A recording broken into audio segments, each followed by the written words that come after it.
everyone. I call to order today's meeting of the Boston City Council. Viewers can watch the council meeting live on YouTube at boston.gov/city-council-TV. At this time, I ask my colleagues and those in the audience to please silence their cell phones and electronic devices. Also, just a reminder pursuant to Rule 42, that in this chamber, there's no demonstration of approval or disapproval from members of the public that are permitted. So that means no clapping, no talking. Thank you. Mr. Clerk, will you please call the roll to ascertain the presence of a quorum? Councilor Braden. Here. Councilor Coletta Zapata. Here. Councilor Durkin. Here. Councilor Fernandez Anderson. Councilor Fitzgerald. Here. Councilor Flynn. Here. Councilor Louis-Jean. Here. Councilor Mejia. Councilor Murphy. Here. Councilor Pepin. Councilor Santana. Here. Councilor Weber. Here. And Councilor Worrell. A quorum is present. Thank you. Now, it is my pleasure to introduce this week's clergy, Rabbi Elaine Zecher from Temple Israel, invited by Councilor Durkin. Councilor Durkin, you have the floor. Immediately following the invocation, we'll recite the Pledge of Allegiance.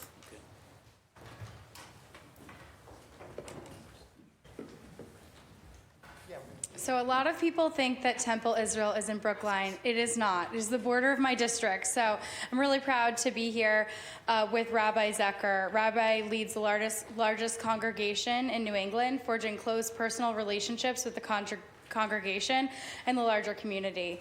The rabbi is a graduate of Brandeis University and was ordained from the Hebrew Union College Jewish Institute of Religion in 1988. The invocation is a ritual and prayer, profound engagement in social action, leadership, scholarship, and a palpable love of Jewish life are hallmarks of her life. Rabbi speaks passionately about social justice. She's a tireless worker in interfaith partnerships and an advocate for progressive legislation and policy. She's also noted for her personal warmth, deep humanity, quick wit, and humor. She's an engaging teacher, and we're so excited to have her here today. I think there are times in the City Council where we all need to ground ourselves, and this is one of them, so I'm so honored that you're here with us for our last meeting of the year.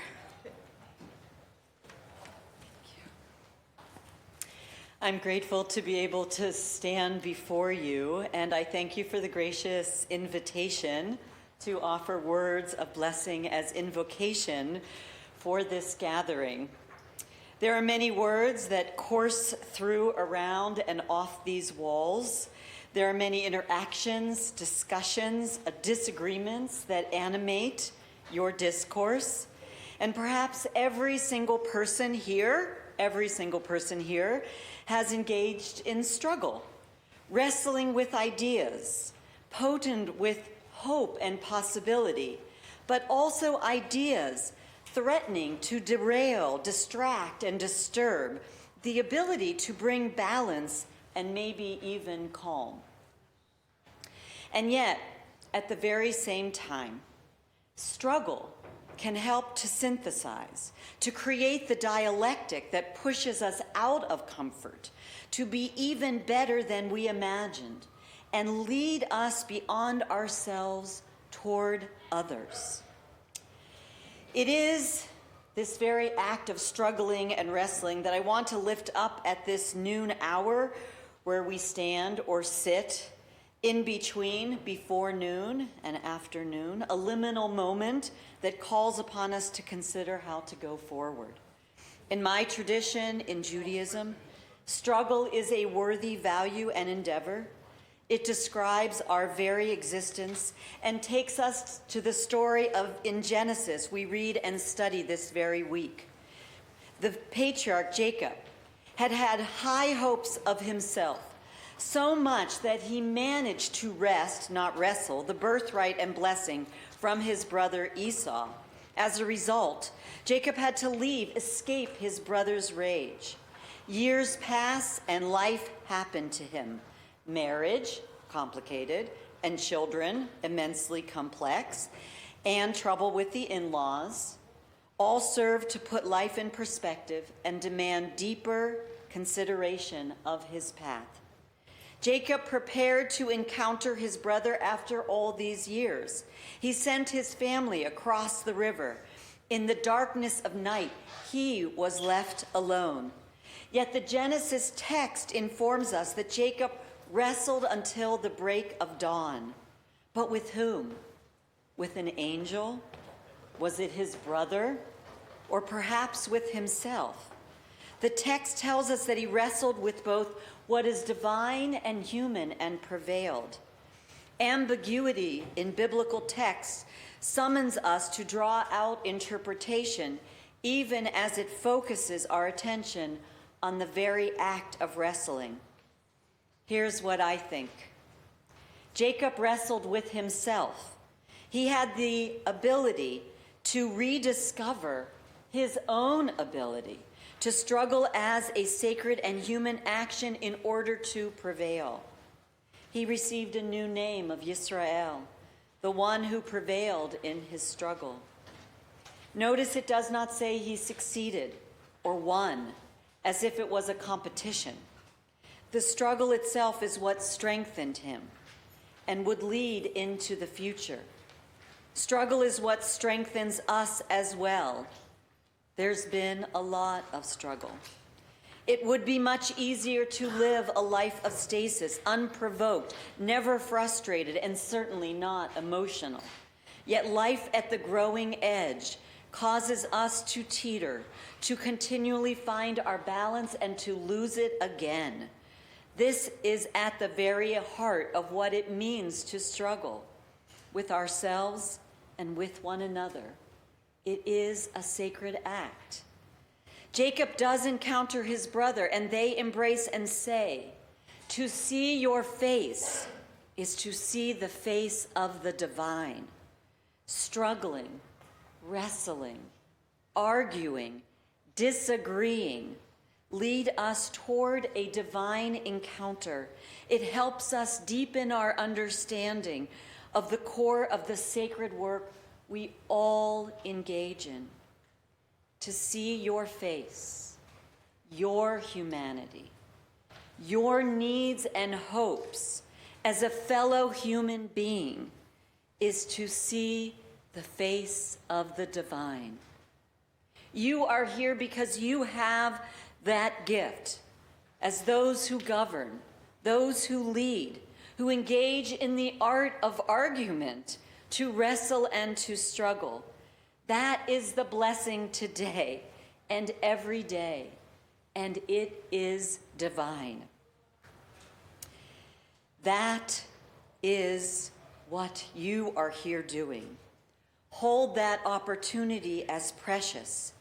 You have the capacity to behold the face of the divine and in every human being for whom you toil and wrestle to turn this world and this city into that which you can imagine to be and to be better. May these moments allow you to prevail as the dawn of awareness breaks and awakens in each of you possibility and promise to be healers in this uncertain and broken world, waiting to be redeemed by each of you. So may it be. Thank you. We will now recite the Pledge of Allegiance. Pledge allegiance to the flag of the United States of America and to the republic for which it stands, one nation, under God, indivisible, with liberty and justice for all.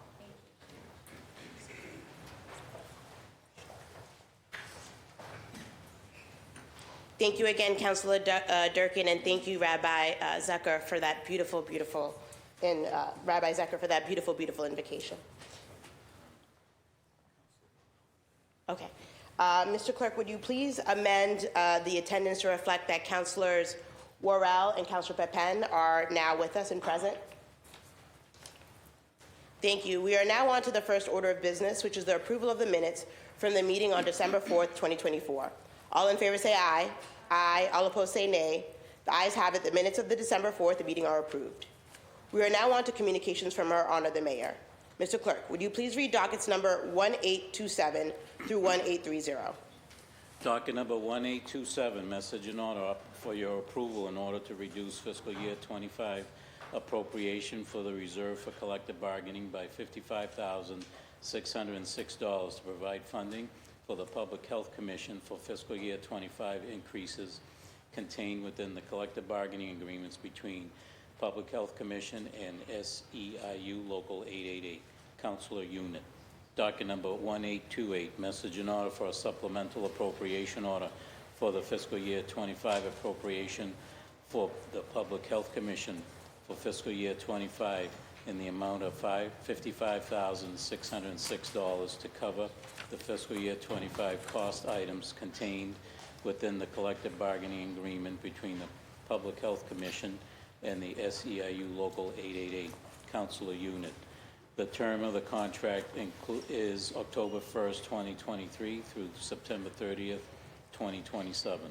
The major provisions of the contract include base wage increase of 2% in January of 2024, 2025, 2026, and 2027, and flat amount additions of $500, $250, $900, and $800 to be added in January of 2024, 2025, 2026, and 2027, after the percent increases. The contract also includes an increase in longevity pay, filed in the office of the City Clerk on December 9, 2024. Mr. Clerk, apologies. I know that you read 1828 into the record, and we have to read 1829 and 1830 into the record. Yes. I got ahead of myself. There's wanted to make sure we did this one final presentation on our last day, and so if we could just pause there, we have to read the final two dockets. But we do have one presentation, and I want to invite Councilor Weber up to do it. Councilor Orrell, as the chair, I did see your light. Once we finish this presentation, we'll go back. Apologies, Mr. Clerk. Councilor Weber, you have the floor, and you will be celebrating Recreo on their last day here at City Hall. Thank you very much. Whether you pronounce it Recreo, which is how it's supposed to be pronounced, or Recreo, it's a place with it's wonderful coffee and service and full of friendly faces. Most of my important meetings take place at Recreo in West Roxbury, and it's been a comfort to me, at least, to come into City Hall and see people serving the same great coffee and food here. Unfortunately, today's the last day for Recreo at City Hall. They'll continue operating in West Roxbury, which I'm very grateful for. But I think everyone here has over the last few years, been fueled by Recreo, and I just wanted to say thank you very much and present them with a resolution that's been signed by my council colleagues in recognition of the great service they performed, for the city in general, but basically for us and for people who come into City Hall. So I want to thank you very much. I don't know if you would like to say anything, which you don't have to, but if you could come up here, I'll give you the. Oh, so I'm sorry. Yes, I just it's so. This is Mr. and Mrs. Morales, who are the owners, and Laura, who has been the friendly, welcoming face that we've seen every day at Recreo downstairs. So if you'd like to say anything. Yeah. No, thank you so much. I think it's a bitter decision, because it's something that, a business owner never wants to do. It's close the door. But we've been here 7 years. It's going to be 8 years in March. So it's a long time. The coffee that you guys have had is coffee that's grown by my dad in Nicaragua. So it's something that's the family. It's not just any coffee that we sell. And we have a mission and everything. So we opened in City Hall with that in mind. To serve the city, even during the pandemic, we never closed even one day. And Laura was here every morning, every afternoon with her mask. And it was because we wanted to serve you guys, that serve the city. And so for me, it's sad that we have to close. It's definitely changed since the pandemic. The people that are in the building, our rent went up, so that hurt us. But we are definitely excited to keep our Cafe in West Roxbury. That's where we roast our coffee. So, and we keep doing great work in my country. We support many programs through Recreo. So please come visit us in West Roxbury. I'm very, very incredibly grateful to Laura. She's been a great partner, a great employee, and I want you to know that we have taken care of her too. But it's a sad decision, but thank you for every support that you've given us. Thank you. If my colleagues could join us up here for a photo, that'd be great.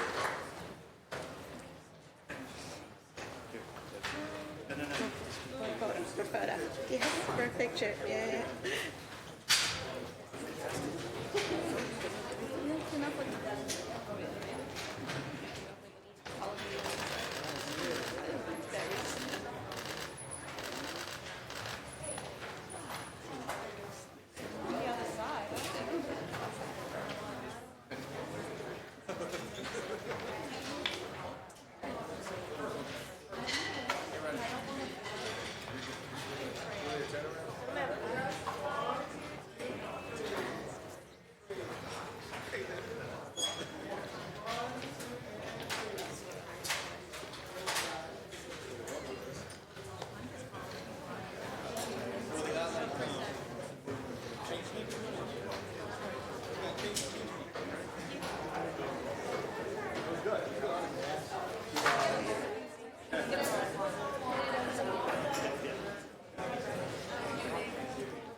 Yeah.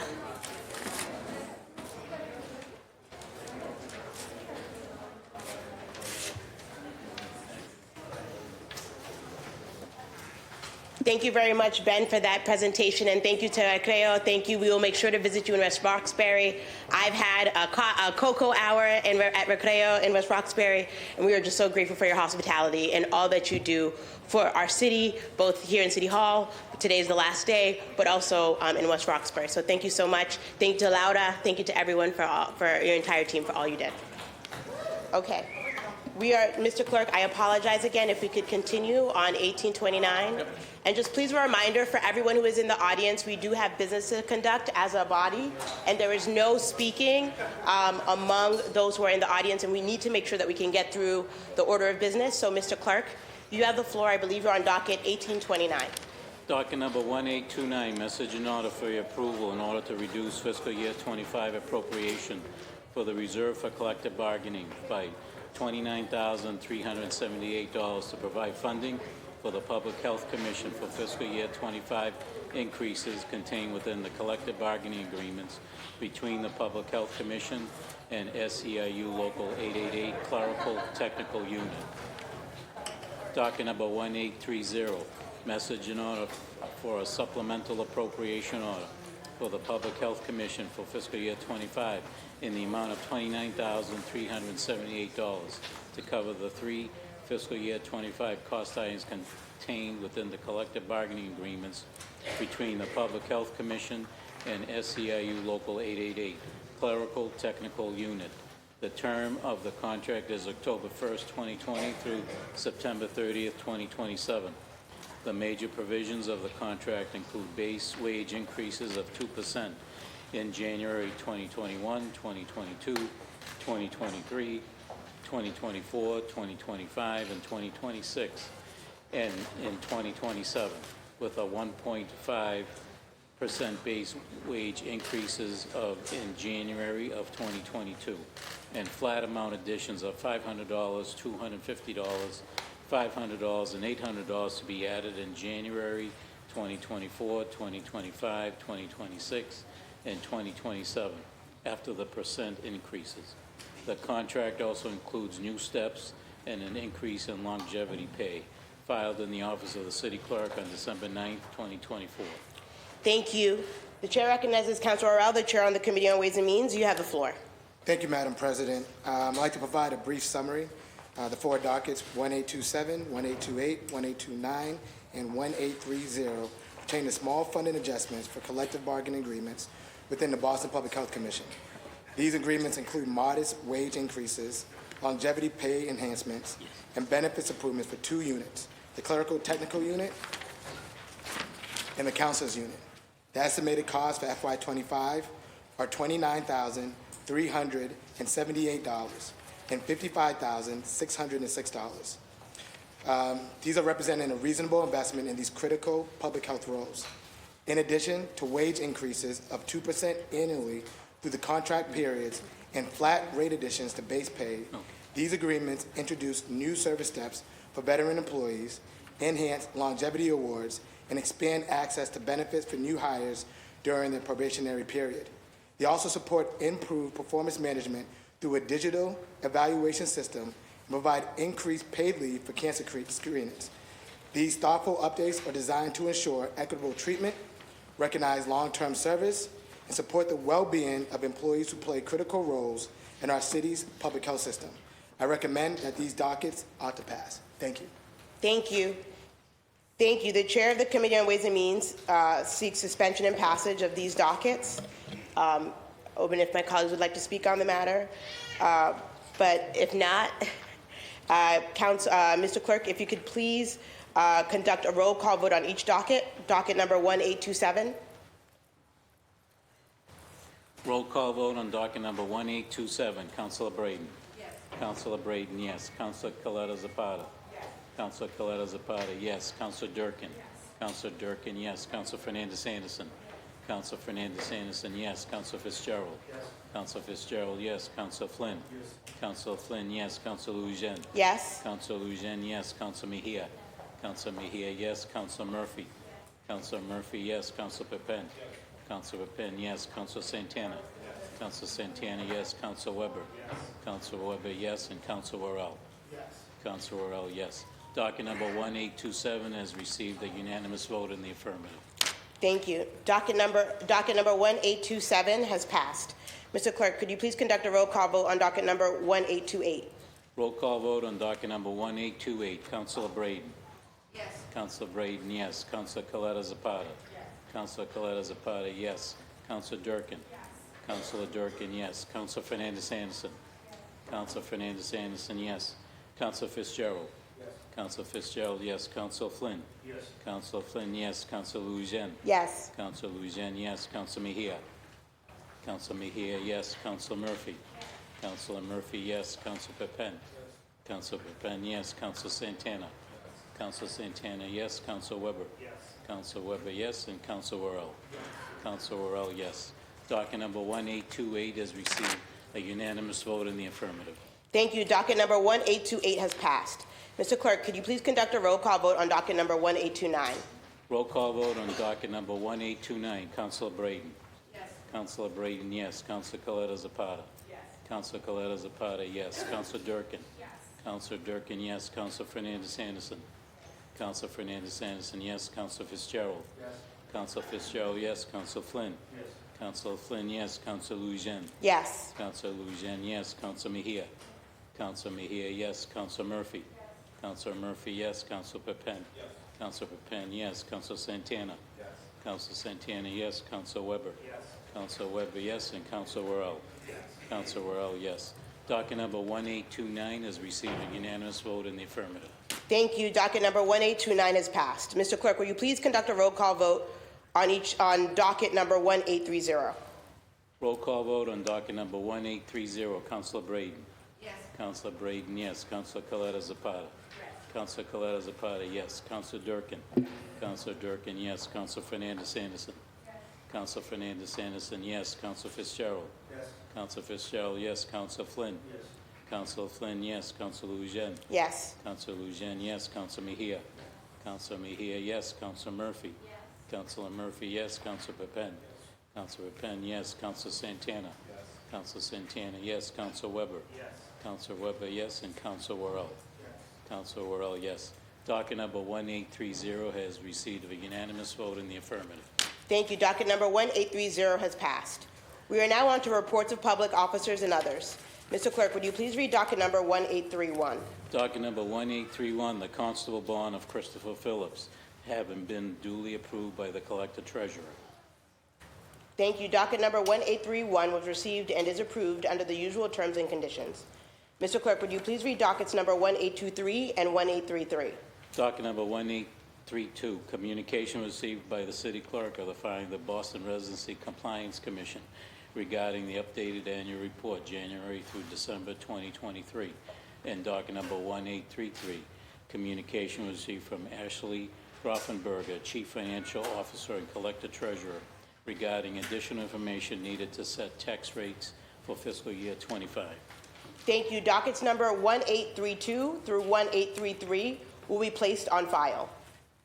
We are now on to reports of committees. Mr. Clerk, would you please read docket number 1347? Docket number 1347, the Committee on Government Operations, to which was referred on September 11th, 2024, docket number 1347. Ordinance establishing the Office of Labor Compliance and Worker Protections submits a report recommending that the ordinance ought to pass in a new draft. Thank you. The chair recognizes the chair of the Committee on Government Operations, Councilor Clara Zapata. You have the floor. Thank you, Madam President. Before reading the report, I make a motion to substitute the committee report. Thank you. Is the motion seconded? Thank you. All in favor? Aye. Thank you. The motion for substitution is allowed. Councilor Clara Zapata, the substitution is before us. You have the floor. Thank you so much. The committee held a working session on Monday, November 25th, 2024. On behalf of the administration, the committee was joined by Jody Sugarman-Brosen, Deputy Chief of Worker Empowerment, and Monique Mitchell, Senior Program Director for Living Wage and Wage Theft within the Office of Labor Compliance and Worker Protections. The administration provided insights and guidance on the ordinance, detailing that within the Worker Empowerment Cabinet, the OLCWP was created to uphold and promote labor standards and policies for workers.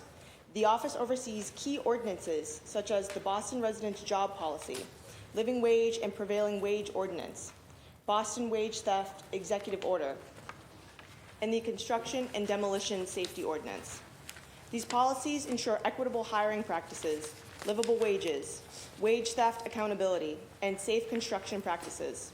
The Boston Residents Job Policy mandates that all private development projects over 50,000 square feet, as well as any public development projects, allocate 51% of work hours to Boston residents, 40% to workers of color, and 12% to women.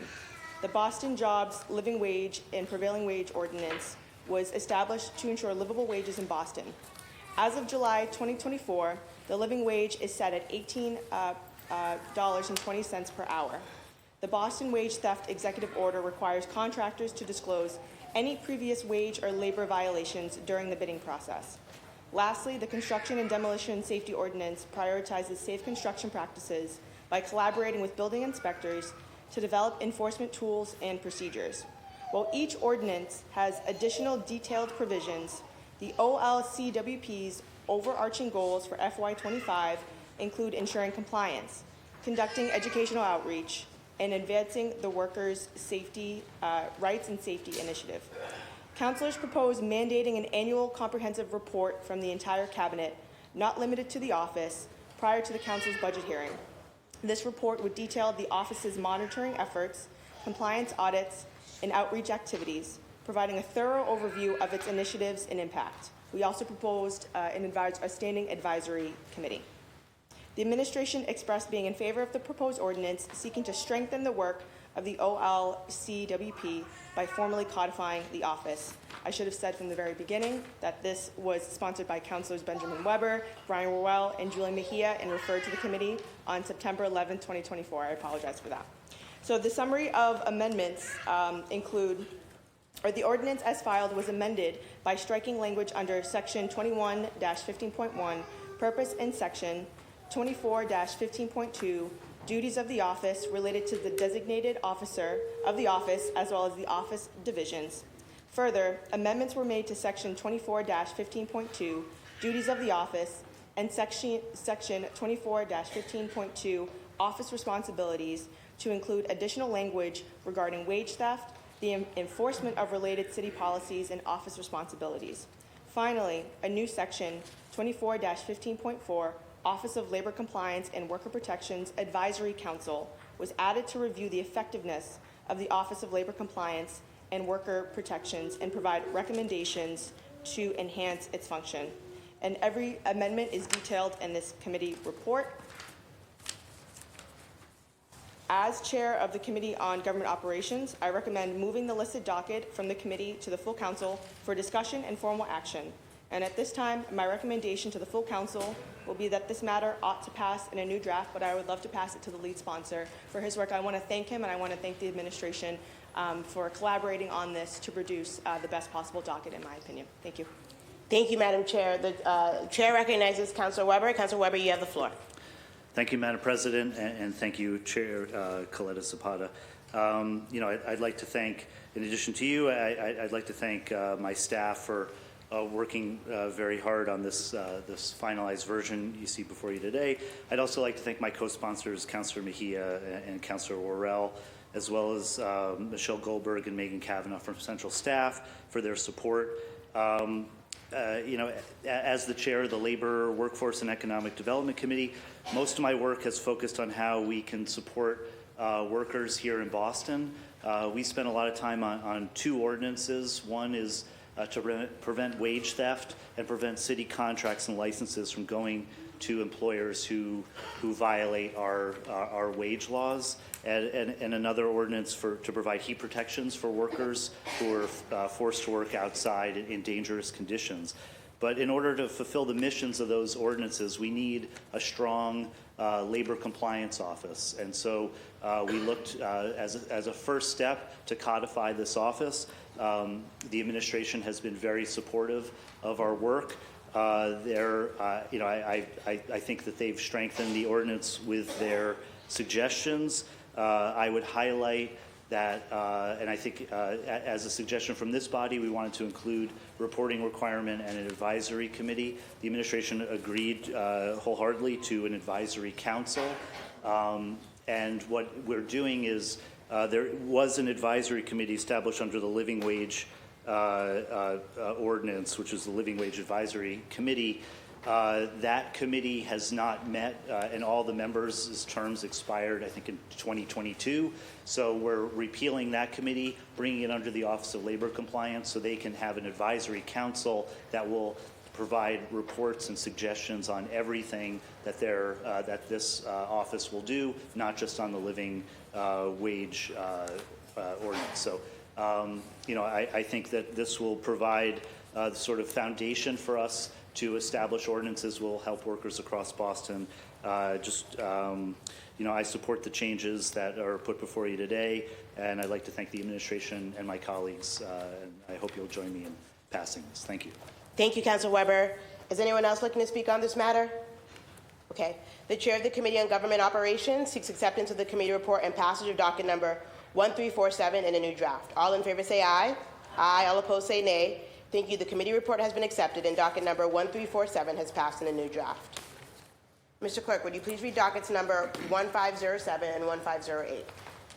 Docket number 1507, the Committee of the Whole, to which was referred on October 9th, 2024. Docket number 1507.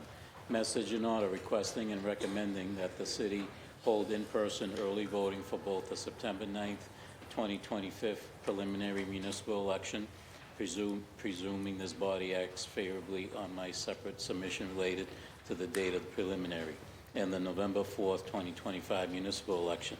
I make this request in accordance with the provisions of Mass General Laws, Chapter 54, Section 25B, C1, upon the request of the registrars of the City of Boston. That statute provides a local option to allow for in-person early voting for any preliminary or municipal election. Submits a report recommending that the order ought to pass in a new draft. And docket number 1508, the Committee of the Whole, to which was referred on October 9th, 2024, docket number 1508. Message in order at the recommendation of the Chair of the Board of Election Commissioners, I hereby transmit for the approval of your honorable body an order fixing the date of the 2025 preliminary municipal election as September 9th, 2025. Submits a report recommending that the order ought to pass. Thank you. The chair recognizes the chair of the Committee of the Whole, Council President Louis Jen. You have the floor. Thank you, Mr. Chair.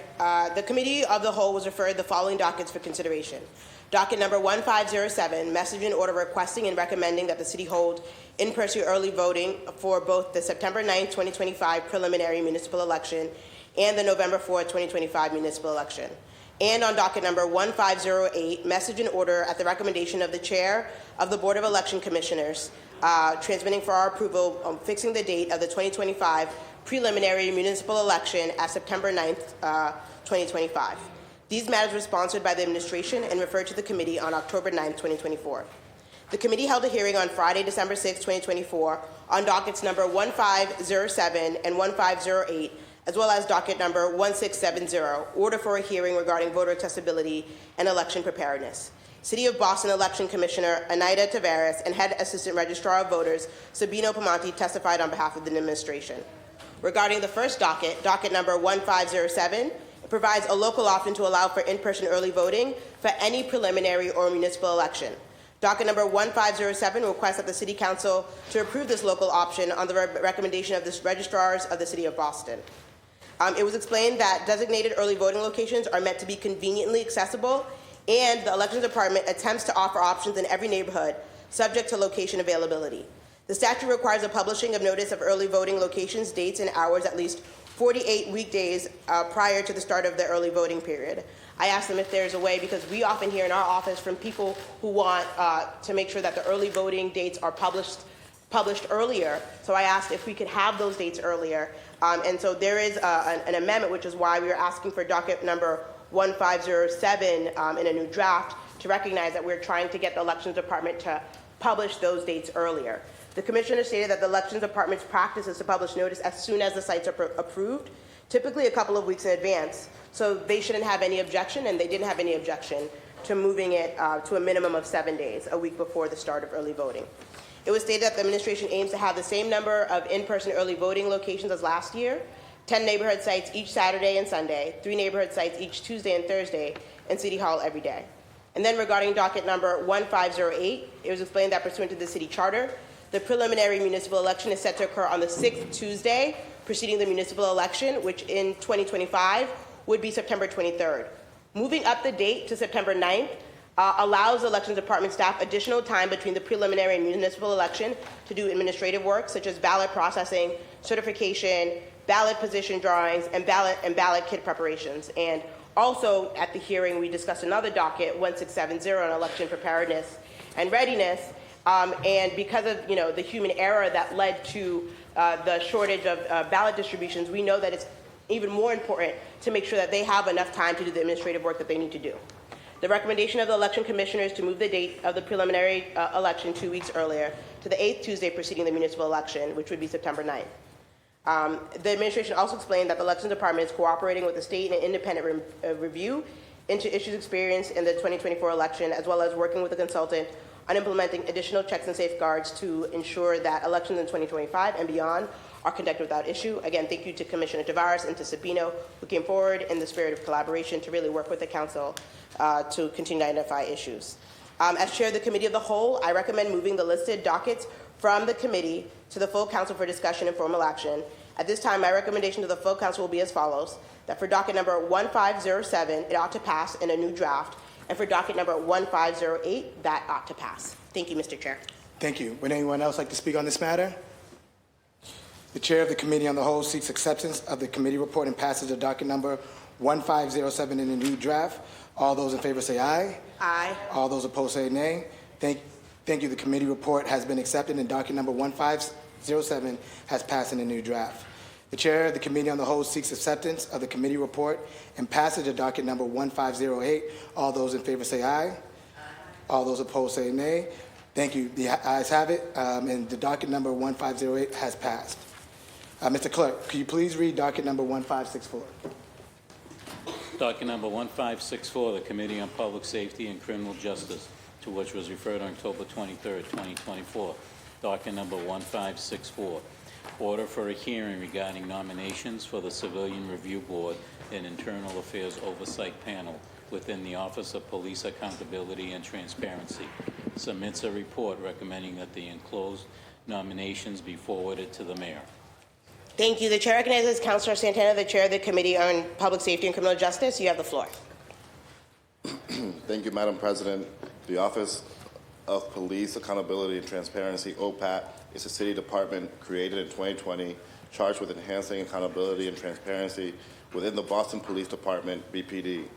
OPAT has 3 boards that look at complaints against police: the OPAT Commission, the Civilian Review Board, the CRB, and the Internal Affairs Oversight Panel, the IAOP. There are currently vacancies on both the CRB and the IAOP.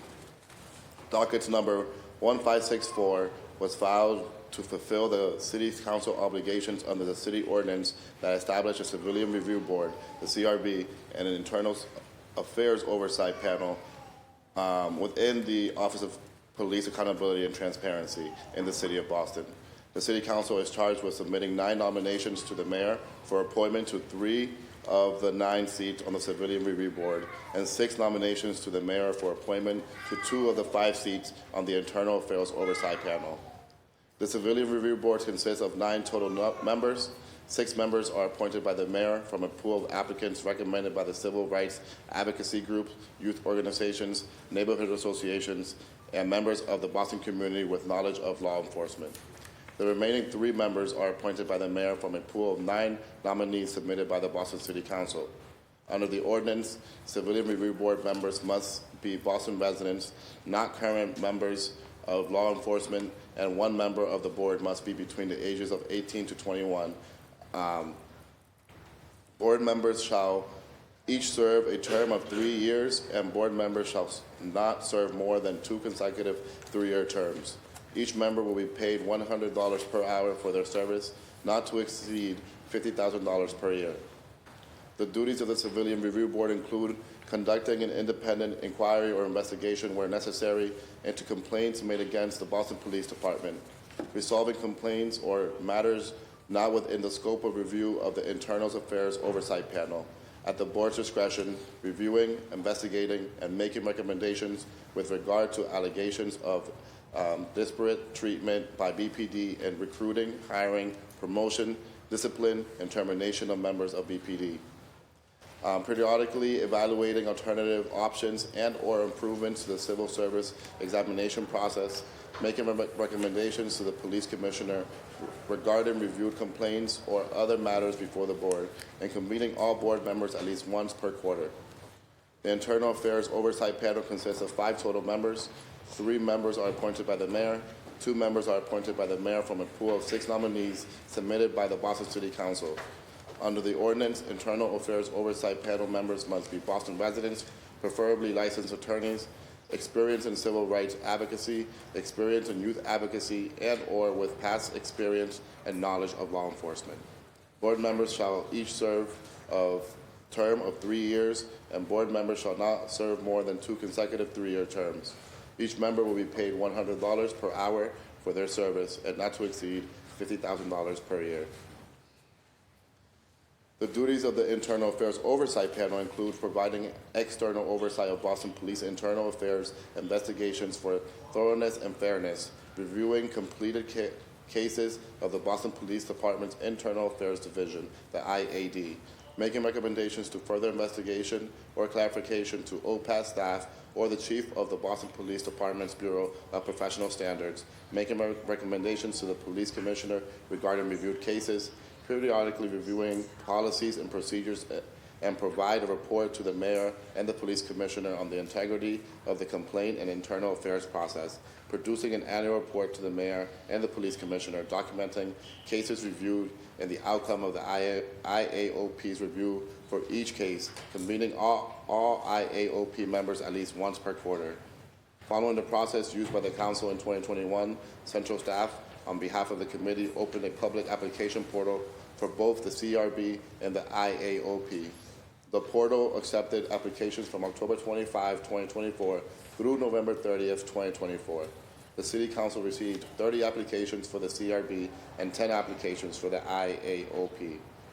A working session was held on this docket on Friday, December 6, 2024. We were joined by my colleagues, Councilor Brian Worrell, who's the Vice Chair of the committee, Councilor Julia Mejia, Councilor Ed Flynn, Councilor Aaron Murphy, Councilor John Fitzgerald, Council President Bruce Eugene, Councilor Liz Braden, Councilor Benjamin Weber, and Councilor Sharon Durkin. The committee also received letters of absence from Councilor Enrique Pepen and from Council President Eugene. After thorough consideration of the applications received by the City Council and the thoughtful recommendations of Council colleagues, as Chair of the Committee on Public Safety and Criminal Justice, I recommend forwarding the following 9 nominees to the Mayor for consideration of the appointment to the Civilian Review Board of the Office of Police Accountability and Transparency. Luis Encarnacion, DeFore J. Forsaint, Kelly McGrath, Bernard Fitzgerald, Amaury Perez, Matias Gonzalez, Rashawn Zaman, Tanisha De Leon, and Alda Marshall. I recommend forwarding the following 6 nominees to the Mayor for consideration of appointment to the Internal Affairs Oversight Panel of the Office of Police Accountability and Transparency: Stephanie Rodriguez Ruiz, Romilda Pereira, Israel Moreo, Anthony Forgate, Jamaica Hobbs, and Samuel Harold. As Chair, I ask for acceptance of this committee report so the nominees selected by the Council can be forwarded to the Mayor for consideration of appointment. Thank you. Thank you, Mr. Chair. And just a reminder to everyone to please, in the audience, please silence your cell phones. Okay. Thank you. The Chair wanted to make sure, the Chair recognizes Councilor Fitzgerald. Councilor Fitzgerald, you have the floor. Thank you, Council President. I just want to note that I will be excusing myself voting present for the Civilian Board as there's a relative that was a nomination. Okay, thank you. Would anyone else like to speak on this matter? Okay. The Chair of the Committee on Public Safety and Criminal Justice seeks acceptance of the committee report and passage of docket number 1564. All in favor say aye. Mr. Clerk, please conduct a roll call vote. Roll call vote on docket number 1564. Councilor Braden. Yes. Councilor Braden, yes. Councilor Coletta Zapata. Yes. Councilor Coletta Zapata, yes. Councilor Durkin. Yes. Councilor Durkin, yes. Councilor Fernandez Anderson. Councilor Fitzgerald. Councilor Fitzgerald present. Councilor Flynn. Yes. Councilor Flynn, yes. Councilor Louisiana. Yes. Councilor Louisiana, yes. Councilor Mejia. Yes. Councilor Mejia, yes. Councilor Murphy. Yes. Councilor Murphy, yes. Councilor Pepen. Yes. Councilor Pepen, yes. Councilor Santana. Yes. Councilor Santana, yes. Councilor Weber. Yes. Councilor Weber, yes. And Councilor Worrell. Yes. Councilor Worrell, yes. 11 in the affirmative, 1 not present, and 1 present. Thank you. The committee report has been accepted and docket number 1564 has passed. Mr. Clerk, would you please read docket number 1674? Docket number 1674, the Committee on Housing and Community Development, to which was referred on November 20th, 2024. Docket number 1674, message in order authorizing the City of Boston to accept and expend the amount of $4,460,897 in the form of a grant for the federal fiscal year 24 lead paint hazard reduction grant program awarded by the United States Department of Housing and Urban Development, to be administered by the Mayor's Office of Housing. The grant will fund abatement, inspection, risk assessment, temporary relocation, and interim control of lead-based paint hazards in eligible privately owned single-family and multifamily housing units that are occupied by low-income families. Submits a report recommending that the order ought to pass. Thank you. The Chair recognizes the Chair of the Committee on Housing and Community Development, Councilor Braden. You have the floor. Thank you, Madam President. This is an order authorising the acceptance and expenditure of a federal grant awarded by HUD for the federal fiscal year 2024 lead paint hazard reduction grant programme. The docket was referred to committee on November 20th of 2024, and the docket and committee report are available on pages 63 to 66 of today's packet. Upon request, the committee chair received a memorandum dated December 4th, 2024 from Sheila Dillon, Chief of Housing and Director of the Mayor's Office of Housing, which details the funds will support the work of the Mayor's Office of Housing for abatement, inspection, risk assessment, temporary relocation and interim control of lead-based paint hazards, and the grant's period of performance is 48 months from December 15th, 2024, this Sunday, to December 15th, 2028. For 30 years, Lead Safe Boston program has used a combination of federal, state and local resources to address lead-based paint hazards in more than 3,100 housing units in the City of Boston. This docket represents the program's 15th grant from HUD. Funds will be directed towards eligible single-family and multi-family housing units occupied by low-income families. Lead Safe Boston has a special focus on units that receive an order to correct violations from the Public Health Commission in households where a young child has an elevated blood lead level. Eligible units can receive up to $12,000 to address lead hazards and up to $5,000 in Healthy Homes funding to remediate housing hazards affecting health and safety. This is a no-interest 3-year forgivable loan. The primary activities funded by this grant include lead-based risk assessment, paint inspection, testing in 170 units, lead hazard abatement in 160 units, Healthy Homes inspections and interventions for 80 units, temporary relocation of occupants during abatement, and expanded community outreach and education. This is important work that needs to get underway. As Chair of the Committee on Housing and Community Development, I recommend that docket 1674 ought to pass. Thank you, Madam President. Thank you. Would anyone like to speak on this docket? Okay, thank you. The Chair of the Committee on Housing and Community Development seeks acceptance of the committee report and passage of docket number 1674. All in favor say aye. Aye. All opposed say nay. Thank you. The committee report has been accepted and docket number 1674 has passed. We are now on to matters recently heard. Mr. Clerk, would you please read dockets number 0866, 1624, and 1690 through 1704. Docket number 0866, message in order for the confirmation of the reappointment of Hansi Better Baraza as a member of the Zoning Board of Appeal for a term expiring May 1st, 2027. Docket number 1624, message in order for the confirmation of the appointment of Jessica Boatwright as a member of the Building Emissions Reduction and Disclosure Berto Review Board for a term expiring April 24th, 2026. Docket number 1690, message in order for the confirmation of the appointment of Ryan Woods as a member of the Zoning Commission for a term expiring October 26, 2026. Docket number 1691, message in order for the confirmation of the reappointment of Michael Nichols as a member of the Zoning Commission for a term expiring October 1st, 2027. Docket number 1692, message in order for the confirmation of the appointment of Amit Danath as an alternate member of the Study Committee to prepare the report for the potential designation of a Monument Square Architectural Conservation District. Docket number 1693, message in order for the confirmation of the appointment of Sanan Kumahia as a member of the Study Committee to prepare the report for the potential designation of a Monument Square Architectural Conservation District. Docket number 1694, message in order for the confirmation of the appointment of Fadi Samaha as a member of the Study Committee to prepare the report for the potential designation of a Monument Square Architectural Conservation District. Docket number 1695, message in order for the confirmation of the appointment of Richard Henderson as a member of the Study Committee to prepare the report for the potential designation of a Monument Square Architectural Conservation District. Docket number 1696, message in order for the confirmation and appointment of Lindsay Mack Janes as a member of the Study Committee to prepare the report for the potential designation of a Monument Square Architectural Conservation District. Docket number 1697, message in order for the confirmation of the appointment of Jeffrey Gagnon as a member of the Study Committee to prepare the report for the potential designation of a Monument Square Architectural Conservation District.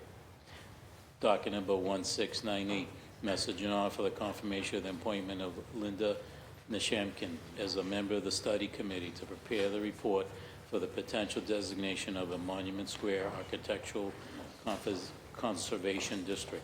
Docket number 1699, message in order for the confirmation of the appointment of Julie Hall as a member of the Study Committee to prepare the report for the potential designation of a Monument Square Architectural Conservation District. Docket number 1700, message in order for the confirmation and appointment of Ian Ugahart as a member of the study committee to prepare the report for the potential designation of a Monument Square Architectural Conservation District.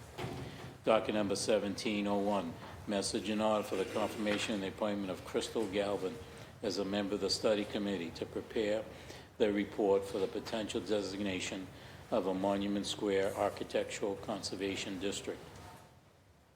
Docket number 1702, message in order for the confirmation and the appointment of Nancy Johnson as a member of the study committee to prepare the report for the potential designation of a Monument Square Architectural Conservation District.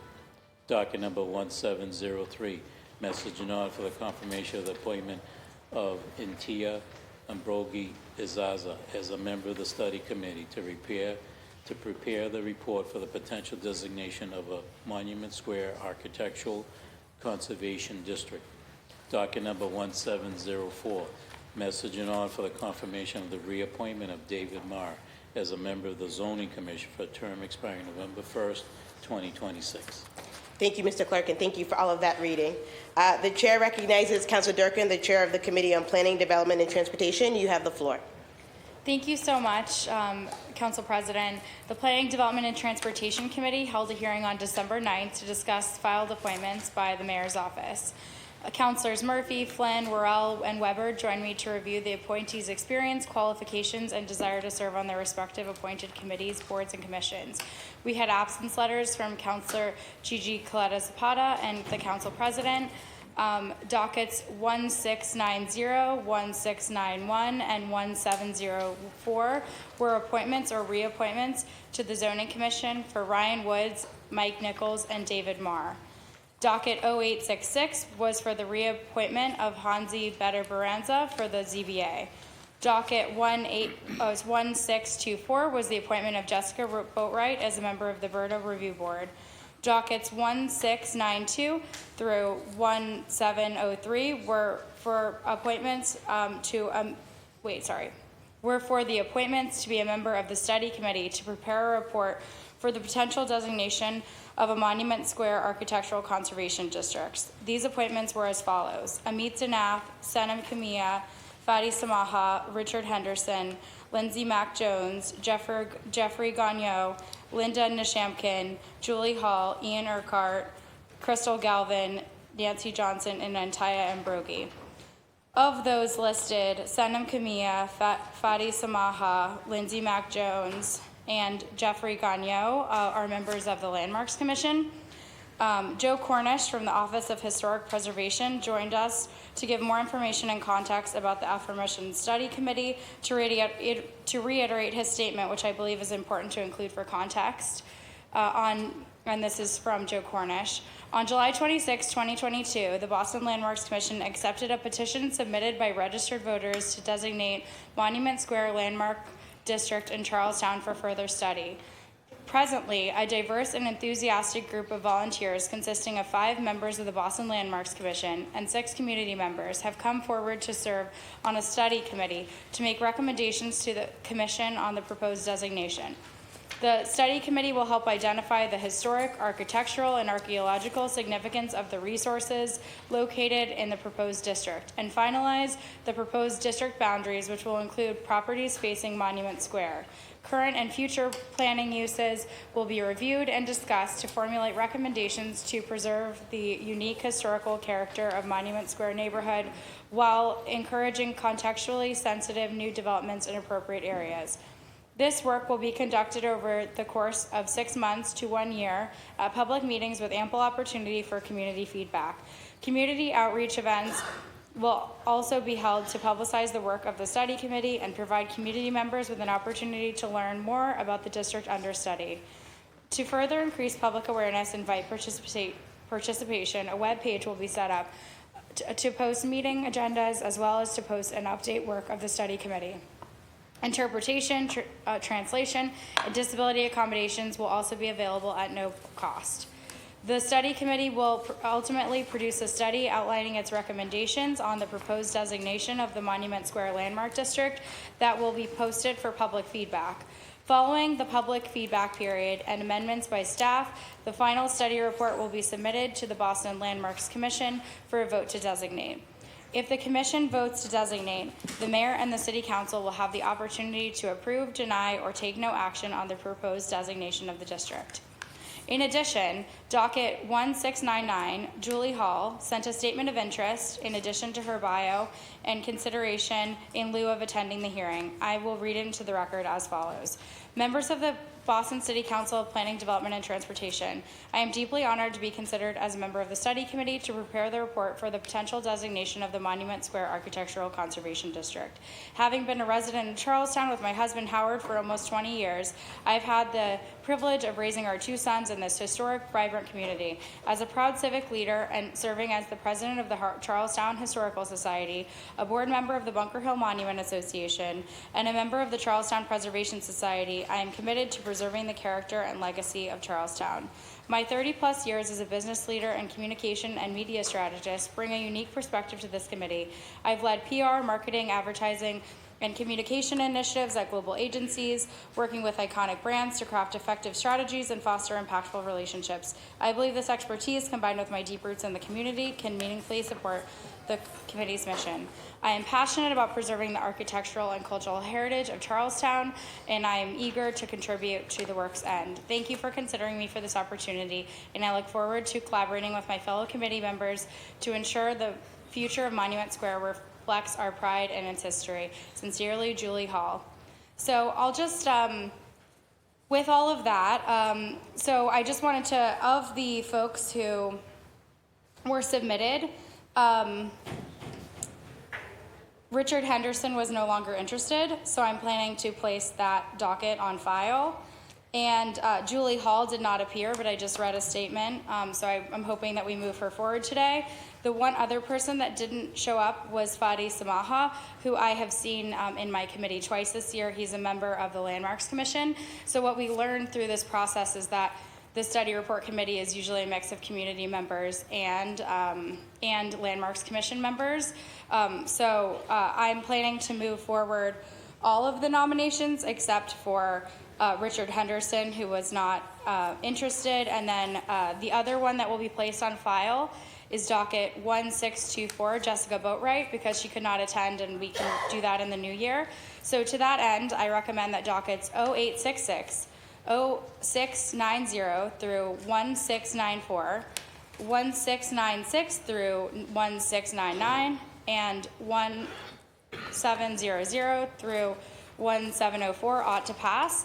And then dockets 1624 and 1695 ought to be placed on file.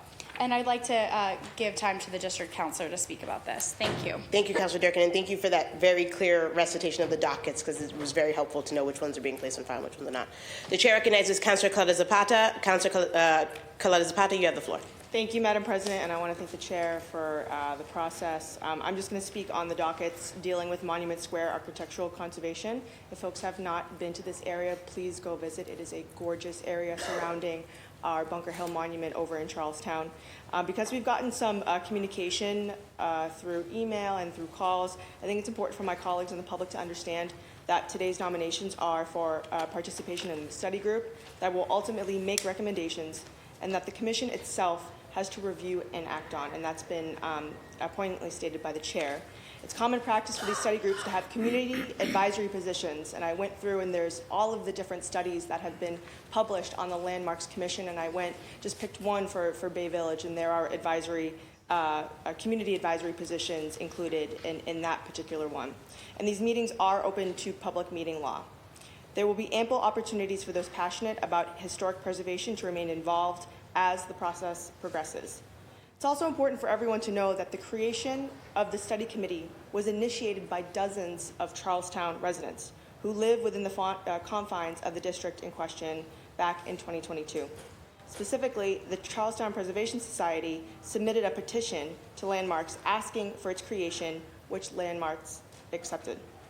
In the guidelines for establishing local historic districts, it states that the purposes are to preserve and protect distinctive characteristics of buildings and places significant to the history of the Commonwealth, to maintain and improve the setting of those buildings and places, and to encourage new designs compatible with existing buildings in the district.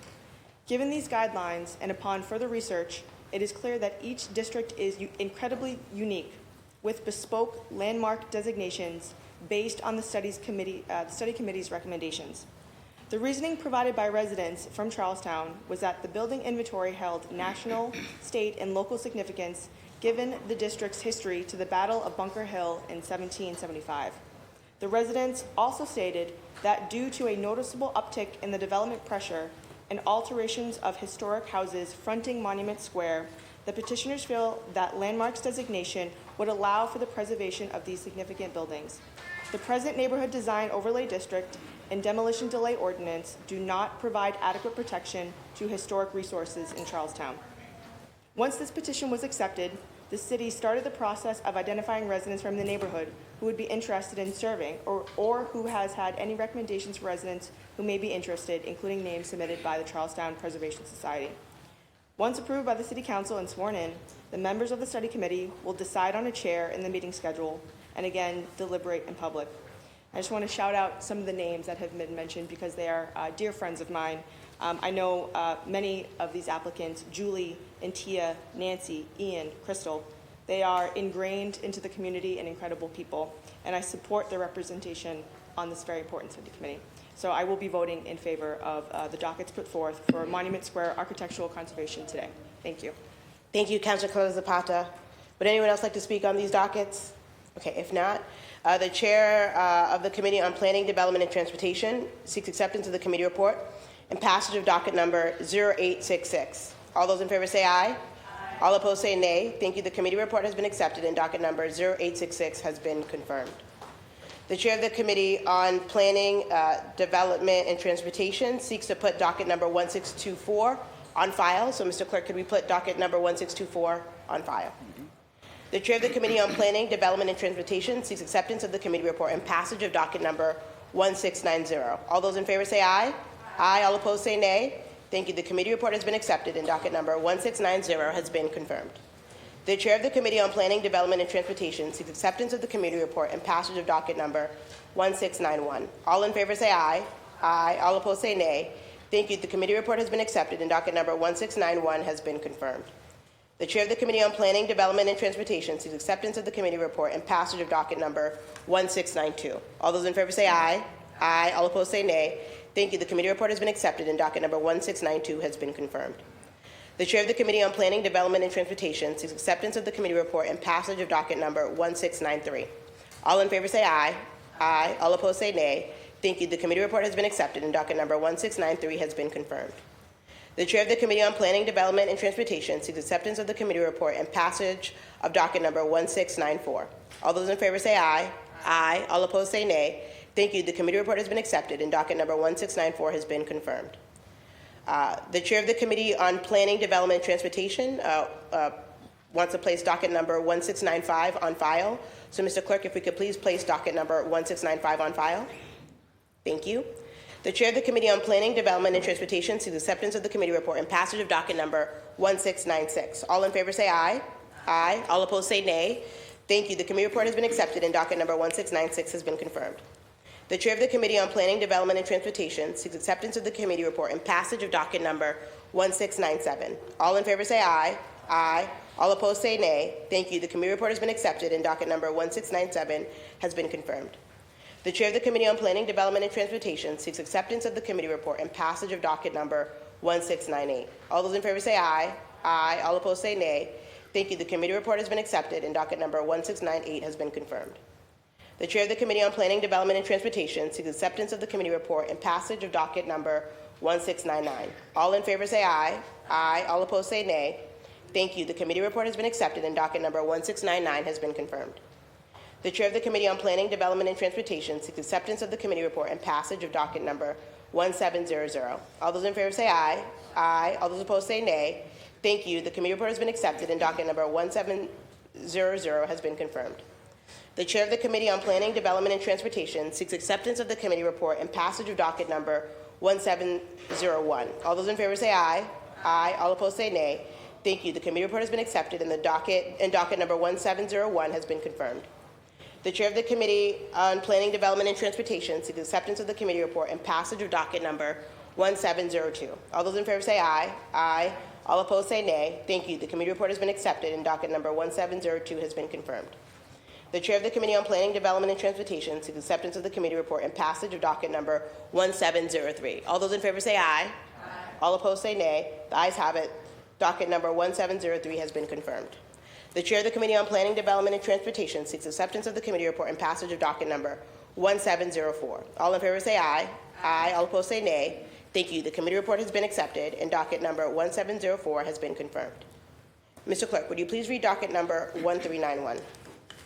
Docket number 1391, order for a hearing to discuss the holistic vision for District 7 in order to redress historical racial harm and to uphold District 7 constituents' civil rights. Thank you. The chair recognizes the chair of the Committee on Civil Rights, Racial Equity, and Immigrant Advancement, Councilor Fernandez-Anderson. You have the floor. Thank you. On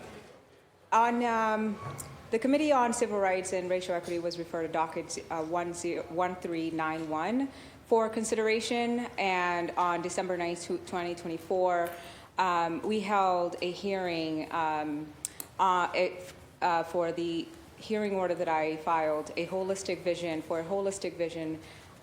District 7 to redress historic racial harms and uphold civil rights. To address the systemic inequities faced in District 7, or D7, the focus of the hearing was to advance holistic vision and acknowledges and redresses historic racial harms, promotes civil rights, and ensures equitable development for D7 constituents.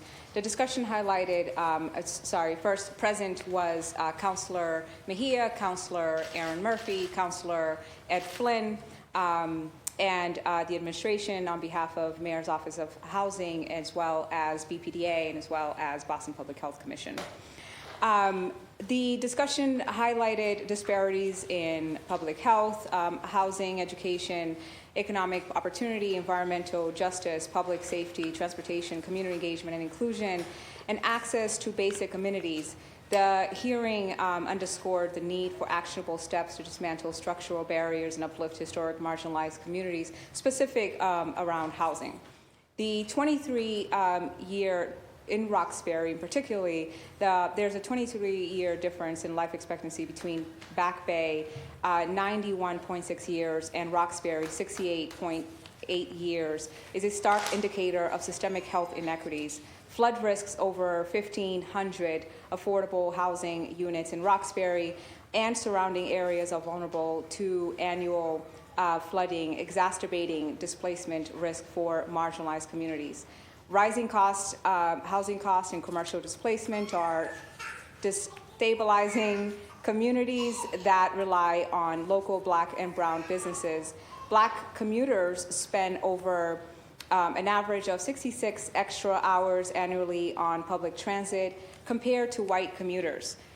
Limited access to supermarkets and amenities further compounds these challenges. Black and brown businesses owners face systemic challenges in assessing funding and procurement opportunities, hindering economic growth and stability.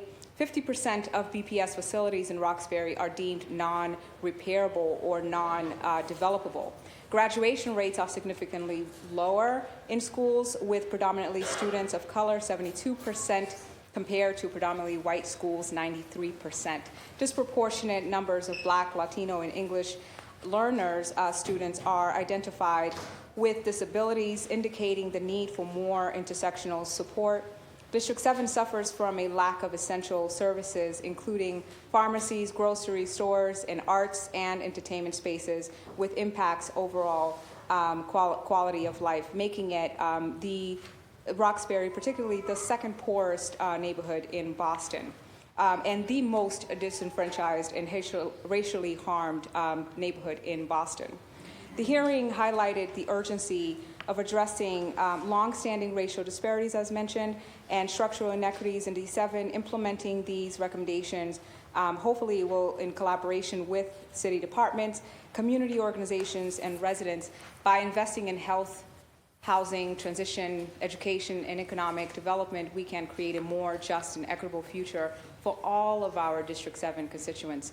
I and my team, the District 7 office and constituents, the District 7 Advisory Council and stakeholders in the community are committed to advocating for these changes and working alongside the community to ensure that District 7 thrives, heals, and progresses toward equitable and just and equity and justice. That is why I developed the District 7 Action Plan.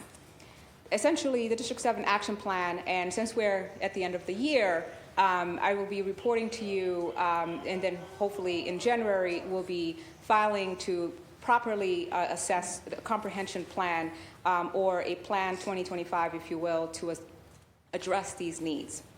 The District 7 Action Plan is a comprehensive effort to address critical community needs while fostering sustainable growth, inclusivity, and resiliency. The following outlines key projects and initiatives alongside policy recommendations that I am making, or that specifically projects and policies and budget investment recommendations that I have made and invested in District 7. The following projects are the programs that I've created and have been working on. Success Link D7 Partnership. The initiative focuses on hiring youth interns to provide academic support, learn about civic engagement, and acquiring professional skills. Youth get paid basically by Success Link to partner with our office and get homework help as well. The art corridor called the Ottery. The Roxbury is the heart of Boston. It should be thriving, and its Ottery should be healthy. Aimed at beautifying District 7's commercial corridors, this project integrates public art to enhance the district's visual appeal and encourage economic activity. It plays a pivotal role in revitalizing spaces, fostering pride, and attracting visitors, hopefully connecting to the largest revenue market, which is the tourism, attracting more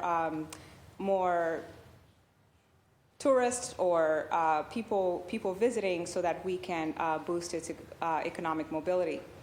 Also, I created the Constituents Engagement app, which is the Boston District 7 app. You can download it from your phone. An interactive app that allows constituents to express concerns, stay informed about local happenings, and access important district information. This tool enhances transparency and accessibility, bridging the gap between the community and local government. I also worked on removing racist symbols and names, passed a resolution to rename the library, the Dudley Library, or the Roxbury Library, and as you know, Faneuil Hall as well. No street or symbols in Boston should have historic racist names. This initiative basically addresses historical symbols, again, names that perpetuate harm in our community and continue to be sort of the subliminal pain that we feel from these symbols. Placemaking and District 7 tourism. I created a project in collaboration, I then collaborated with the Office of Economic Opportunity and Inclusion. By activating and preserving vacant spaces, this initiative fosters community interaction, supports local businesses, and encourages tourism, and highlights these 7 unique cultural and historic assets, hopefully maintaining or preserving culture and identity. The African American identity in District 7, particularly, there is no Afrocentric district in Boston, and we should work to do that, to preserve culture and preservation, therefore hopefully combating anti-displacement. This means that I had to collaborate with MIT, with Northeastern, with BU, as well as Harvard, to be able to work on ways to create data science so that we can create a dashboard and measure exactly what are the harm or the deficits, I rather say gaps in the district, and then addressing them by providing a spatial mapping of holistic amenities to address these racial harms. Anti-Displacement Studio is a studio that I created with Northeastern in partnership with Dr. Lily Song. This program safeguards affordable housing, supports communities and resistance to displacement, promoting neighborhood stability, and essentially, hopefully creating this asset map that we now understand what the district has and what the district doesn't have. But our planning and development or design in District 7 or anywhere in Boston should be guided by data and should be guided by comprehensive studies, really looking at how transportation impacts from cross neighborhoods, from neighborhood to neighborhood, before we are planning to do master plans on transportation, before we move forward with any type of major capital projects, that we comprehensively understand how it impacts our constituents. I also developed the District 7 Advisory Council, serving as a pivotal liaison between local government and myself, guiding our policies and issues in District 7. I thank you, all constituents of that and stakeholders who've invested the last year or so, particularly on the policies that we worked on together. Racial Equity Study Handbook. This is a handbook that I've been working on with UMass Boston, particularly looking for ways to create this comprehensive guide to analyze systemic racial disparities. The study provides actionable strategies to ensure fairness and inclusivity in the aspects of community life, and then hopefully providing this to Moya and Equity Office to guide their work there. I'm of the opinion that if you see that something is not happening, rather, reserve judgment and find the tools. If you are not aiding someone with the tools to do a better job, then you shouldn't judge. You should be quiet, and you should wait and do your part to equip them with the tools so that they do a better job. The mental health and small business initiatives. I provide basically a partnership with BHA. They are looking for grants to find ways to do communal types of art therapy to address mental health needs or destigmatizing mental health in Boston Public Health facilities. The digital marketplace pilot in D7, essentially this is a digital marketplace. We should digitize our businesses. We are long overdue. Be Local is just an app that lists a whole bunch of businesses. Imagine if we could create a small Amazon and compete with the Grubhubs and the Ubers of the world. Then small businesses could have a digital marketplace and technical assistance online to support them. Youth political ambassadors, similar to the Homework Heroes. This is a partnership where we take interns and we train them in civic engagement. Nonprofit ecosystem essentially is an ecosystem to create a dashboard so that we can actually create a digital platform where all nonprofit organizations and services are in one place so that we can begin to avoid duplication of services or work in silos. Constituent service software and resource digital consolidation. We built a database essentially to do better constituent service and comprehensively understand what are people calling about, what do they more care about, and then hopefully collaborating with 311 so that we could do this work together. It shouldn't be separate. And the city should invest in creating the council's own constituent service database or software so that we could do a better job. District 7 documentary is an extension of the Ottery. The Ottery was my creation, and I then allocated $1.6 million of ARPA funds to create it. It will start in Nubian Square. And essentially, while we're refacing storefronts and doing this project, we want to be able to start refacing the storefronts and repairing harms. But there needs to be a story. There needs to be a documentary to capture all of the work, all of the blood, sweat, and tears that specifically Black people in Roxbury have put into it. But in South End, again, there's a need for a story to understand this transition after gentrification. And now, during gentrification, how are we fighting anti-displacement? Roxbury, particularly, or Boston, we have a Black problem. We have systemically, racially harmed, and we've created a lot of issues that now we need to work on. And I think the documentary, the story, will help for us to heal. There is no truth there is no reconciliation without truth, right? So we need to figure out how do we start with the actual story before we move along.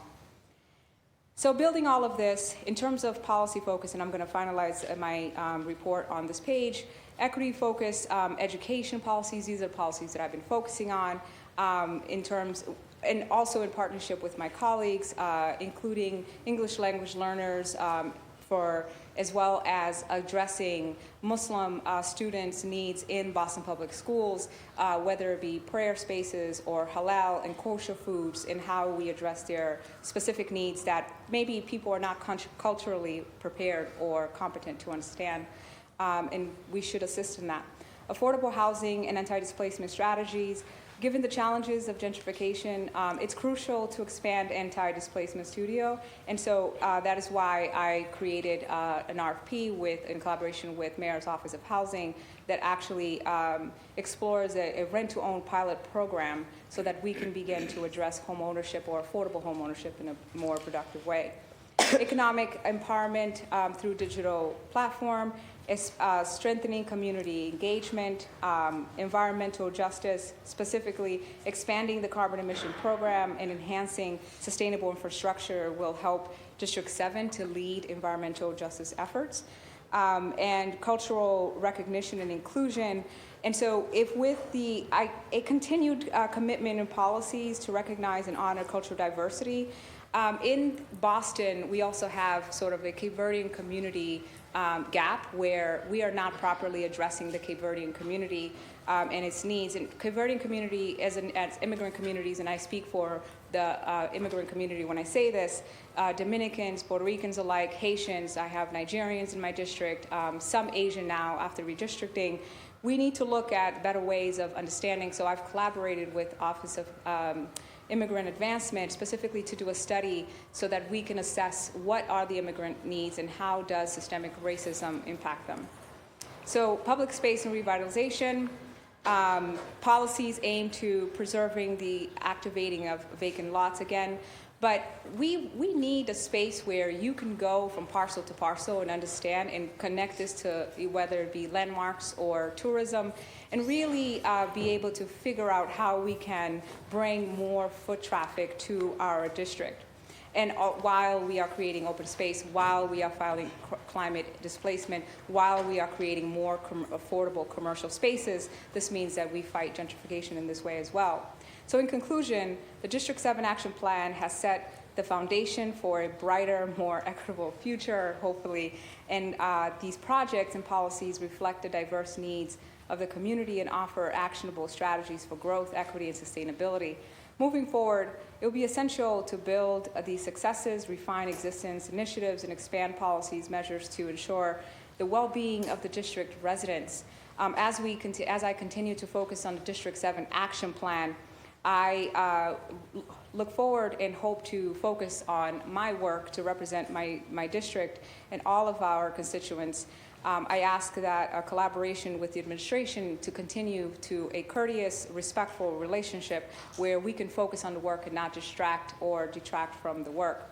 Therefore, I recommend the docket 1391 in order for a hearing to discuss a holistic vision for District 7 in order to redress historic racial harms and to uphold District 7 constituents' civil rights ought to remain in committee. And I look forward to filing the 2025 recommendations that I've been working on, policy, project, and budget recommendations in January to continue to do the people's work for District 7. I thank you. Thank you. The chair recognizes Councilor Mejia. Councilor Mejia, you have the floor. Thank you, Madam President, and thank you to Councilor Anderson for hosting the hearing. You know, everybody knows in D7 I always show up to everything, Zooms, in person, wherever you guys are, I show up for y'all because that's what we get paid to do. But I'm going to rise up because I've been using my microphone to amplify the voices of the people because that's what our jobs are. And so I want to take this moment to do just that. I think it's really important for us to recognize what this moment is really calling us to do. I often talk about the fact that one thing is to be of color and the other is to live in color.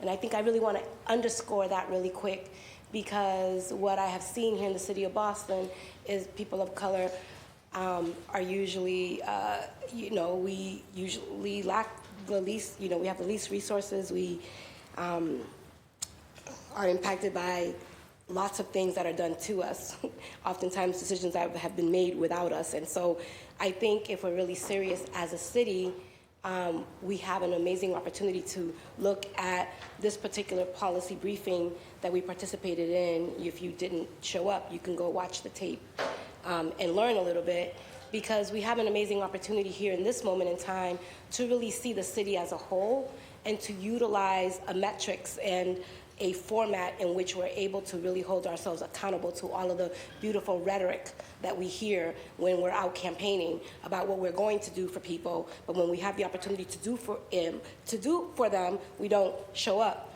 They don't want none of that here, so before you get kicked out. So I just want to think it's really important as we continue to navigate these conversations that we have to show up in our true, authentic selves in this chamber. And when it's time for us to take votes, that we do so understanding the implications that they have on racial equity. So we can't say we're about lifting people of color up, and then the moment we have an opportunity to uplift them, then we don't stand up for them, right? And so I think we have a great blueprint and a template for us to really lean into. And I also think, because we have lots of votes that we're going to be taking today, that I think that as a body, we also need to start being more mindful about hearings and hearing orders. And the administration in particular, I don't know if they're here today, but I'm sure they're watching, and they'll play the rerun later, but I don't think it's just for us to get things at the last minute and expect us to make decisions that are going to impact our constituents. And so that is an issue of racial equity too, because a lot of the decisions that we're going to be making today impact our constituents. And we had one hearing that just happened. And so I just think that if we are really serious about repairing the harm, then we need to start learning how to work better as a body. And in 2025, we're going to have to be more mindful of what hearings get heard, when they get heard, by who they get heard by, oftentimes. And I think that we need to do a better job, all of us, including myself. And so with that, I use my microphone to say thank you to Councilor Anderson for holding space to talk about all of the amazing work that's happening in District 7 and all of the racial inequities that continues to persist in D7. And I'm asking all of my colleagues to really think about how we can better show up for each other in this time, because, you know, it shouldn't just be us trying to protect our seats. We should be leading unapologetic and without fear when we've given the opportunity to do so. Thank you. Thank you. Thank you. Docket number 1391 will remain in committee. Mr. Clerk, would you please read dockets number 1545 through 1772 as listed in the agenda? Docket number 1545, message and order authorizing the City of Boston to accept and expend the amount of $307,304 in the form of a grant for the fiscal year 25 DMHCIT TTAC grant awarded by the Mass Department of Mental Health to be administered by the Police Department. The grant will fund the implementation of 40-hour crisis intervention team training for officers under the umbrella of the BPD Street Outreach Unit. Docket number 1546, message and order authorizing the City of Boston to accept and expend the amount of $280,065 in the form of a grant for the fiscal year 24 DNA Capacity Enhancement and Backlog Reduction Program awarded by the United States Department of Justice to be administered by the Police Department. The grant will fund 2 criminalist positions, overtime, lab supplies, equipment, and continuing education expenses. Docket number 1548, message and order authorizing the City of Boston to accept and expend the amount of $29,496 in the form of a grant for the fiscal year 24 Port Security Grant Program awarded by the United States Department of Homeland Security to be administered by the Police Department. The grant will fund the purchase of a new collar for the 38-foot safe boat duty vessel.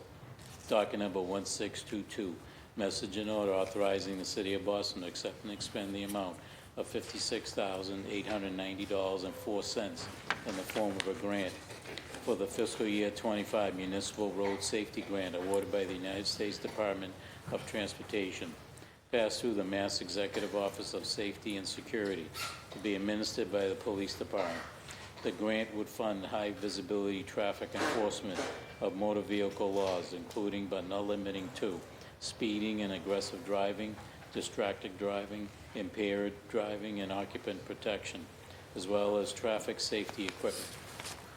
Docket number 1673, message and order authorizing the City of Boston to accept and expend the amount of $11,952,986 in the form of a grant for the fiscal year 2024 Urban Area Security Initiative awarded by the United States Department of Homeland Security, passed through the Mass Executive Office of Public Safety and Security, to be administered by the Mayor's Office of Emergency Preparedness.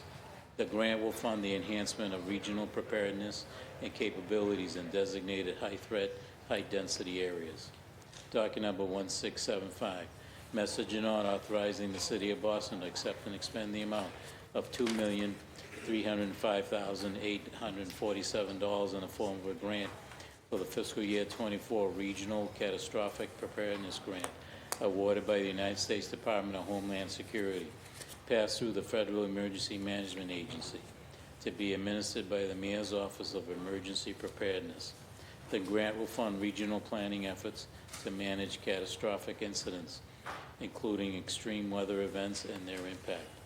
Docket number 1676, message and order authorizing the City of Boston to accept and expend the amount of $1 million in the form of a grant for the Securing the City's Continuation Grant awarded by the United States Department of Homeland Security, to be administered by the Police Department.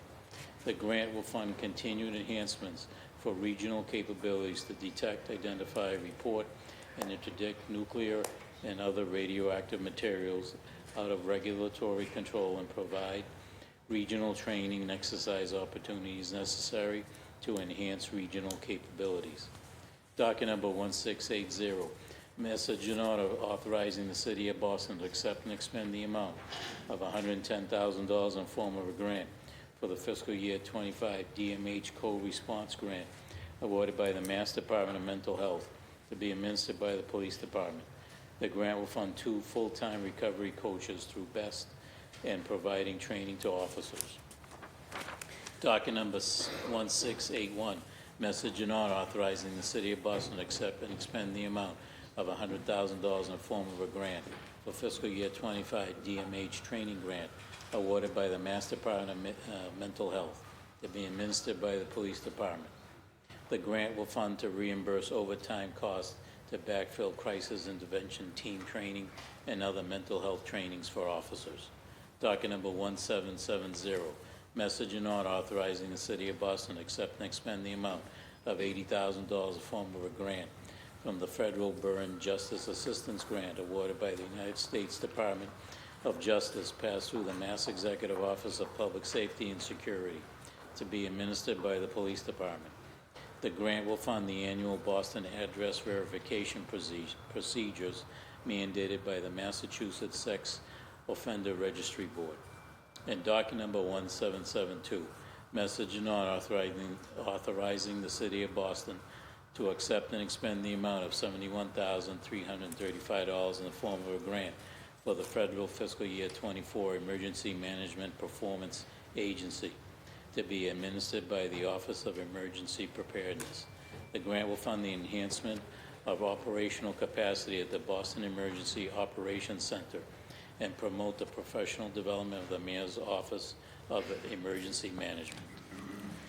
Thank you. The chair recognizes Councilor Santana, Chair of the Committee on Public Safety and Criminal Justice. You have the floor. Thank you, Madam President, and thank you to Mr. Clerk for reading all of those. He's a nice reader. The Committee on Public Safety and Criminal Justice held a public hearing yesterday, Tuesday, December 10th, 2024, to discuss 11 public safety grants. These matters were all sponsored by Mayor Michelle Wu and included dockets number 1545, 1546, and 1548, referred to the committee on October 23. Docket number 1622, referred to the committee on October 30th. Dockets number 1673, 1675, 1676, 1680, and 1681, referred to the committee on November 20th. And dockets number 1770 and number 1772, referred to the committee on December 4th. The committee heard testimony from 9 members of the Boston Police Department: Lieutenant Peter Messina, Street Outreach Unit; Jenna Savage, Office of Research and Development; Superintendent Lanita Culane, Bureau of Field Services; Kevin Larardi, Director of the Crime Lab, Forensics Quality Control; Sergeant Christopher Bailey, Harbor Patrol Unit; Anthony Rizzo, Metro Boston Securing the Cities; Maria Cheevers, Director of Research and Development; Captain Timothy Conley, and Director Ryan Walsh, Boston Regional Intelligence Agency. The committee additionally heard testimony from 2 members of the Office of Emergency Management, Matthew Kearney, Deputy Chief, and Andrew Bernays, Assistant Deputy Chief of Administration. We were also joined by our colleagues, Councillor Ed Flynn, Councillor Erin Murphy, Councillor Liz Braden, Councillor John Fitzgerald, Councillor Ben Weber, Councillor President Rusi Lujan, and Councillor Gabriela Calera Zapata. The committee also received letters of absence from Councillor Enrique Pepin, Councillor Brian Worrell, and Councillor Sharon Durkin. The committee heard testimony from Lieutenant Messina and Ms. Savage, who discussed dockets number 1545 and number 1680 and 1681. Ms. Savage stated that these 3 grants were all awarded by the Massachusetts Department on Mental Health, which the city receives every year. Docket number 1545 will fund a full-time crisis intervention team, CIT, training coordinator who would provide 40-hour mental health training for the first responders and would include learning how to recognize symptoms of mental health, local resources, and de-escalation tactics. Ms. Savage stated that docket number 1681, which provides funding to backfill officers and first responders work shifts when they are attending these trainings. Ms. Savage stated that docket number 1680 is a co-response grant that would provide funding for a 1 recovery coach who will work directly with the street outreach unit and assist residents in need. The committee heard testimony from Superintendent Culane, who discussed dockets number 1622. Superintendent Culane stated that this is a municipal road safety grant that would assist BPD to enhance the safety of motor vehicles operators, pedestrians, and cyclists through high visibility traffic enforcement of motor vehicle laws, including but not limited to speeding and aggressive driving, distracted driving, impaired driving, and occupant protection, as well as traffic safety equipment. This will be conducted by the use of overtime funds, mounted radar, speed signs, and traffic mobilizations. The committee heard testimony from Director Lorardi, who discussed dockets number 1546. He stated that this grant fund capacity enhancement and backlog reduction for the BPD Crime Lab through DNA analysis. Director Lorardi stated that the city has received this grant for over 20 years. The committee heard testimony from Sergeant Bailey, who discussed dockets number 1548. He stated that this is a grant the city receives annually. This grant would fund maintenance upkeep to maintain the efficiency and operational readiness of BPD's Harbor Patrol Unit. The committee heard testimony from Mr. Rizzo, who discussed dockets number 1676.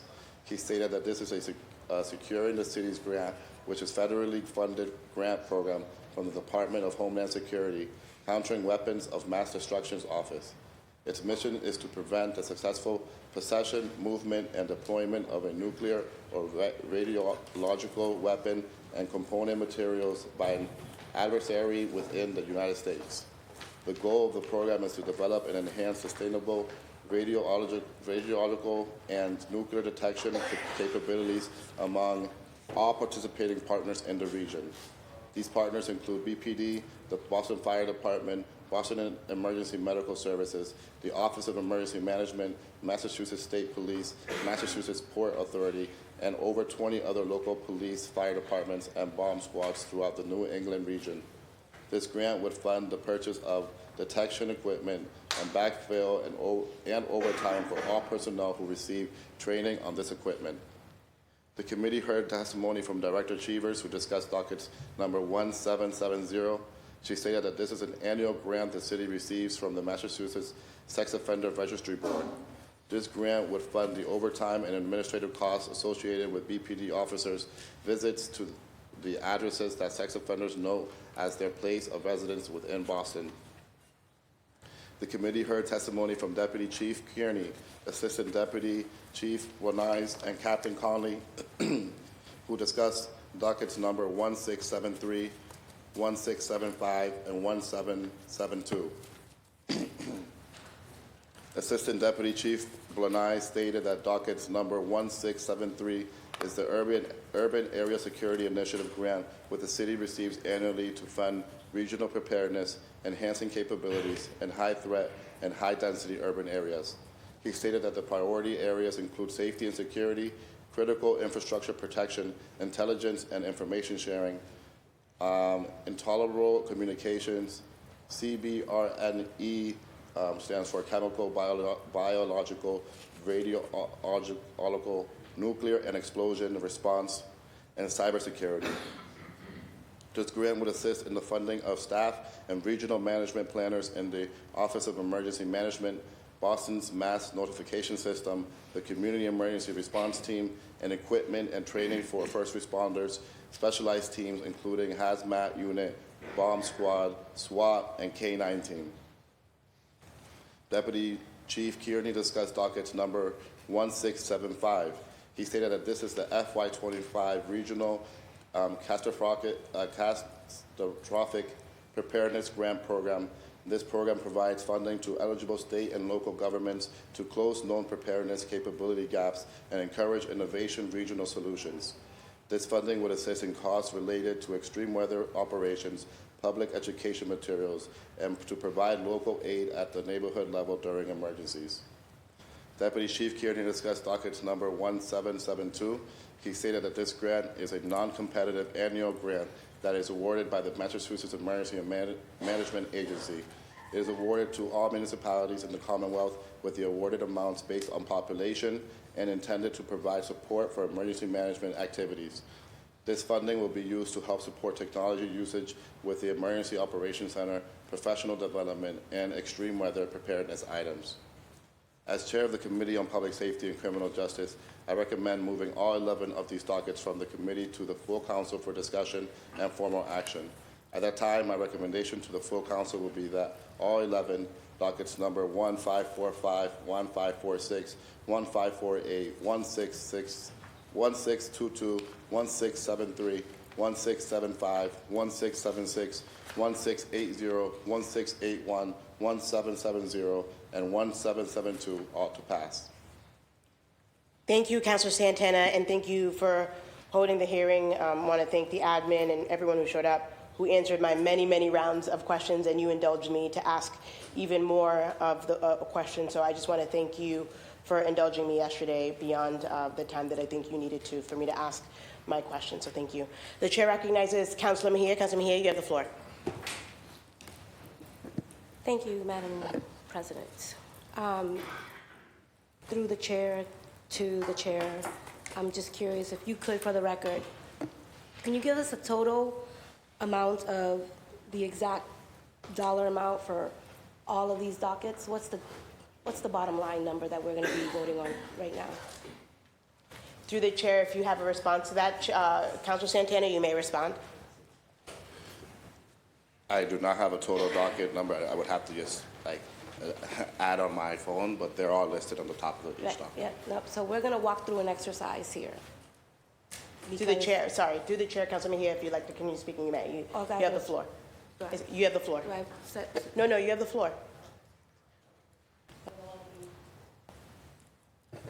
I want to step out of line here. So we're going to go through an exercise here because I think it's really important for us to understand how we as a body have been functioning in this chamber. Okay? So indulge me because I worked really hard to get into this seat. And I'm going to utilize my little microphone to use my time. So I would like to, for the record, help people understand how much money we're about to vote on as it relates to this particular set of dockets. I think it's really important because everyone's asking us to be transparent. Everyone's asking us to be efficient.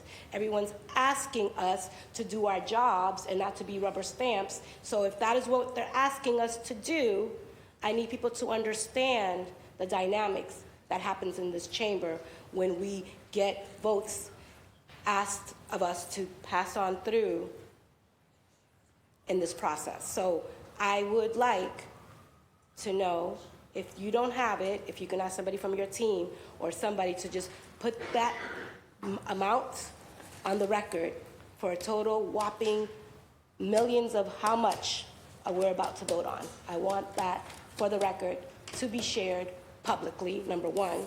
And I also think it's really important to recognize that there are organizations like Torchlight Recovery, I believe they're in Nubian Square, right? Did I say it right?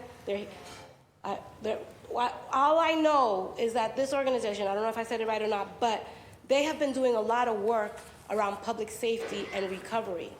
And I don't think that they were invited to be part of the hearing to talk about their work and their efforts, right? So I just think that there is a discrepancy in how we pick and choose the decisions that we make and the people who we put in and invite to participate in the process. So I am going to ask again, for the record, what is, and the price is right or not? I'd like to hear that for the record. Councilor Mejia, I just did some back of the napkin math, and it's about 16.3.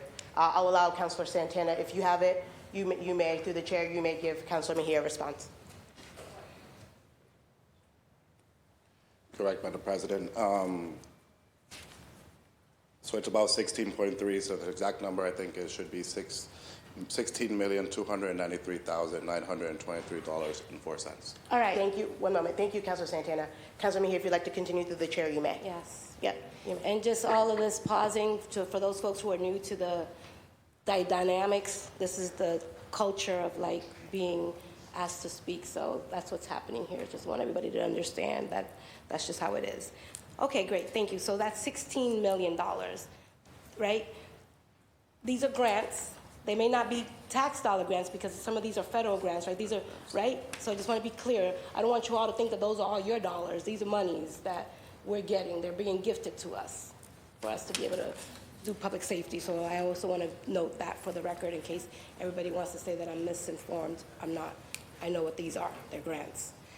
However, even though they are grants, doesn't necessarily mean that we have to just say yes to them, because some of these grants compromise the quality of life and well-being for people of color, in particular BRIC and the gang database.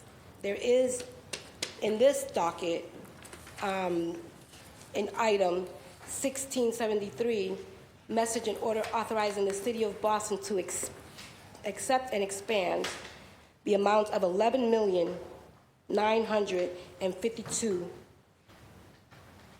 That's a lot of money, y'all. I can't even say all those numbers, but y'all know it's almost $12 million, y'all, just for the record, in the form of a grant for the FY20 Urban Area Security Initiative awarded by the United States. Now, I'm just curious, because I didn't have the privilege to go to yesterday's hearing. I'm curious about the deadlines and timelines, because I always like to be in full transparency. Like this was, I think it was ordered in late October, and we heard it yesterday, right? I think the mayor submitted it to us.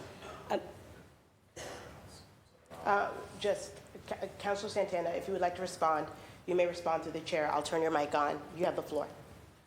Sorry about that, Madam President. Thank you. Okay. Thank you for understanding. We have, so the different dockets, I read the dates that they were referred to, so somewhere in October, I think somewhere earlier and somewhere after as well. Yeah. Okay. Thank you. Councilor Mejia, if you'd like to continue through the chair, you may. Yes, thank you. So I'm going to keep asking questions. I am curious about the deadline and timelines. Do we, right? Do we need to vote on these today through the chair to the chair? Thank you. Through the chair, Councilor Santana, if you would like to respond or if you'd like to add anything, you may. The chair recognizes Councilor Santana. You have the floor. Thank you, Madam President. So, I mean, this is the last session of the year without knowing the actual calendar for next year. The idea is that we were trying to pass some of these federal dollars before the new administration was going to come in January. So without knowing the actual dates of next year yet, this is the last opportunity that we have to pass these grants for the session. Councilor Mejia, if you'd like to respond, you may. Yes, thank you very much. So from what I understand, the first council meeting is slated for January 8th. Is that true or not? Correct. Okay. But that still doesn't answer my question in terms of deadlines. Because what happens, or at least what I've noticed that has happened in this particular term, under this particular construct that I'm operating in, is that there's always a sense of urgency, that if we don't act, we're going to lose it all. And it's happened a number of times. And I don't want to lead with fear, and I don't want to lead with like, oh my God, if I don't say yes now, we're going to lose all of this. No, I don't think that that's a healthy way to lead. I think we have a responsibility to have all of the facts and all of the information and all of the opportunity that it takes for us to deliberate in a very thoughtful and demure manner. So, that said, and just for consideration, and I know my colleague, I don't know if I can call names because I think I get in trouble for doing that, but my buddy over here, Flynn, already posted something about us delaying this particular vote. And while I do respect that and appreciate the desire for us to move things forward, I pause with what type of sentiment and precedent we are setting by allowing ourselves to push through $16 million with just one hearing that many community members did not partake in.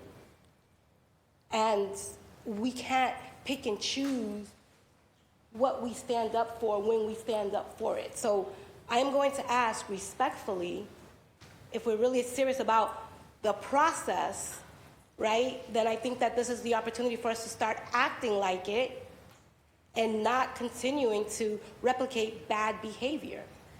And the behavior that is bad is that we have really literally become a rubber stamp.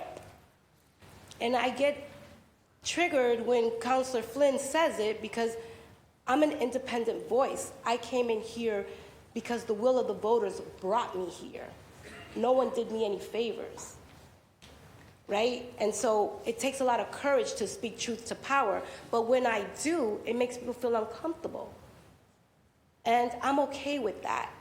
But I think at some point we're gonna have to change the way we do business because people are not going to respect this body if we just keep passing millions of dollars just because someone asked us to. I'm not gonna participate in that behavior. And if that's how we're going to act moving forward, what I'm going to do is just be voting present. Because at the very least, you know that I'm here. And you know that I'm not here to participate in any more shenanigans. Okay? So I'm going to ask you all to really consider what our jobs are. Our job is to be the checks and balances to the administration. That is our job. That is our job. And if you want a further detailed analysis of what your job is, you can look at my Instagram because I do my job every day. Okay? I earn every single dollar that I make. Okay? And so because of that, I can stand here and speak truth to power without any fear or ramifications. So that's it. I'm asking my colleagues to reconsider possible actions for any vote that feels rushed and pushed down our throats. I am not here for this. And there are some that I think are worthy, and y'all can go ask the administration what y'all should be doing right now, because I'm sure that's what y'all probably trying to figure out. But I'm gonna tell you this. What I'm going to do is I'm gonna vote on the ones that I believe deserve our time and energy. Because that's what my job is. So don't be taking votes just because you think you're gonna get by. Because every single time we do this, y'all gonna hear this little mouth stand up and ask you all to do your jobs. And I'm not gonna be nice anymore. I'm tired of being nice. I held it down for 1 year But you know what? I'm about to unleash this little dragon because I am not going to minimize any more of my little wrath. So y'all can come for me all you want because I'm here for it. Thank you. The chair recognizes Councilor Murphy. Councilor Murphy, you have the floor. Thank you, Madam Chair. I did want to speak on a smaller grant, $100,000, and just speak to Jenna Savage. It was very hopeful to hear from her. She spoke about the positive impact, the increase that some of these grants have been funding more mental health training for our police officers, but also all of our first responders, EMS and fire, and the ability to hire a few more mental health staff. So I did want to speak in favor of those grants, and hopefully in the future we can invest more money in that, because it's been a positive impact and has given our first responders more tools and more support, and they have positively reacted to it, saying that they're able to do their job more effectively. So I wanted to speak on that one. Thank you, Councilor Murphy. And I would just want to interject. I want to thank again Councilor Santana for holding the hearing yesterday. I think hearings are really important venues for us to ask the questions we have. And I want to just make it clear that on the UASI grant specifically, last year we held a hearing on it and I had more questions. And that I voted against the UASI grant last year. And we held, and then voted for it. I want to make very clear that UASI is not just Boston. It's a regional grant for 9 other cities. And only, I believe, less than 15% of that deals with BRIC. We had a vote a few weeks ago where we voted just on a grant on BRIC, and I voted against it because BRIC oversees the gang database. And we know that for Black and brown communities, for too long, the gang database has disproportionately affected our communities by over-identification. And we also know that there needs a lot of reform from the BRIC, and I appreciate Director Walsh for being here yesterday to talk about the ongoing work. So a few weeks ago, when it was a grant just about BRIC, I voted against that. But here we're talking about UASI, which is a regional grant, and it has so much more to do than just about the BRIC. And yes, we have ongoing questions, especially with this upcoming administration. We have the Trust Act, which we as a council last week, unanimously voted in support of reaffirming the Trust Act. And we have continued questions still, because the Trust Act governs just civil immigration detainment. So just when people are trying to detain and deport immigrants. But there are still questions about the relationship between the BRIC and federal agencies. And those are questions that we're going to continue to ask. But I just wanted to make it very clear about UASI. And I also want to thank the administration, because I literally asked 5 rounds of questions yesterday. And they were present, and I called them down every single time when they were not on the panel so that they could answer my questions. My office has been to the BRIC. We've told them that there's an issue because there was an East Boston resident, a Latino resident, who was deported as a result of the BRIC and its relationship with federal agencies. There are real questions about the BRIC. UASI is more than that. And I, again, just want to thank you, Councilor Santana, for your work and your diligence at holding the hearing. We usually have one hearing and then we vote on a grant. And so I want to thank you for holding the hearing. I still have ongoing questions. The administration has done a great job of responding and getting me the answers to my questions, but I know that we have ongoing questions still. The chair recognizes Councilor Weber. Councilor Weber, you have the floor. Thank you, Madam President. Just to reiterate, I think yesterday we heard that of the $11.9 million for the UASI grant, I think it's about $2 million, maybe 2.5 for the BRIC. So, that is the sticking point in this grant, and I think it's something that deserves our full attention. We heard when we had a hearing on this earlier in the year, we heard from the police commissioner how the so-called gang database is used to actually protect some gang members from retaliation, like after the shooting at the Caribbean Festival. But it did not help Kwame Clark, who was shot and killed in Mildred Haley Apartments a couple months ago. Somebody who had been involved with gangs but had sort of changed his life path, gotten his high school diploma as a 19-year-old, and was waiting to receive his diploma when he was shot and killed supposedly by a member of a former rival. And I'm very sad to say the first time I met Kwame was at his funeral. But, I think it showed that this database it's supposed to be used for good. It certainly failed somebody who lived in Mildred Haley.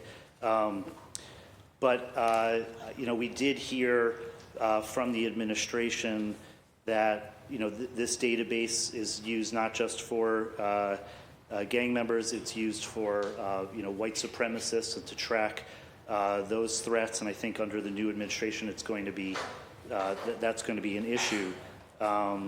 There have been, former practices which they've promised to change and that they've said they've changed. And it does appear that things that happened in, the mid 2015, 16, 17 are not happening today.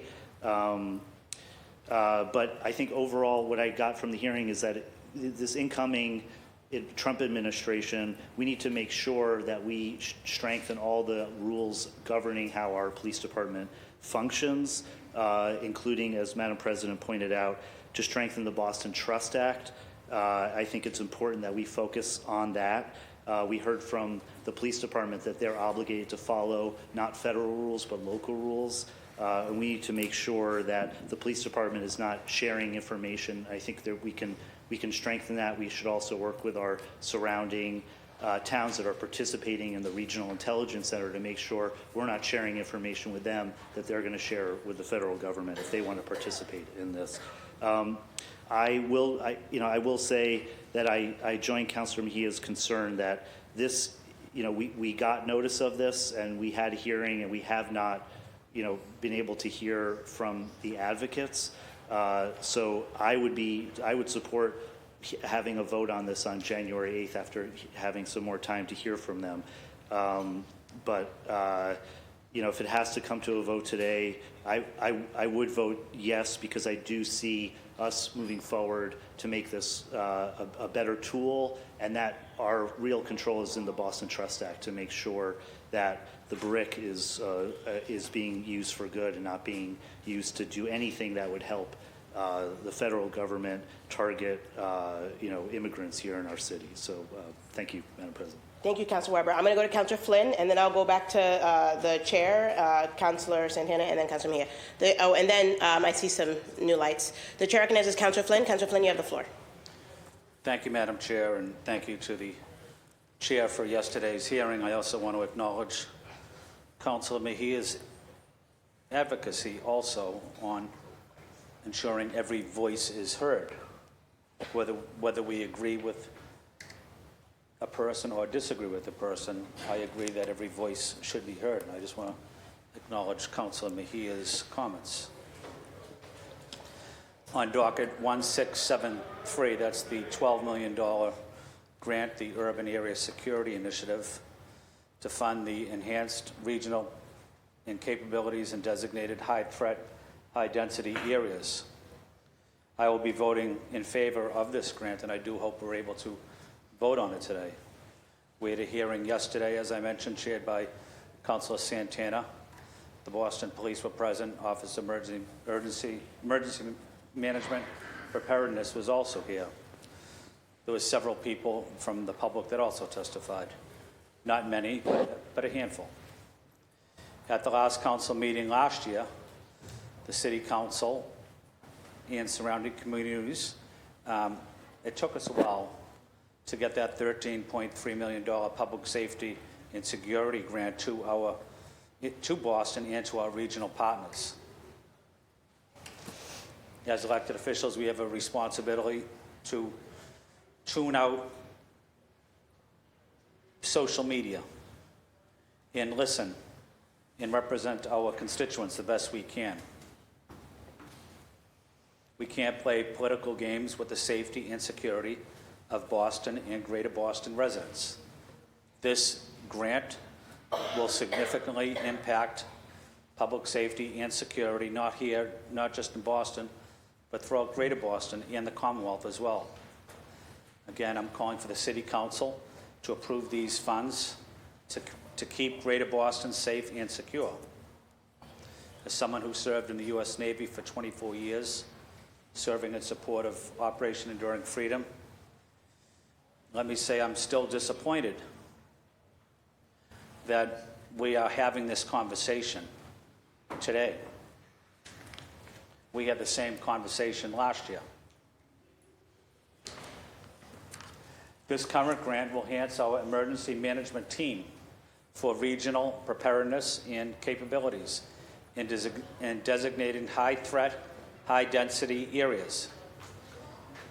It also includes funding for surrounding towns and cities in the greater Boston area. It's about working together to provide exceptional public safety support and leadership to the residents of Boston, to greater Boston, and to Massachusetts. Boston is the capital city. We have a responsibility to help our cities and towns that surround this city. It's not just about Boston, it's also about Cambridge, it's about Somerville, it's about Winthrop, it's about Chelsea. Let's support this grant for our residents and neighbors of the greater Boston area. They're counting on us today to support this. They don't want a delay. Now is the time for positive leadership. Thank you. Thank you. The chair recognizes Councilor Santana. You have the floor. Thank you, Madam President, and appreciate all my colleagues' comments. Earlier, I spoke as the chair of the committee, but I also wanted to share that many residents have reached out to my office with concerns about dockets, specifically dockets number 1673 for the FY 2024 Urban Area Security Initiative grant. And I'd like to share some thoughts on my personal stance on this grant. As a Black man and an immigrant, the issues of how we surveil and police our community are deeply personal for me. I fully understand the concerns and fears surrounding surveillance and the sense of risk our communities can feel interacting with the government. My family has lived through it. I have lived through it. These are firsthand experiences for me, and many individuals I care about continue to live in fear. The issues we are facing are real, and they are tangible consequences for our community.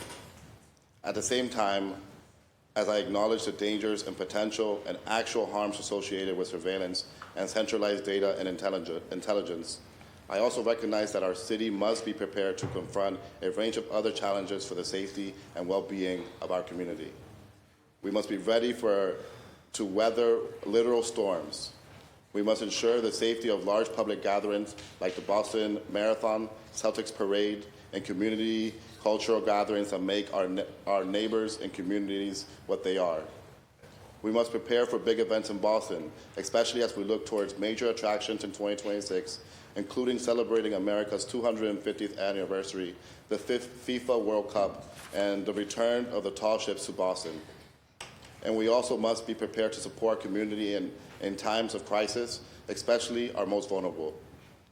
These are all programs that are also funded through the UASC grant as well, and comprise the bulk of how the grant funds will be used. I also want to recognize a practical reality. Whether the city accepts this grant or not, the administration will very likely fund the programs the UASC grant covers. Not approving the grant won't change the programs and policies, but it will do what it will do is reduce our overall resources, which could negatively impact other areas we'd like to prioritize and are often the first to be at risk, including arts, youth programs, and services for our most marginalized communities. I do want you to know that I do not take as a given that we just accept the status quo unquestioned. I remain fully committed to continuing through oversight of the city's approach to surveillance, regional intelligence, and coordination with other law enforcement agencies, including the cases where the City of Boston should decline to provide information to other law enforcement agencies and will put others' residents Please at silence. risk. Sorry. Just make sure that everyone's phone is silenced. Thank you. Yeah. Towards that end, I have sponsored and led as chair 3 hearings on the use of surveillance technology in the City of Boston in just the past 6 months. As chair of the Committee on Public Safety and Criminal Justice, I have also held a number of hearings putting a critical lens on the practices of the BRIC and Boston Police Department to ensure they align with our values and the true safety of our community. And I continue to regularly meet directly with leadership to discuss these concerns. I will continue to engage and lead in these conversations, advocate for stronger privacy protections, and undertake new efforts to ensure that we are particularly addressing the safety of our immigrant communities, the bodily autonomy of people seeking abortions, reproductive care, and gender-affirming care, members of our LGBTQIA+ community, particularly our transgender and gender-expansive siblings, and anyone who may be targeted by laws in other jurisdictions that do not align with our laws here in Boston. I hope my colleagues will join me in this work, and I look forward to continuing to collaborate with all of you. Thank you, Madam President. Thank you, Councilor Santana. The chair recognizes Councilor Mejia. Councilor Mejia, you have the floor. Thank you, Madam President, and thank you to my colleague for all his work in this space and to my colleagues who have already spoken. We really do appreciate that. Just for the record, I think it's really important for us to understand, again, I'm going to be the official chamber translator because people are always trying to figure out what's happening. I think it's really important to underscore and reiterate, right, that we should never be leading from a place of fear. And I don't want folks who are tuning in to believe that I am opposed to anything that's going to protect our communities. Just because you stand up and question things doesn't necessarily mean that you don't believe in them. But our job is to really be thoughtful. And this is what these moments ask us to do, right? So I just want to know for the record, in case anybody wants to flip the script on what my behavior, I just want to be really clear how I'm showing up and why.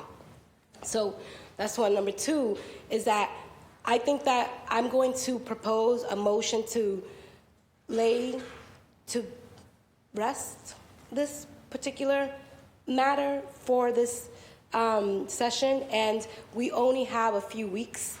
I think that the first meeting is January 8th, and I think that my colleagues, I really want you all to consider this because it's really about the process. The way we have been functioning is dysfunctional. So I think it's important for us to say we're going to send a message to the other side of the building that when it comes to this body, you're just not going to plow right through and get everything you want. No, we are the checks and balances, and I'm going to put a motion, and I know that Central Staff is going to help me with the correct terminology here, but I'm sure, Alex, I'm trying to do a motion to lay to bed. Yes, so there's you have a motion to lay on the table. Lay on the table, wherever it is, but it's going, I want this to be put on pause. Is it seconded? Okay, seconded. So, okay, there's a motion can't be disrupted, but there is a point of order from Councilor Coletta Zapata.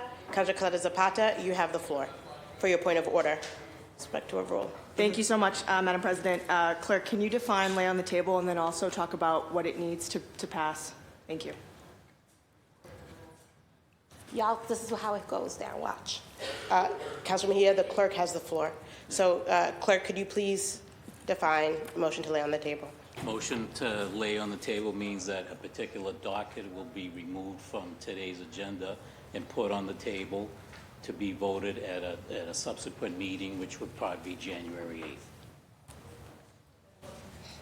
8th. Councilor Coletta, you have the floor if you'd like to respond to the point of order. Thank you so much. For those watching at home, I'm just trying to make sure that I am translating and defining this for people. As part of Rule 18, how many folks need to vote in favor of this for it to pass? It's a majority. Oh, Mr. Clerk. Majority vote. Majority. Okay. Thank you. Okay, so there's a motion to lay this grant on the table. Is there a second? Okay, Mr. Clerk, would you please conduct a roll call vote to lay this, Docket number. which docket number are you trying? I believe it's docket number, is it? 1673, which is the biggest vote. Okay. But I want to be clear for the record, because, you know, everything gets lost in translation here, is what we're trying to do, just for the record, is we are trying to, as a body, understand that our job is to be the checks and balances to the other side. And so this particular vote is two-part. One part is some of this here, and the other part is how we get those dollars funneled through this chamber. And so my ask of my colleagues here today is to demonstrate some political will and to understand that we have a responsibility to show up differently. So I'm not asking you all to give this money back to the federal government. I'm just asking you all to allow us due process so that we can have some time to, I don't know about y'all, but even when I'm on vacation, I'm still working. Like, if there was an opportunity for us to even have conversations with community advocates, I think that there is an opportunity for us to do that, just because I feel like we need to do business differently. So even if we have a hearing with community advocates around some of the concerns that we've heard, maybe we can think about other ways that we can be supporting projects that don't begin and end with just, this is all we have and this is what you get, you don't get upset. I'm just asking for a little bit more time. That's it. Thank you, Councilor Mejia. And I'd just like to state, because I was present at the hearing, I know you were not present and there were others who weren't present, but I do just want to make it clear that the Office of Emergency Management did state that a lot of their budget and being able to pay their staff is dependent on this grant and that they will run out of money. So I just wanted to clarify that for the record, because I just think that's an important thing for folks who were not present at the hearing. And then and then it's been seconded, we'll move to a vote, but I'll allow you. Yes. Thank you. Yes. I appreciate that. The indulgence is what it's called. Thank you. I just want to just note for the record that I agree with that point, and the biggest point of contention for me is 1673. But it's within that docket, though. So, but I think that we need to have the conversation, and it's not going to die today, right? We're going to come back on the 8th and handle the business at hand, right? Why can't we seize this moment to do our jobs differently? Okay, thank you. Councilor Mejia has a motion to lay on the table, to lay this docket number 1673. That docket has been seconded. Just so that my colleagues are clear, a yes vote would lay this docket on the table and we would not vote on it today. And a no vote means that we vote on it, that it's not going to be laid on the table and that we will vote on it. So a yes, a point of, but okay. Councilor Durkin, you have the floor.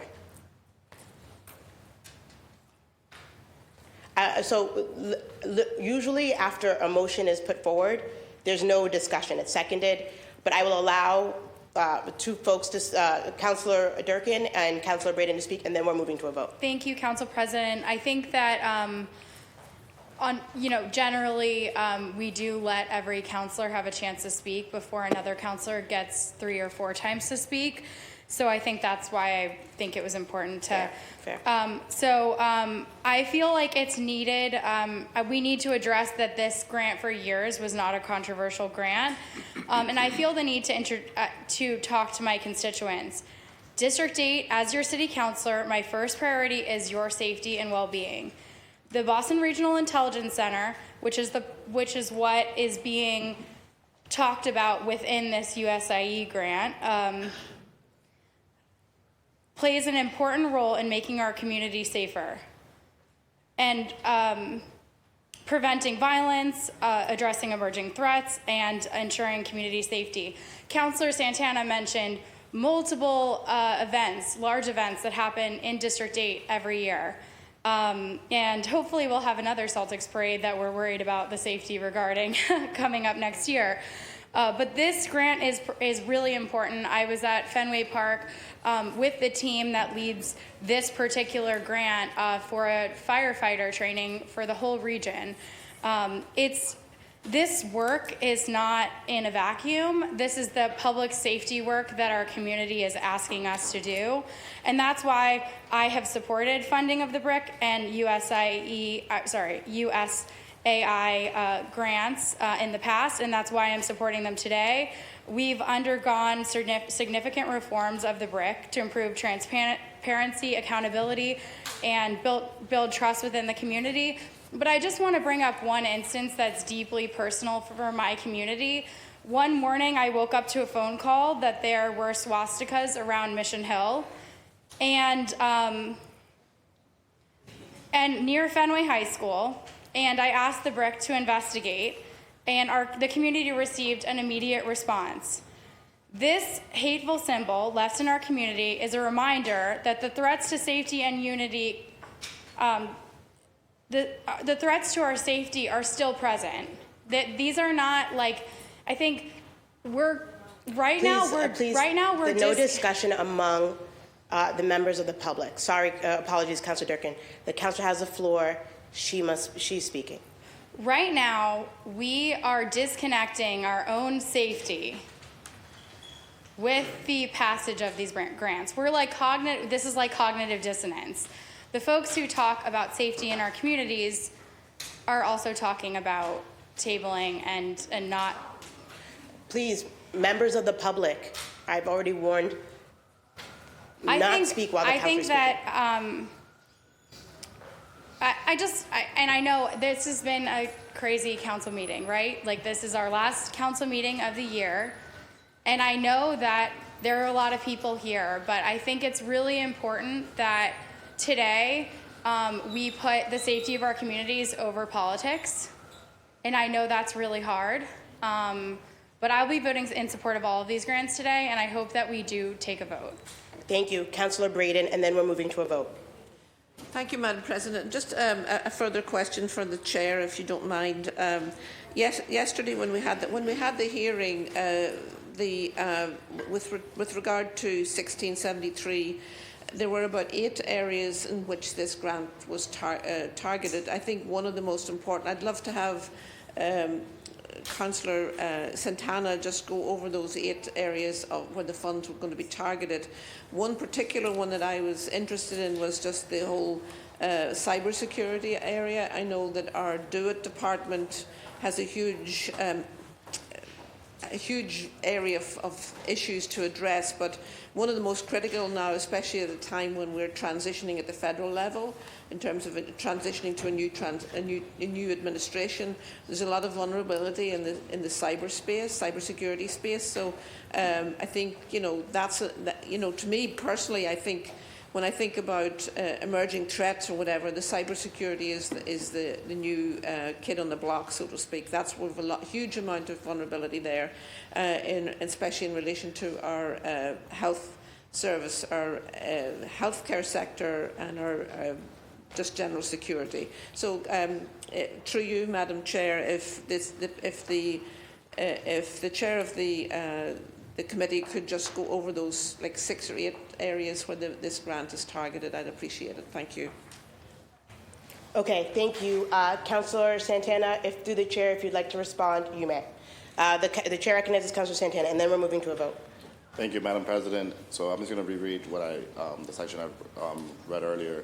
The committee heard testimony from Deputy Chief Kearney and Assistant Deputy Chief Blinares and Captain Conley, who discussed dockets number 1673, 1675, and 1772. Assistant Deputy Chief Blinares stated that dockets number 1673 is the Urban Area Security Initiative grant, which the city receives annually to fund regional preparedness, enhancing capabilities in high-threat and high-density urban areas. He stated that priorities areas include safety and security, critical infrastructure protection, intelligence and information sharing, interoperable communications, CBRNE, which stands for chemical, biological, radiological, nuclear, and explosion response, and cybersecurity. This grant would assist in the funding of staff and regional management planners in the Office of Emergency Management, Boston's Mass Notification System, the Community Emergency Response Team, and equipment and training for first responder specialized teams, including Hazmat Unit, Bomb Squad, SWAT, and K-9 team. Okay, thank you. A point of order, Councillor Fernandez Anderson, you have the floor. Thank you. Mr. Clerk, to the Chair, President, is there not a motion on the floor? Yeah. But is it to the discretion of the President to pause the motion? No.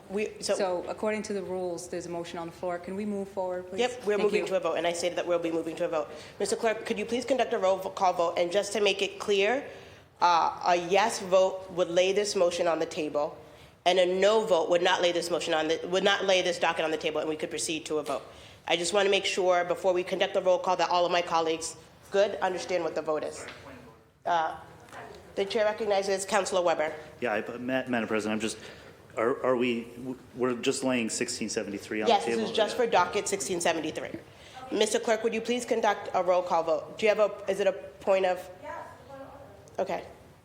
I didn't hear you say point of order, so. Oh, I'm so sorry. I'm learning how to be in this chamber. Just so that I'm clear, can you explain? So I put the motion on. What, Mr. Clerk, what am I motion to? Lay on the table. So when it's my turn, how do I agree with myself? A yes or a no? If you want it to be on the table. So I say yes, right? No, because listen, y'all think that's funny, but like y'all have no idea how difficult it is to be in this chamber. Which is why I tried to explain Which it, is, and I even asked though you. you explained it, I still didn't understand it. So I need you to tell me, clerk. Okay? A yes vote will put it on, lay it on the table. So it would be agreeing with myself, right? A yes. Okay, good. Look, y'all have to understand, everybody's a different type of learner up in here. Thank you. Mr. Clerk, will you please conduct a roll call vote on laying docket number 1673 on the table? Roll call vote on a motion to lay on the table docket number 1673. Councilor Braden. No. Councilor Braden, no. Councilor Coletta Zapata. No.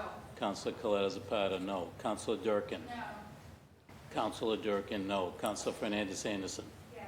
Councilor Fernandez Anderson, yes. Councilor Fitzgerald. No. Councilor Fitzgerald, no. Councilor Flynn. No. Councilor Flynn, no. Councilor Louisiane. No. Councilor Louisiane, no. Councilor Mejia. C. Councilor Mejia, C. Councilor Murphy. Councilor Murphy, no. Councilor Pepin. Councilor Pepin, no. Councilor Santana. No.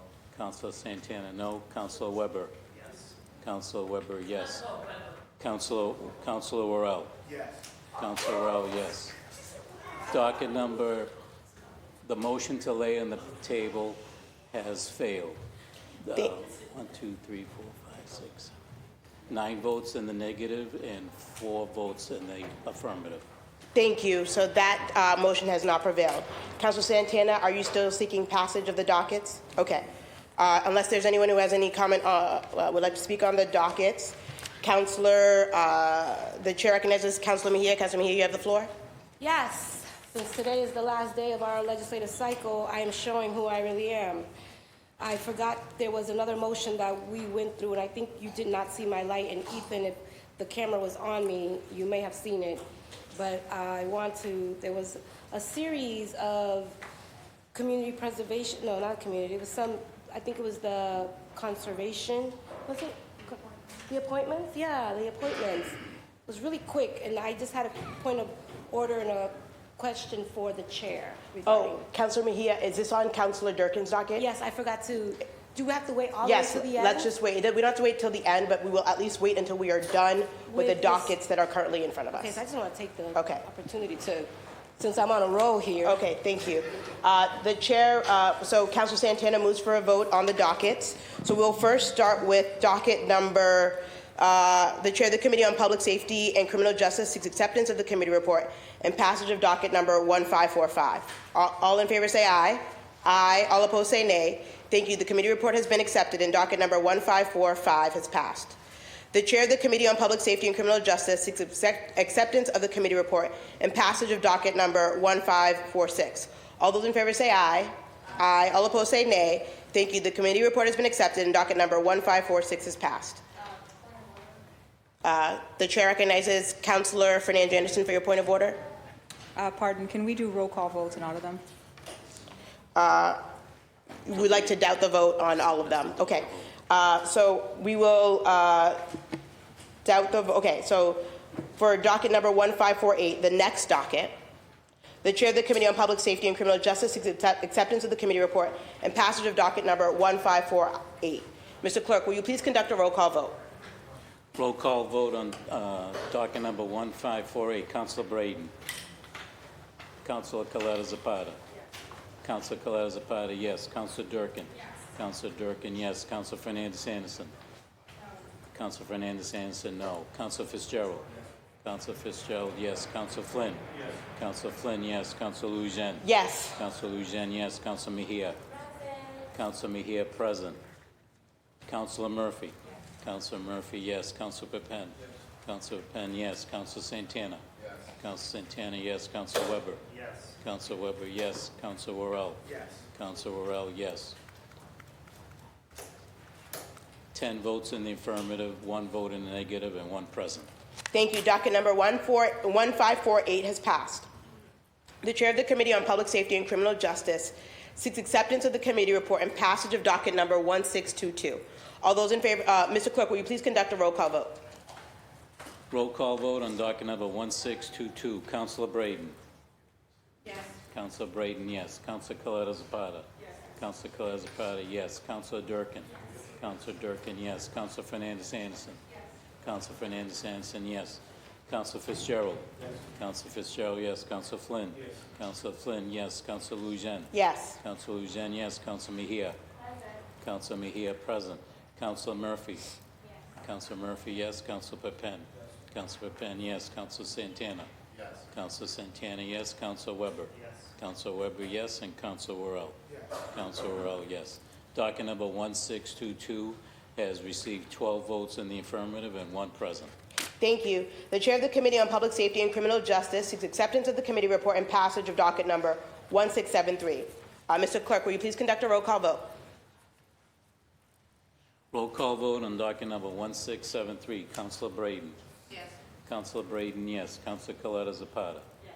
Councilor Coletta Zapata, yes. Councilor Durkin? Yes. Councilor Durkin, yes. Councilor Fernandez Anderson? Yes. Councilor Fernandez Anderson, yes.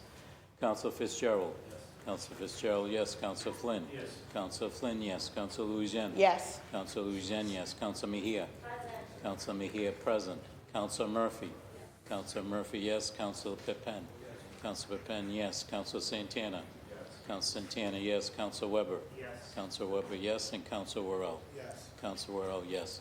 Docket number 1673 has received 12 votes in the affirmative and 1 present. Thank you. Docket number 1673 has passed. The Chair of the Committee on Public Safety and Criminal Justice seeks acceptance of the committee report and passage of docket number 1675. Mr. Clerk, please conduct a roll call vote. Roll call vote on docket number 1675. Councilor Braden? Yes. Councilor Braden, yes. Councilor Coletta Zapata? Yes. Councilor Coletta Zapata, yes. Councilor Durkin? Yes. Councilor Durkin, yes. Councilor Fernandez Anderson? Councilor Fernandez Anderson, present. Councilor Fitzgerald? Yes. Councilor Fitzgerald, yes. Councilor Flynn? Yes. Councilor Flynn, yes. Councilor Lujan? Yes. Councilor Lujan, yes. Councilor Mejia? Present. Councilor Mejia, present.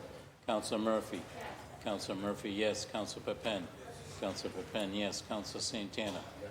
Councilor Santana, yes. Councilor Weber? Yes. Councilor Weber, yes. And Councilor Worrell? Yes. Councilor Worrell, yes. Docket number 1675 has received 11 votes in the affirmative and 2 votes present. Thank you. Docket number 1675 has passed. The Chair of the Committee on Public Safety and Criminal Justice seeks acceptance of the committee report and passage of docket number 1676. Mr. Clerk, please conduct a roll call vote. Roll call vote on docket number 1676. Councilor Braden? Yes. Councilor Braden, yes. Councilor Coletta Zapata? Yes. Councilor Coletta Zapata, yes. Councilor Durkin? Yes. Councilor Durkin, yes. Councilor Fernandez Anderson? Councilor Fernandez Anderson, present. Councilor Fitzgerald? Yes. Councilor Fitzgerald, yes. Councilor Flynn? Yes. Councilor Flynn, yes. Councilor Lujan? Yes. Councilor Lujan, yes. Councilor Mejia? Councilor Mejia, present. Councilor Murphy? Yes. Councilor Murphy, yes. Councilor Pepin? Yes. Councilor Pepin, yes. Councilor Santana? Yes. Councilor Santana, yes. Councilor Weber? Yes. Councilor Weber, yes. And Councilor Worrell? Yes. Councilor Worrell, yes. Docket number 1676 has received 11 votes in the affirmative and 2 present. Thank you. The committee report has been accepted and docket number 1676 is passed. The Chair of the Committee on Public Safety and Criminal Justice seeks acceptance of the committee report and passage of docket number 1680. Mr. Clerk, please conduct a roll call vote. Roll call vote on docket number 1680. Councilor Braden? Yes. Councilor Braden, yes. Councilor Coletta Zapata? Yes. Councilor Coletta Zapata, yes. Councilor Durkin? Yes. Councilor Durkin, yes. Councilor Fernandez Anderson? Yes. Councilor Fernandez Anderson, yes. Councilor Fitzgerald? Yes. Councilor Fitzgerald, yes. Councilor Flynn? Yes. Councilor Flynn, yes. Councilor Lujan? Yes. Councilor Lujan, yes. Councilor Mejia? Present. Councilor Mejia, present. Councilor Murphy? Yes. Councilor Murphy, yes. Councilor Pepin? Councilor Pepin, yes. Councilor Santana? Yes. Councilor Santana, yes. Councilor Weber? Yes. Councilor Weber, yes. And Councilor Worrell? Yes. Councilor Worrell, yes. Docket number 1680 has received 11 votes in the affirmative and 1 present. Thank you. The Chair of the Committee on Public Safety and Criminal Justice seeks acceptance of the committee report. Oh, thank you. The committee report has been accepted and docket number 1680 has passed. The Chair of the Committee on Public Safety and Criminal Justice seeks acceptance of the committee report and passage of docket number 1681. Mr. Clerk, please conduct a roll call vote. Roll call vote on docket number 1681. Councilor Braden. Councilor Braden, yes. Councilor Coletta Zapata. Yes. Councilor Coletta Zapata, yes. Councilor Durkin. Councilor Durkin, yes. Councilor Fernandez Anderson. Councilor Fernandez Anderson, yes. Councilor Fitzgerald. Yes. Councilor Fitzgerald, yes. Councilor Flynn. Yes. Councilor Flynn, yes. Councilor Lujan. Yes. Councilor Lujan, yes. Councilor Mejia. Councilor Mejia, present. Councilor Murphy. Yes. Councilor Murphy, yes. Councilor Pepin. Yes. Councilor Pepin, yes. Councilor Santana. Yes. Councilor Santana, yes. Councilor Weber. Yes. Councilor Weber, yes. And Councilor Worrell. Yes. Councilor Worrell, yes. Docket number 1681 has received 12 votes in the affirmative and 1 present. Thank you. The committee report has been accepted and docket number 1681 is passed. The Chair of the Committee on Public Safety and Criminal Justice seeks acceptance of the committee report and passage of docket number 1770. Mr. Clerk, please conduct a roll call vote. Roll call vote on docket number 1770. Councilor Braden. Yes. Councilor Braden, yes. Councilor Coletta Zapata. Yes. Councilor Coletta Zapata, yes. Councilor Durkin. Yes. Councilor Durkin, yes. Councilor Fernandez Anderson. Yes. Councilor Fernandez Anderson, yes. Councilor Fitzgerald. Yes. Councilor Fitzgerald, yes. Councilor Flynn. Yes. Councilor Flynn, yes. Councilor Lujan. Yes. Councilor Lujan, yes. Councilor Mejia. Councilor Mejia, present. Councilor Murphy. Yes. Councilor Murphy, yes. Councilor Pepin. Councilor Pepin, yes. Councilor Santana. Yes. Councilor Santana, yes. Councilor Weber. Yes. Councilor Weber, yes. And Councilor Worrell. Yes. Councilor Worrell, yes. Docket number 1770 has received 12 votes in the affirmative and 1 present. Thank you. The committee report has been accepted and docket number 1770 has passed. The Chair of the Committee on Public Safety and Criminal Justice seeks acceptance of the committee report and passage of docket number 1772. Roll call vote on docket number 1772. Councilor Braden. Yes. Councilor Braden, yes. Councilor Coletta Zapata. Yes. Councilor Coletta Zapata, yes. Councilor Durkin. Yes. Councilor Durkin, yes. Councilor Fernandez Anderson. Councilor Fernandez Anderson, present. Councilor Fitzgerald. Yes. Councilor Fitzgerald, yes. Councilor Flynn. Yes. Councilor Flynn, yes. Councilor Lujan. Yes. Councilor Lujan, yes. Councilor Mejia. Councilor Mejia, present. Councilor Murphy. Yes. Councilor Murphy, yes. Councilor Pepin. Yes. Councilor Pepin, yes. Councilor Santana. Yes. Councilor Santana, yes. Councilor Weber. Yes. Councilor Weber, yes. And Councilor Worrell. Yes. Councilor Worrell, yes. Docket number 1772 has received 11 votes in the affirmative and 2 present. Okay, thank you, Mr. Clerk. Thank you. The committee report has been accepted and docket number 1772 has passed. Okay. Councilor Fernandez Anderson, you have a point of clarification? Thank you. On docket 1673, through the President, Mr. Chair, can you clarify what was my vote?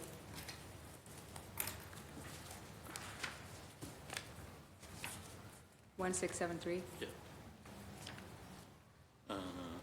Your vote was yes. May I change it to a present? So there's a motion to reconsider that vote? Sorry, motion to reconsider. Is it seconded? All in favor? Aye. Opposed? Okay. Mr. Clerk, could you please change the recording of our vote? To present. Thank you. To present. Okay. Please. Okay. Thank you. Thank you. Okay. Councilor Mejia, there's another docket that you wanted to address? If we could keep it brief, just because we have a lot of dockets and we had already discussed this docket, but yes. Just for clarification, I'm sorry, through the chair, to the other chair. There is some questions in regards to some of the appointments that we approved. And I just have a point of order and a quick clarification, and I may want to reconsider my my participation in such behavior. But I'm curious, there was, from what I understand, emails that had been sent over to us objecting to some of the appointments. I just want to, so hold on a second. I would like to just withdraw my support of the nominations. I know they've already been through, but I just know for the record that I'm a no on all of them. And want to also note and ask for reconsideration.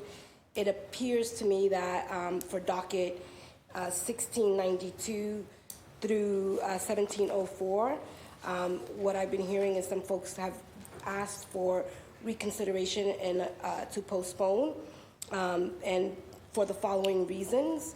I understand that Mayor, from some, I don't know if it's true or not, but that the mayor, there's some folks that were selected without public notice and without public meetings, and considering that we're all about making sure that we give the people the power and a voice in all the decision-making processes that we have here, if that is true, then I don't think in good faith I feel comfortable with just approving all of those nominations, if that is true.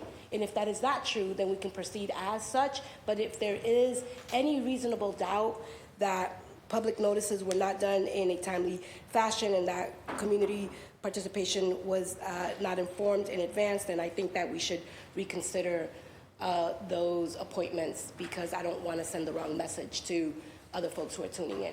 So just for a clarification. Okay, that's, we voted on the matter. There's no point of clarification. But there's a reconsideration in the way we went So about doing if you would like business. us to reconsider your vote, we can. That and, wait, hold up. The clerk, and I know Councilor Anderson, you're really good with the rules. You might be able to help me out with the situation here. Here's what I'm trying to do, for the record, and everybody's paying attention. And for those who know how to work this, I need all of y'all to help me work this out. So what I'm trying to understand here and what I'm trying to do is we've already voted on something and we're still in session, and from what I understand, that while we're still in session, we might be able to reconsider some things that happened here. I know that to be true because I've seen it. So don't try to rush me and say that I can't do it, because I've seen it. So that said, I'm asking for reconsideration on previous votes that we took here, because there is a question of the integrity of the process. Okay, so there's a motion, it's been seconded. Mr. Clerk, it's a motion to reconsider our votes on the appointment dockets. Mr. Clerk, could you tell us what is required? Is it a simple majority for I think it's a simple majority. Okay, we are going to conduct a roll call vote to reconsider the appointments that we have already discussed. There's a motion to reconsider those appointments. It's been seconded. Mr. Clerk, please conduct a roll call vote. This is a motion to reconsider. Which docket? The dockets. I can read them. 1692 to 1704. 1692 to 1704.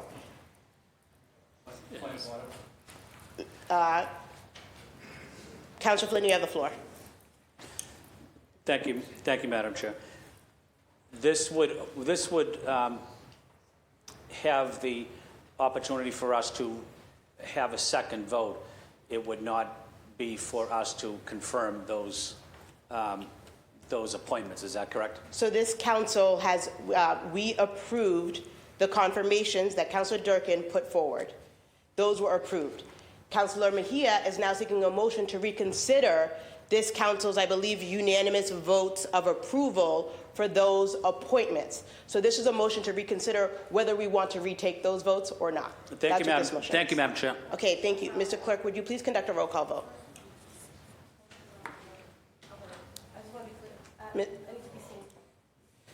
The chair recognizes Councilor Mejia. That's right. Just so that I'm clear about what I'm trying to do here, and so that those who are following me understand. Okay, hold on. Who was that I'm speaking? Oh, that was Madam President. She never ended up being president, even though she always tried to speak. Anyways, Harris always used to say, "Excuse me, I'm speaking." Yeah, I get it. Anyways, so what I am trying to do here to answer my colleague's question, so that nobody is misinterpreting what I'm trying to do here, and I'd like the clerk to help me, or Michelle, or anybody who is willing to help me do this right, is because we have to learn how to utilize the master's tools to get the people's business done, y'all. So this is what's happening here, okay, just so you all know. So what I'm trying to do here, Councilor Flynn, right, is that there is a question about the integrity of the process in which which these nominations were put forth. Yeah, yes. And so what is in question is the process. And because the question is, or at least there is a question, and it is potentially flawed, I would like for us to reconsider, and I'm asking whether or not those particular appointments need to be made today, if there's a deadline, if there's a timeline, and if we have an opportunity to give community an opportunity to speak on those nominations. Because what we can't keep doing is just, again, plowing through nominations and plowing through millions of dollars and approving things without real processes in place. And so my recommendation is to maintain the integrity of this body and how we function. If community has addressed some concerns about their voices not being heard, then we have an opportunity to listen to them and pause these nominations for reconsideration for our next cycle, unless there's something that's going to happen between now and January 8th, and then maybe that's something else. So if you can educate me on the cognitive disbehavior of some other words that you used earlier before, it would be helpful to me. Okay, thank you. I want to just make it very clear that there is a motion that Councilor Mejia put on the table. That motion was seconded. I allowed for you to talk even though the motion is on the table, and that should go to a vote. We should not be having further discussion. But because I allowed you, Councilor Mejia, to speak, I am going to allow Councilor Durkin to speak. I am going to allow Councilor Coletta Zapata to speak, and then we are moving to a vote. No more lights, and I believe Councilor Braden's light is on a different matter, and we are voting on each of these dockets pursuant to your motion to reconsider, each of them individually. But Councilor Durkin, you have the floor. Thank you so much, Council President. So we did have a hearing. It was noticed there was a 48-hour notice period. We followed everything that we usually follow when we do an appointments hearing. As the Chair of Planning, Development, and Transportation, I've tried to do a quarterly hearing to make sure that we are hearing and seeing all dockets. The councilors that were present, Councilor Murphy, Flynn, Worrell, and Weber, were able to engage with these folks who were put forward. We all found them incredibly qualified, and we all found them incredibly passionate about what they're being put forth to do. And I just need to be very clear that putting together a study committee to create a study, someone who has been on the Landmarks Commission for almost a decade said during this hearing, I'm surprised that you have to vote on these confirmations for a study committee, because a study committee just kicks off a process that is 2 years old, that was a petition from the community. But what I'm really happy about is that we do have to vote on that, because and if there is, through the chair, if there is a specific person that you think should not be nominated or is unqualified to serve, I'd like to hear who that specific person is. Thank you. We are not getting into discussion. Councilor Coletta Zapata is going to speak, and then we are moving to a vote on the motion to reconsider. Thank you so much. As I spoke about earlier, it's important that everybody knows that the idea for the study committee to happen came from dozens of residents who live in this area. It did not come from the administration. It did not come from me. It came from residents asking for this to protect and preserve this district. There's copies of it sent to the Landmarks Commission. They followed the process. This has been a long process since 2022. This docket in particular was filed October 30th, 2024. And I think it's important to talk about the rules, right? This was properly noticed 48 hours in advance. We had some people that could and couldn't make it. Those who couldn't make it sent in a written testimony. And I also think it's important to talk about who is authorized to appoint people to these study committees. According to the enabling legislation of the Landmarks Commission, and I'm going to go there because we're here.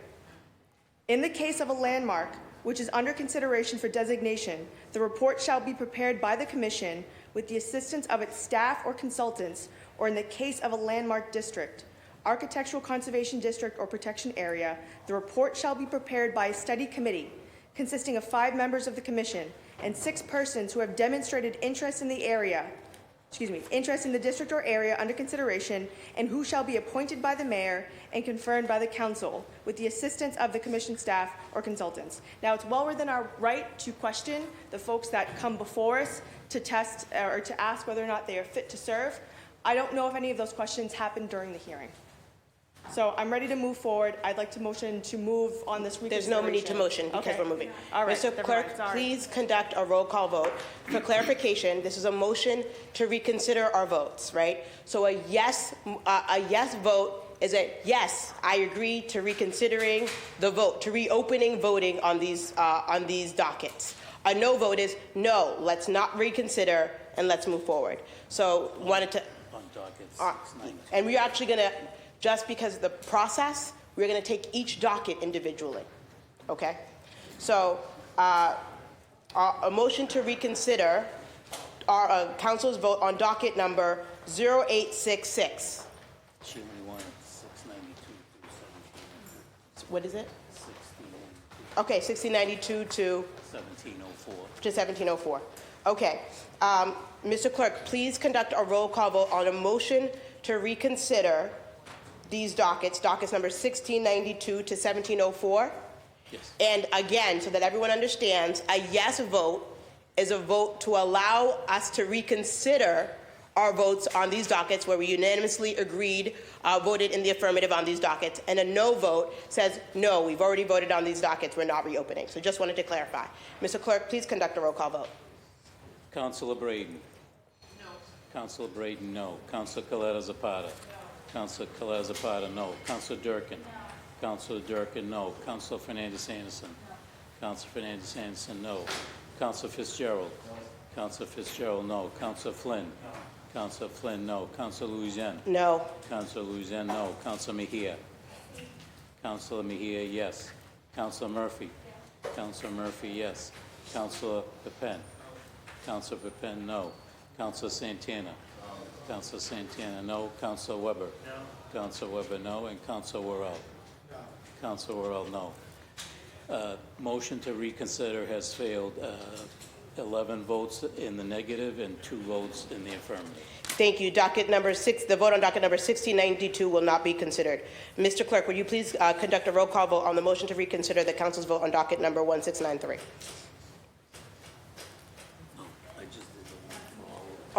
You did it for all of them. Okay. And I just want to confirm that no one's vote is different for any of the dockets. Okay, thank you. We are moving forward. We are moving on. The chair recognizes Councilor Braden. Councilor Braden, you have the floor. Thank you, Madam President. I had to step out for a few moments, and I'd like to vote on the affirmative on docket 1548. Okay, she would like to vote in the affirmative. Is that seconded, just so that we could do it? Okay, all in favor? Aye. Mr. Clerk, could you please record her vote? Thank you. Okay. Thank you. Okay, we usually try to do this at the end of motions, orders, and resolutions. It's been, but yes, I know. Councilor Durkin, you have the floor. Can I have, can I vote yes on 1507 and 1508? And add my name? Thank Okay, you. is that seconded? A motion? Okay. All in favor? Aye. Mr. Clerk, if you could please add that. Is this on? Okay, 1715. Okay, thank you. And Councilor Durkin, I do apologize. It was because normally we do wait until the motions, orders, and resolutions on this. And I did state that we could go back to it. I was just trying to make sure that in the future, to all of my colleagues, as I've stated at past meetings, if there's an issue with a vote that's already been taken, please wait until we get to the end of motions, orders, and resolutions so that we can continue with our work. Okay. The chair, Mr. Clerk, would you please? What numbers did she say? Because I need to put Oh, they were the election dockets. Those were dockets 1507, correct, and 1508. Those 2 dockets. She'd like to vote in the affirmative. Okay, thank you. Okay.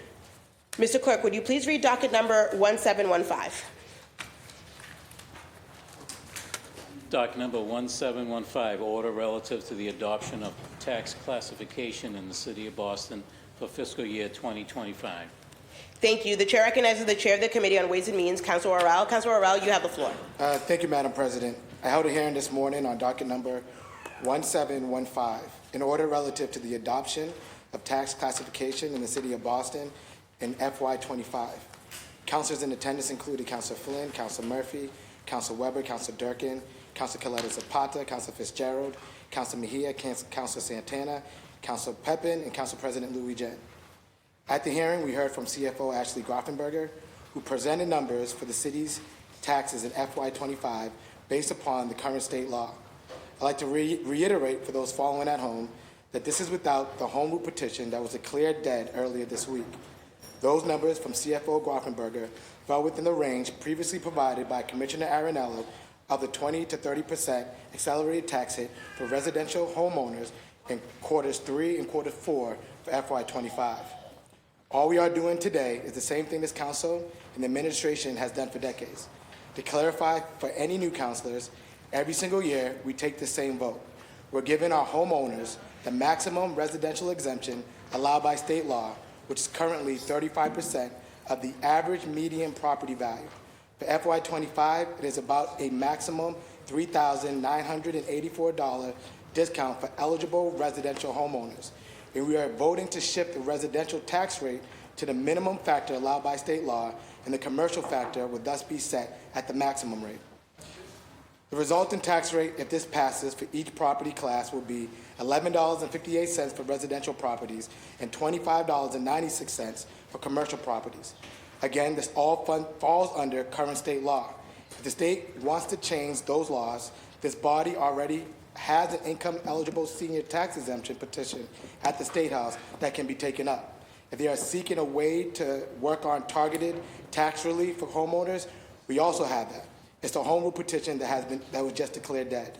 I'd like to point out that the veterans tax exemption was doubled under state law and immediately accepted by our body after the state passed it. That was in August. But when the state passed that, it is only in effect started in FY26. I say that to simply give background on timing that we can expect from any future law changes. And so I recommend that this ought to pass. Thank you. Thank you. Would anyone like to speak on this matter? The Chair of the Committee on Ways and Means seeks acceptance of the committee report and passage of docket number 1715. Mr. Clerk, will you please conduct a roll call vote? Roll call vote on docket number 1715. Councilor Braden. Yes. Councilor Braden, yes. Councilor Coletta Zapata. Yes. Councilor Coletta Zapata, yes. Councilor Durkin. Councilor Fernandez Anderson.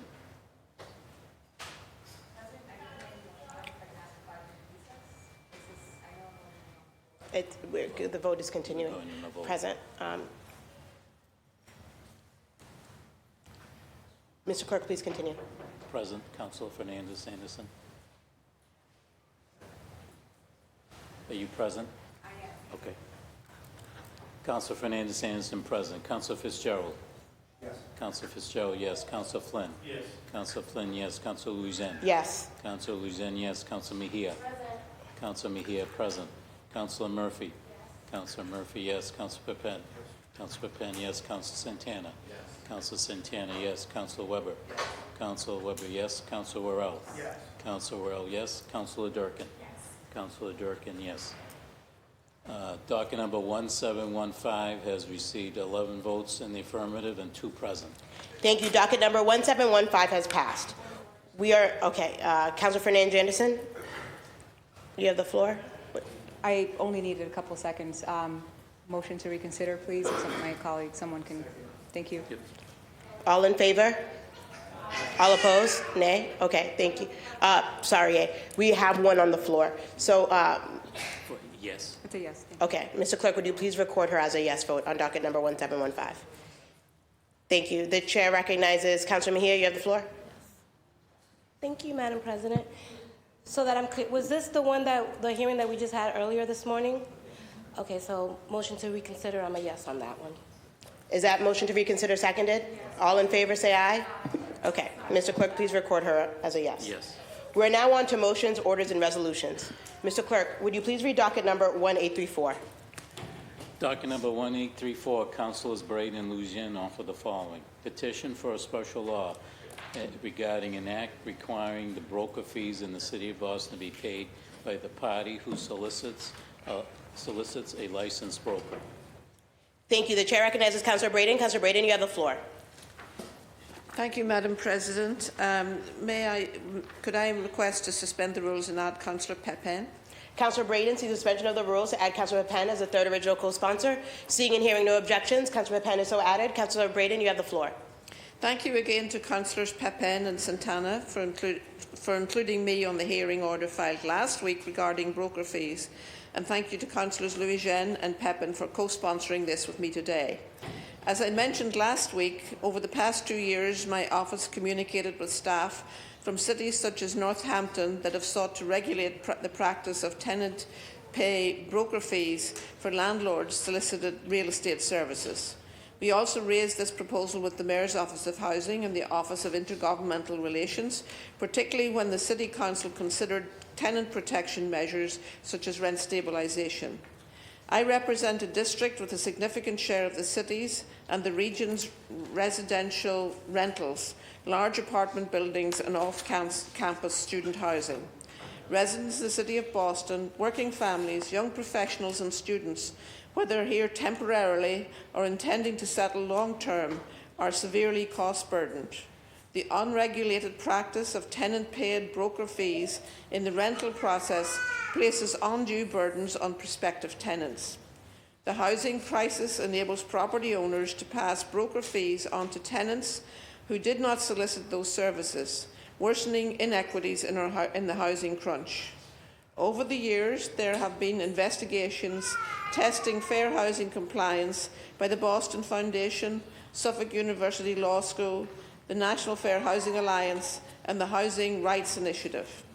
They repeatedly found that discriminatory practices of individual real estate brokers perpetuate inequities in the rental market, including racial bias and discrimination against affordable housing voucher holders. This Home Rule petition is modelled on language that already passed in the State Senate, prohibiting rental tenant-paid broker fees for landlord-solicited services, is one measure to reduce upfront costs and alleviate financial burdens for renters. It also promotes renter protections by requiring that licensed brokers contract with a tenant or a landlord, but not both, and would ensure that broker fees are paid solely by the party who solicits the broker's real estate services. I filed this to keep the conversation going on this council and in the public, and I look forward to refiling it again in the new year and sending it to the legislature.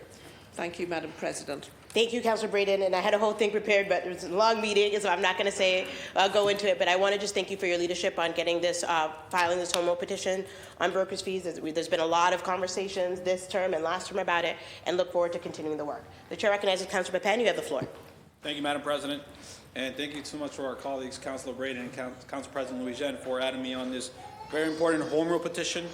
I also want to extend a thank you to Councilor Javon Zobrino-Wheeler of Cambridge, who also filed for a home petition in his respective city, Councilor Willie Burnley Jr. of Somerville, who also filed a home rule petition in Somerville, and to Bonnie Jin, a local renter and organizer, for the joint efforts to make this happen. Listen, we all know that Boston is one of the most expensive cities in the country, and the rising cost of living is placing an immense strain on residents. Prices continue to soar, displacing families and preventing many from building generational wealth. I want to express my appreciation for the tireless efforts from both my colleagues, both within the City of Boston and the state level, who are working to address these challenges.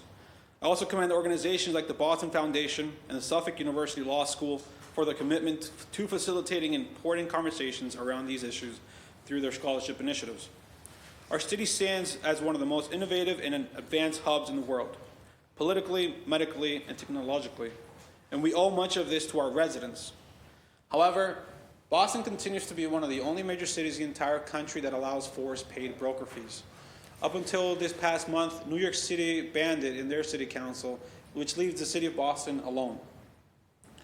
I'm deeply grateful to the residents who have raised their voices in the face of our challenges. Their advocacy is essential to our efforts, and it is only through their continued engagement that we can take meaningful steps toward a more equitable and affordable future for all.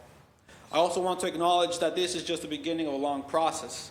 Our goal is to engage the public, ensure their voices are heard, but also engage realtor agents, brokers, to understand their perspective as well, because this is a very nuanced issue that impacts a lot of people in the state of Massachusetts. The bottom line is that we are fighting for it is that landlord who uses the broker to list their property, they're the ones that should be paying for it. Because at this moment right now, renters are facing a lot of pressure in the city of Boston. Let us continue to apply support to the state level reform and ensure that the solutions we implement are comprehensive, fair, and free from loopholes. Thank you. Thank you, Councilor Pepin. The chair recognizes Councilor Fernandez Anderson. You have the floor. Thank you. I'd like to acknowledge the makers for filing this. I was the original councilor who filed this idea, and the way it works is that if other councilors beat you to it and they file your idea, then you can't actually file it again. So there can only be one idea on the floor. So I'm thankful that it's here. I'm thankful that it's happening, and I was moving it to file as a home rule petition this year. I'm getting up to speak because the advocates that supported me in filing it originally is actually in the audience. So I don't want to put them on the spot, but thank you for working with me on this idea, and I look forward to working with you moving on in the future. Thank you. Thank you. The chair recognizes Councilor Worrell. Councilor Worrell, you have the floor. Thank you, Madam President, and thank you to Councilor Braden, Louis Jen, and Councilor Pepin for your leadership on this issue, and also thank you, Councilor Fernandez Anderson, for bringing this issue up, I think it was last year. And also shout out to State Senator Lydia Edwards, who I know is working on this on a state level. At the heart of this issue is the urgent need to cap lease costs overall. Asking tenants to pay up to 4 months' rent up front, I believe, is unsustainable and is out of step with realities that many Boston residents face. You know, we ask tenants to pay first month's, last month's security deposit and broker's fee. And one area that I believe that we must explore is the reliance on security deposits and the potential for renter insurance to provide a more practical and equitable solution. Security deposits impose significant upfront costs on tenants, often requiring payments that many families simply can't afford. Renters insurance, by contrast, offers a more modern safeguard for both tenants and landlords, providing coverage not only damages, but also for displacements on unforeseen events. So I hope that this petition sparks not only a conversation about broker's fees, but also just capping moving costs and finding creative ways on protecting residents and landlords. Thank you. Thank you. The chair recognizes Councilor Santana. Councilor Santana, you have the floor. Thank you, Madam President. I just wanted to rise and acknowledge and thank Councilors Braden, Louis Jan, and Pepin for filing this important petition. Boston's affordability crisis continues to weigh heavily on our residents, and this proposal to shift broker fees to the party that solicits these services is a step forward towards easing financial burdens in our housing market. As we know, Boston has some of the highest rents in the country, with 65% of our residents renting their homes. For many, the added expense of broker fees, often thousands of dollars, is not just a hurdle, it's a barrier to our housing stability. This practice impacts working families, students, and low-income individuals, exacerbating the inequalities already existing in our housing system. While I'm not a co-sponsor of this petition, I fully recognize the urgency of addressing these inequalities. Policies like this have the potential to bring fairness and transparency to a rental process, ensuring that costs are borne by those soliciting the services, not those struggling to find a home.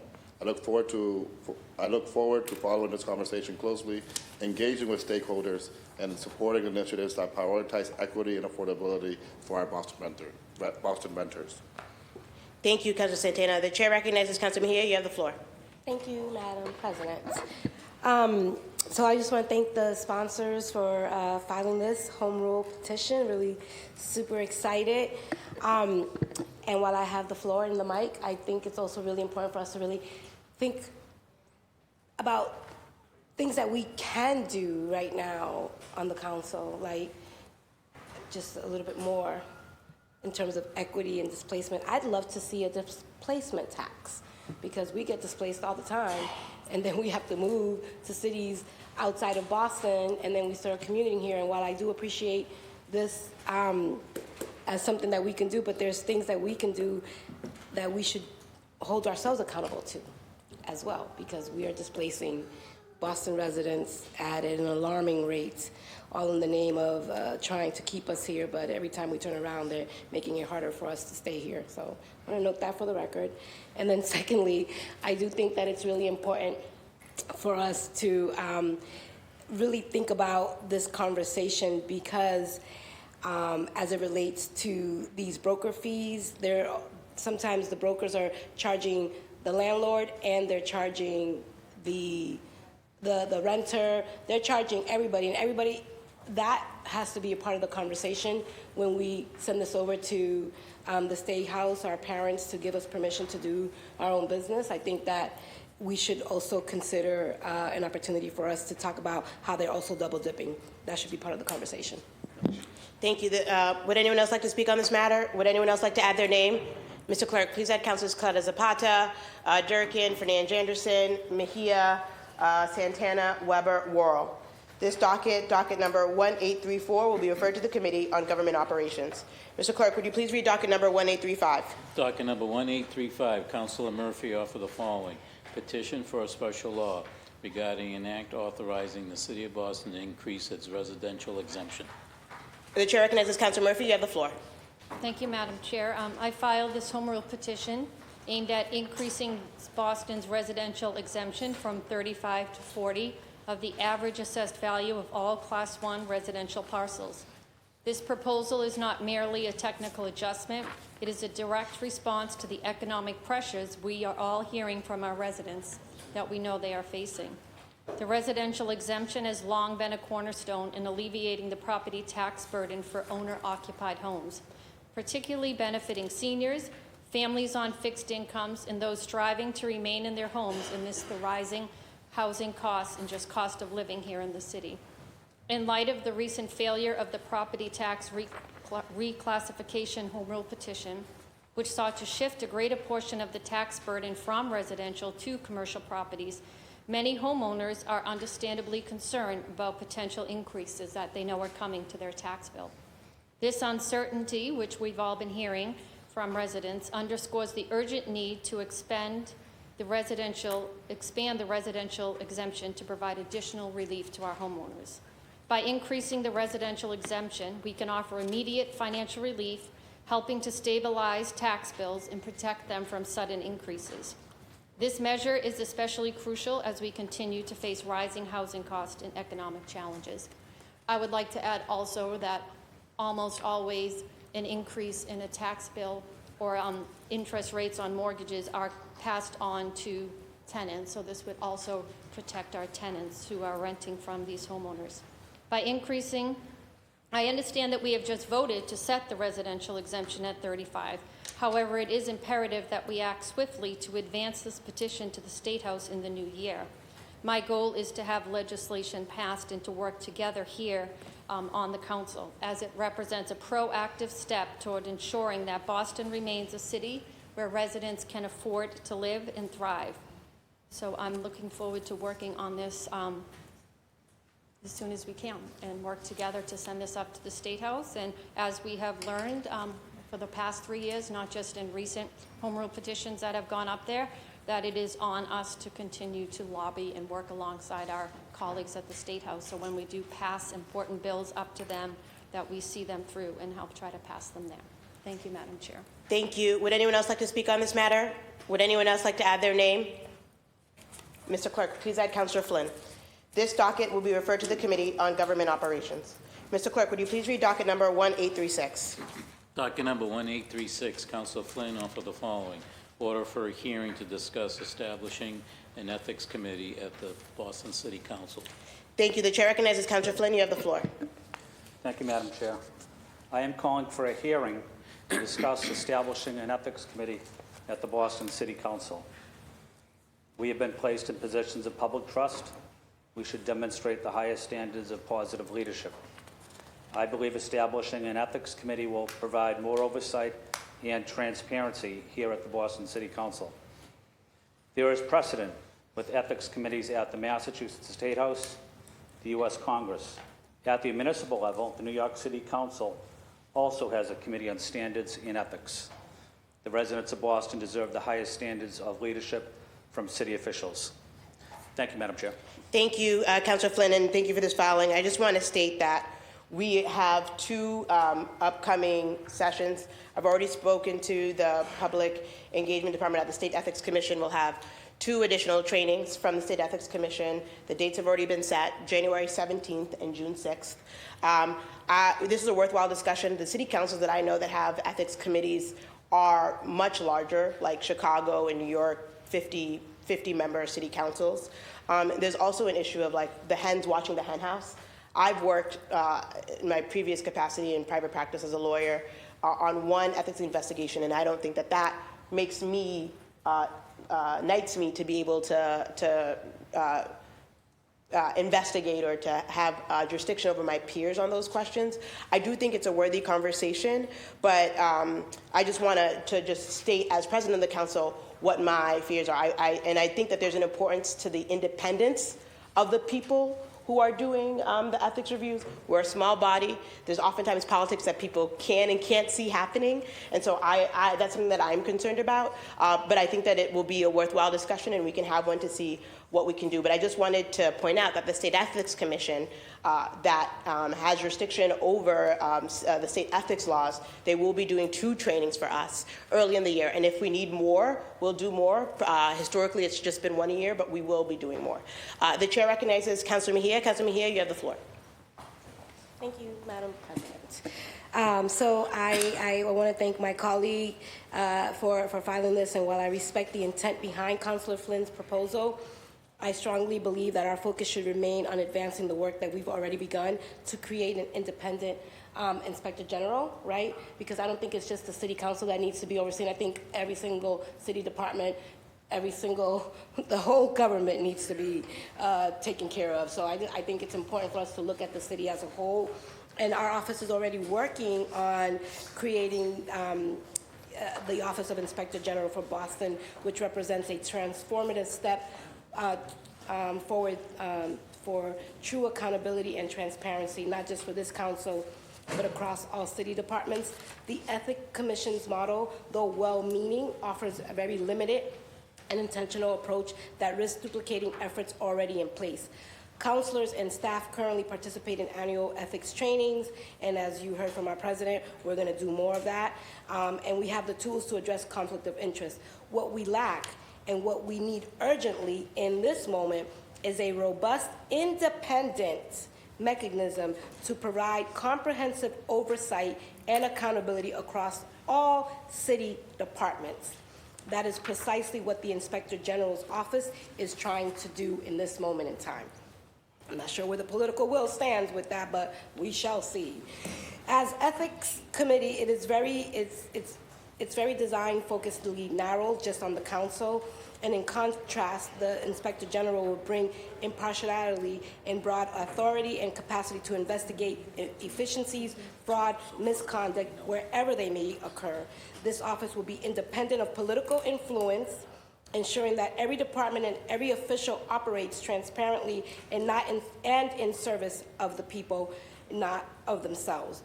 Our work on this initiative has been collaborative as much as we can be, considering the constructs that we are operating under. We have worked with folks outside of this state so that we can get support from people who are doing this work across the country, because sometimes you have to leave your own home state to get support because in your backyard there is not much of it. But anyways, we've been hearing from a lot of folks around how we can make this office stronger. Our work has been deeply rooted in making sure that we are listening to legal experts, national leaders, and that this office is built on a solid foundation. It's critical that we take the time to get this right, and that is why we're proud of the progress we've made, and we're continuing to refine the legislation to ensure that it's thorough and durable. We plan to reintroduce this proposal in 2025. And just for the record, as my colleague previously stated, sometimes you introduce something and then somebody takes your idea and then they want to water it down. But I'm hoping that you all know I am claiming that again. Public. So for the record, just so you all know, I'm refiling it. Just saying. And we believe it will represent a stronger, more comprehensive solution to the challenges of transparency and accountability in our government. We urge our colleagues to join us in supporting us in this effort, not as a quick fix, but a meaningful long-term investment in building trust and true integrity for the Boston residents, because they deserve that. And so while I have the mic, I think it's really important to note for the record that my demeanor and my posture may be a little bit offensive to some folks, but I have realized that I have left myself at the door to make other people feel comfortable here in this chamber, and I'm getting really tired of that. So, not to say that I'm going to be really acting the fool, Ellen, don't worry. I will be minding my decorum. But what I will say and note for the record is that I think it's really important for me to recognize that I am not going to minimize the power of this mic, and I'm going to start utilizing it to make sure that people understand what is happening in this chamber. Thank you. Councilor Flynn, you have the floor. Thank you, Madam Chair, and thank you for giving me another opportunity to speak. I'll be very brief. Boston residents are looking for this body to provide honest and ethical leadership. Let's begin today. Thank you, Madam Chair. Thank you. The chair recognizes Councilor Durkin. You have the floor. Thank you so much, and it's with the utmost respect for my colleague who filed this that I say that I think the council president's job is to set the committees, to pick the chairs of those committees, to pick which dockets go into committees, to set the dates of our meetings. So for the next two dockets, I'm not supportive of these next two dockets because I believe that as a chamber, we have outlined what the council president's role is, and there have been more than a couple filings over the past year that I do think really encroach on what the council president's role is in the chamber. So I am not supportive of either of these dockets for those reasons. Thank you. Thank you, Councilor Durkin. The chair recognizes Councilor Mejia. You have the floor. I'm sorry. Two dockets. Was it two? Or maybe. No, there was one docket before us. It's Okay, the so docket. because, hey, hello, I heard something and I heard two, and I just want to make sure that y'all don't try to trick me into something that I don't want to be a part of. Okay. Thank you. But the docket before us right now is docket number 1837. Okay. Anyone else looking to speak on this matter? 1836, apologies. 1836. Anyone else looking to speak on this matter? Would anyone else like to add their name? Mr. Clerk, please add Councilors Fitzgerald and Murphy. This docket number 1836, will be referred to the Committee on Rules Administration. Mr. Clerk, would you please read docket number 1837? Docket number 1837, Councilor Flynn offered the following resolution to schedule a weekly council meeting for Wednesday, December 18, 2024. Thank you. The chair recognizes Councilor Flynn. You have the floor. Thank you, Madam Chair. I'm asking for one final week of work for this body. We're here at 3:30. We still have a lot of work to do. We are rushing the process, in my opinion. Let's take one more week, have another week on December 18th, and have more hearings, have a final Wednesday meeting. But in the process, let's have some hearings on Friday, on Monday, and Tuesday. Get some of these hearings done, and then have a meeting on Wednesday. December 18th, I know people are going away for vacation and holiday, but we still have an obligation to the residents of the city to do our due diligence, to be here, to provide honest and ethical leadership, address quality of life issues, neighborhood concerns. Let's give it one more week, December 18th, and provide the leadership the residents of the city want us to provide. Thank you, Madam Chair. The chair recognizes Councilor Mejia. You have the floor. Thank you, Madam President. Okay, now I understood what Councilor Durkin was talking about. Well, we have a president, and the agenda has been set by our president. So I don't feel comfortable talking about that right now because there is a process here, and it's important for us to honor that process. And for those who know me, I'm a workaholic. I work 12 to 16 hours a day, so I have no problem showing up for work. So that's not what I'm here to debate right now. However, I will say that there is a calendar that our president has already put in place. And based on that calendar, we have made family arrangements. Now, I don't mind doing an extra week. All I'm just going to ask, if we do an extra week, that we could do virtual, because I want to make sure that I can participate. So if we're gonna force ourselves to work an extra week, then I'm going to ask for an accommodation so that I can participate in it, because I am a single mom and I already made plans with my daughter, and because it's cheaper to travel before school vacation and after school vacation, I already purchased those tickets. So we're not going to create financial hardship for me. I will still be participating, but I will be participating virtually. With all due respect, that's the only way that I will accept any additional time. As long as I could do it virtually, I'm all in for it if need be. For the record. Thank you. The chair recognizes Councilor Orell. You have the floor. Thank you, Madam Chair. For those reasons, the Council President has set the schedule, and all of us, many of us, have created plans and have spent money on those plans. The work does not stop because we're not in these chambers. The work does continue, and then pursuant to Rule 1, special meetings is to the discretion of the City Council President. So with that, I'm going to object to the resolution. Thank you. There's an objection. This is sent to committee. Mr. Clerk, could you please read docket number 1838?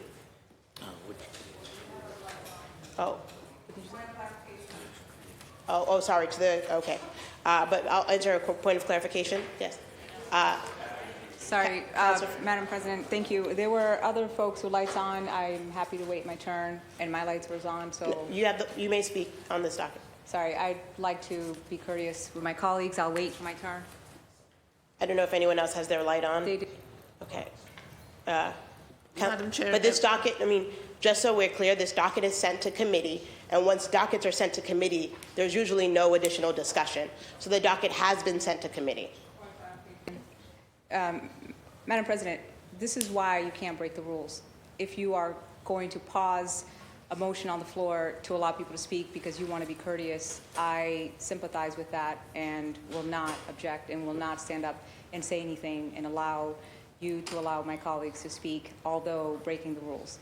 It's not to your discretion to break those rules. However, here you're not setting that same precedence, and you, I think, by mistake, did not see our lights on this side on.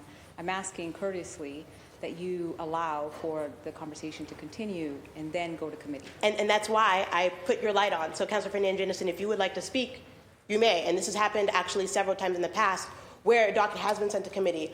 I've stated a docket is being sent to committee, but I still allow for further conversation. So if you would like to speak, you may on the docket. Right, but their lights were on first. Yes, Councilor Fernandez, if you'd like to speak on the docket, you may. Okay. I understand what Councilor Flynn is saying and acknowledge that it did feel like we didn't have enough council meetings. And so with that, I guess my question through the chair is, Councilor Flynn, have you reached out to Council President to request for additional dates, and what was the response?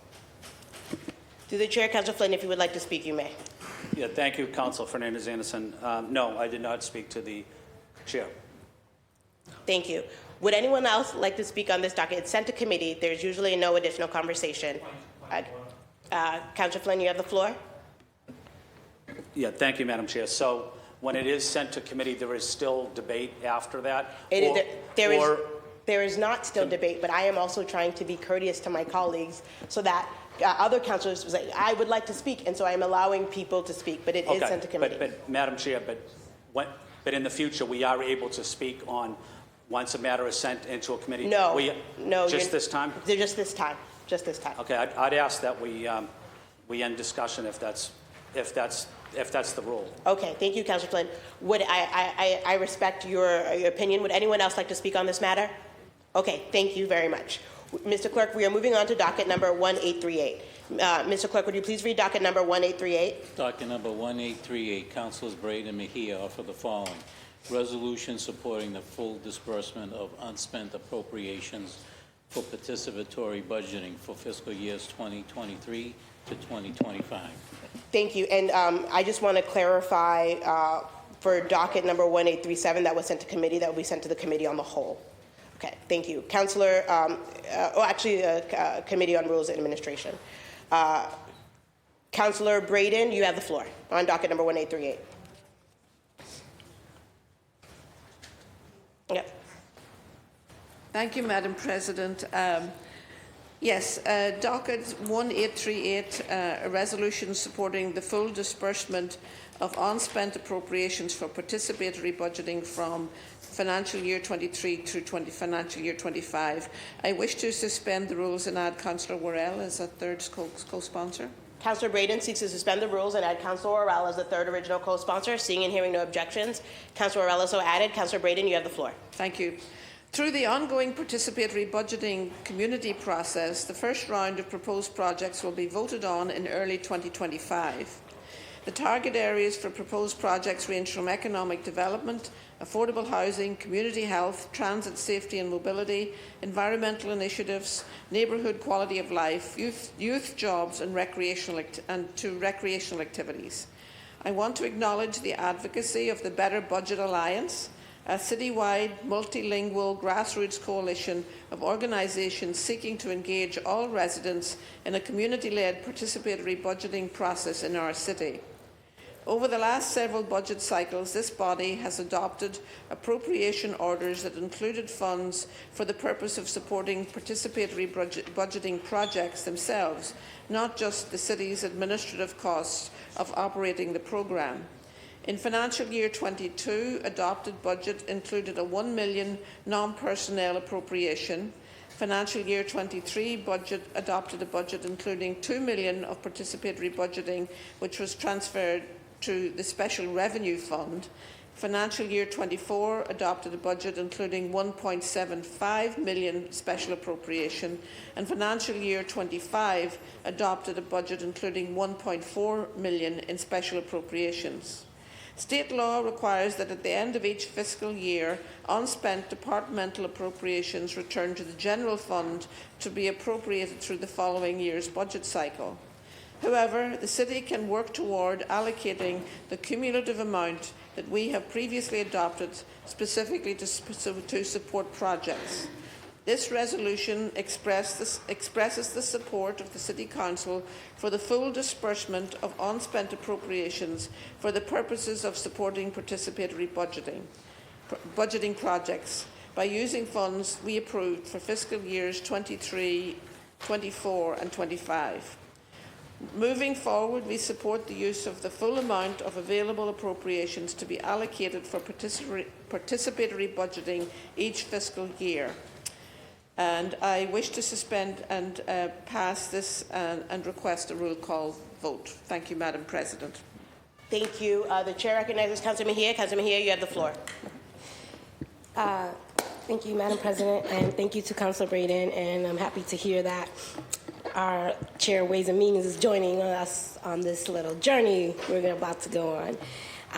So today I'm proud to join my colleagues in presenting this resolution in support of fully disbursing unspent appropriations for participatory budgeting for fiscal years 2023, 2024, and 2025, y'all. Participatory budgeting represents our commitment to equity, transparency, and empowering our residents. It is a process that allows the people of Boston to have a direct say on how a portion of the city's budget is spent. Excuse me, I'm hearing. Councilor Mejia, please continue. Well, Oftentimes you are speaking while other people are speaking. I'm trying to say. Yes. You have the floor. Please continue. That's right. Yeah, I'm showing up today. So participatory budget represents our commitment to equity, transparency, and empowering our residents. It is a process that allows the people of Boston to have a direct say in how a portion of the city's budget is spent, addressing their priorities and ensuring that our investments reflect the diverse needs of our communities. This initiative has been years in the making. The overwhelming support for the 2021 Charter Amendment was a clear message from our residents that they want a seat at the table and that they want their voices to be heard and translated into action. So don't invite people to the table and then give them a menu of options to choose from. No, let them participate fully in the process. But their words and intentions are usually not enough, right? Over the past few budget cycles, while the funding has been appropriated, the actual dollars reaching community-driven projects have fallen short of the full amounts allocated. The cumulative unspent funds from FY 23, 24, and 25 total millions of dollars that could be and should be transforming our neighborhoods. Those funds represent potential investments in areas that matter most to our residents: affordable housing, youth jobs, transit safety, environmental sustainability, and more. There are real projects that Boston residents have envisioned and prioritized. By calling for the full disbursement of these unspent appropriations, we are reaffirming our commitment to the residents of Boston. Let us remember why we championed this initiative in the first place. And if you weren't here when it happened, you can go read the newspaper and read all about it and get up to speed with it, because this is what the people fought for, okay? So what we're calling for is for participatory budgeting to be about redistributing the power. This is the people's budget, not the mayor's budget. It is about addressing systemic inequities and ensuring that historical underserved communities have a direct role in shaping their futures. So I am excited for all of this spicy energy that's happening here today. Thank you. The chair recognizes Councilor O'Rourke. Councilor O'Rourke, you have the floor. Thank you, Madam President. Thank you, Councilor Braden and Councilor Mejia, for bringing this resolution and adding me as original co-sponsor. Participatory budgeting is a bold and innovative process that empowers residents to directly influence how public funds are spent. This resolution ensures that we make the most of resources allocated for these projects, respecting the community's input and engagement. The 15 proposals from this year's participatory budgeting process shows the creativity and priorities of our communities. Ideas like youth jobs, community gardens, and nighttime sports tackle real needs while building connections and practical solutions.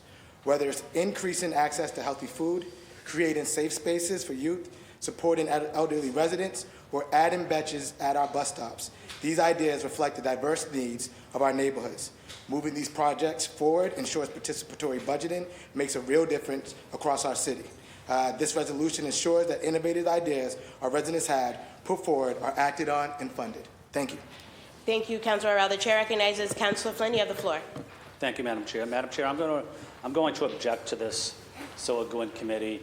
These are difficult financial times. We have to be serious about our financial obligation to the taxpayers of Boston. Thank you, Madam Chair. Thank you. This docket is objected to. Docket number, just want to make sure that I have the number correctly, 1838. And this docket will be sent to the Committee on Ways and Means. Okay. Thank you, Mr. Clerk. So, okay, we are now on to green sheets, and I'd just like to pause and say that this is where we would normally do the motions to reconsider. There's no requirement, but it is, as president of this body, I do ask my colleagues if they could hold them to this point, because otherwise, as we saw earlier, it can be disruptive. So please, if you have a motion to reconsider, or if you'd like to change a vote, if you are not here, or anything else, so that we can continue with the flow of this meeting, this is when we do it, right before green sheets. I believe these are green sheets pulled, so I'm gonna, oh, you have a, okay, great, thank you. We have an example of what I am talking about. The chair and if you have a green sheets pull, please turn your light off so that I understand what's the difference between a green sheets pull and someone who wants to reconsider something. The chair recognizes Councilor O'Rourke. Councilor O'Rourke, you have the floor. Thank you, Madam President. I'd like to add my name to docket number 1835, please. Thank you. Mr. Clerk, could you please add Councilor O'Rourke's name to that docket? Thank you. The chair recognizes Councilor Fernandez Anderson. You have the floor. Thank you. I'd like to add my vote in the affirmative to docket 1507, Mr. Clerk. Is there a second? Second. Okay. Motion to. All in favor, say aye. Aye. It's a motion for docket number 1507.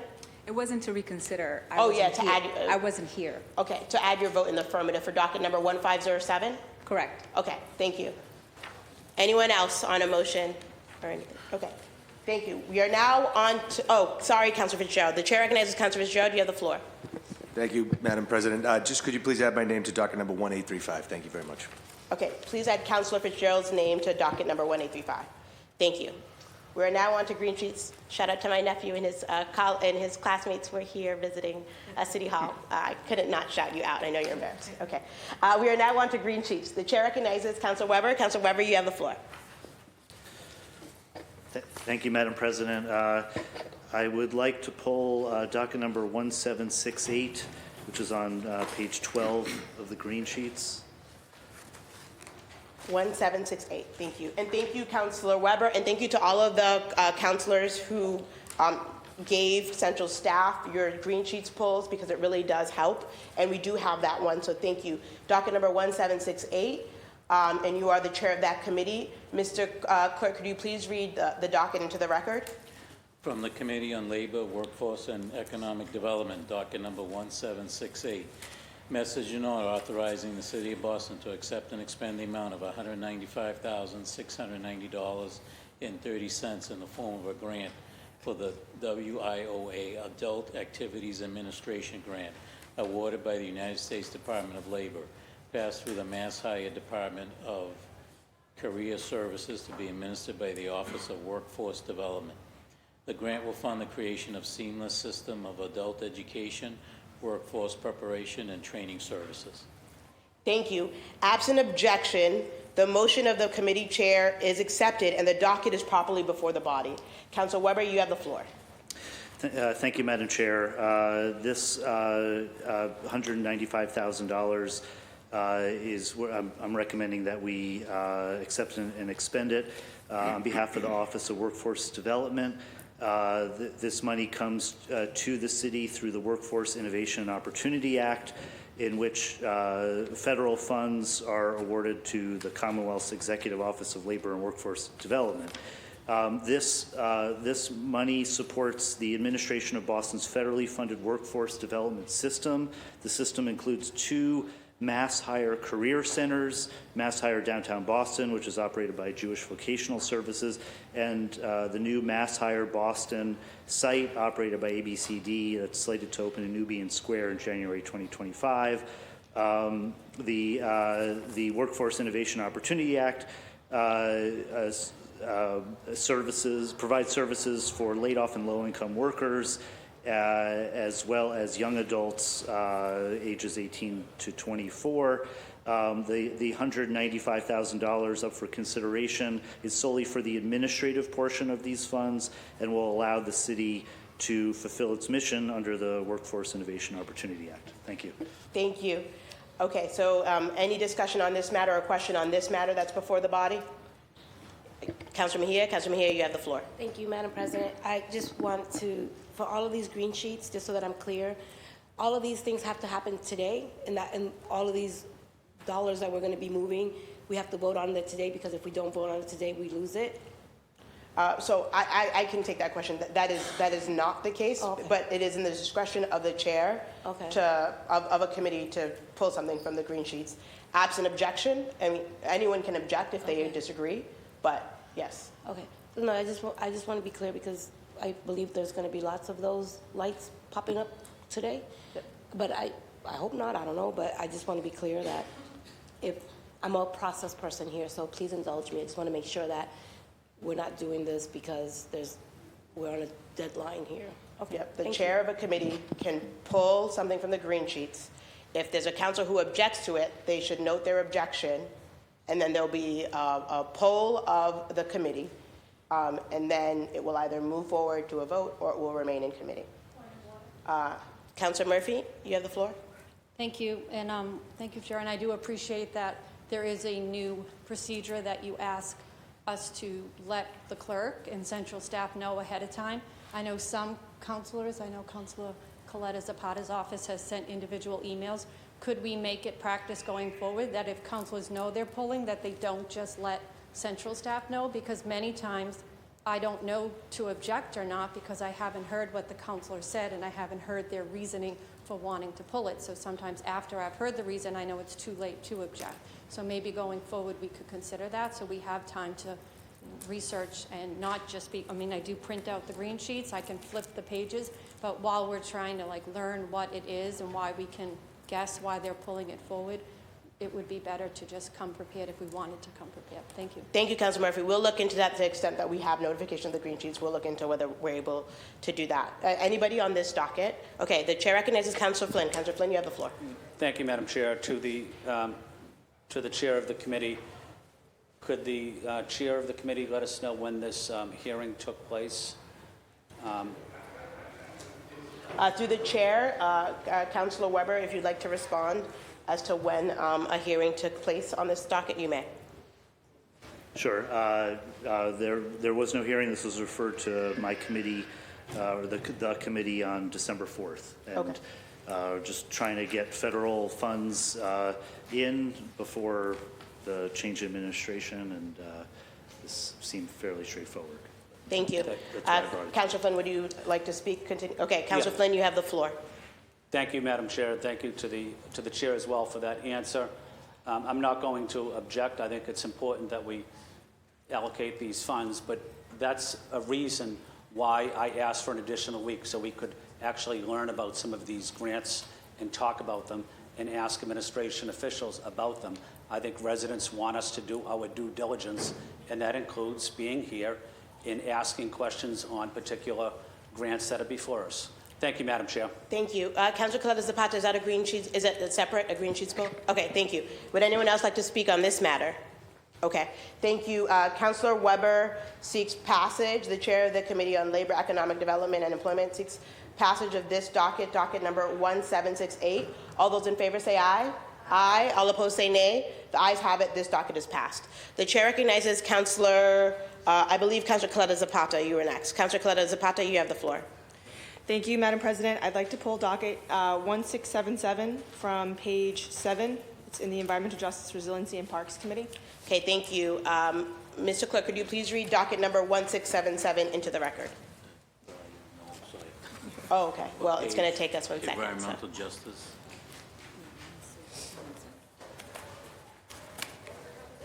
From the Committee on Environmental Justice, Resiliency, and Parks, docket number 1677. Message in order for your approval and appropriation in the amount of $925,000 for the Cemetery Division of the Department of the Parks and Recreation Department and the Trust Office of the Treasury Department to be funded from the Cemetery Trust Fund established under Chapter 13 of the Acts of 1961. Okay, thank you. Absent objection, the motion of the committee chair is accepted, and the docket is properly before the body. Councilor Coletta Zapata, you have the floor. Thank you so much, Madam President. This is an annual grant that comes before the council. These are all city-owned cemeteries, which play a crucial role in providing accessible, well-maintained burial spaces for residents, allowing communities to have a dignified place to honor and remember their loved ones. They serve as vital public assets, preserve local history, support cultural traditions, and offer green spaces for reflection. Each year, the Cemetery Division identifies projects at the cemeteries to be funded via the Cemetery Trust. These projects are typically smaller-scale capital investments in cemetery infrastructure as opposed to major building renovations. Although these public sites also require capital and operating funds, the Cemetery Trust Fund provides valuable support to address gaps in condition improvements to publicly owned cemeteries. In 2021, the Treasury Department and the Cemeteries Division conducted a comprehensive conditions and capital needs assessment of Boston's 3 active cemeteries, Mount Hope Cemetery in Mattapan, Evergreen Cemetery in Brighton, and Fairview Cemetery in Hyde Park. This year, the Cemetery Division has identified the need for a new burial space at Mount Hope in Mattapan, so they can plan to remove some underutilized roadways and prepare that land for future burials. They are also working to make repairs to a long section of the wrought iron fencing. The division will also use this funding to make tree canopy investments, including the planting of new trees, maintenance pruning of existing trees, there's an error there, and removing some trees that are unhealthy and at the end of their life. In the last appropriation, the City Council approved funds for the digitization of cemetery records and mapping of the burials in Mount Hope, Fairview, and Evergreen cemeteries. This work improves public access by allowing family members, historians, and others to research records online. This work requires ongoing funding to maintain the system, and this is the first annual request for that work. Lastly, the division will also be making some building roof repairs at Evergreen Cemetery and replacing improving wayfinding signs at all the active cemeteries to improve access and aesthetics. My Chief of Staff shared via email some more information about how this grant will be used to improve these public burial grounds last Wednesday. I did not receive any questions that I know of, and I apologize if that's an error. At this time, I'm moving this docket from the committee to the full council for discussion and formal action, and my recommendation to the full council is that this matter ought to pass. Thank you. Thank you, Councilor Coletta Zapata. Would anyone like to speak on this docket, docket number 1677?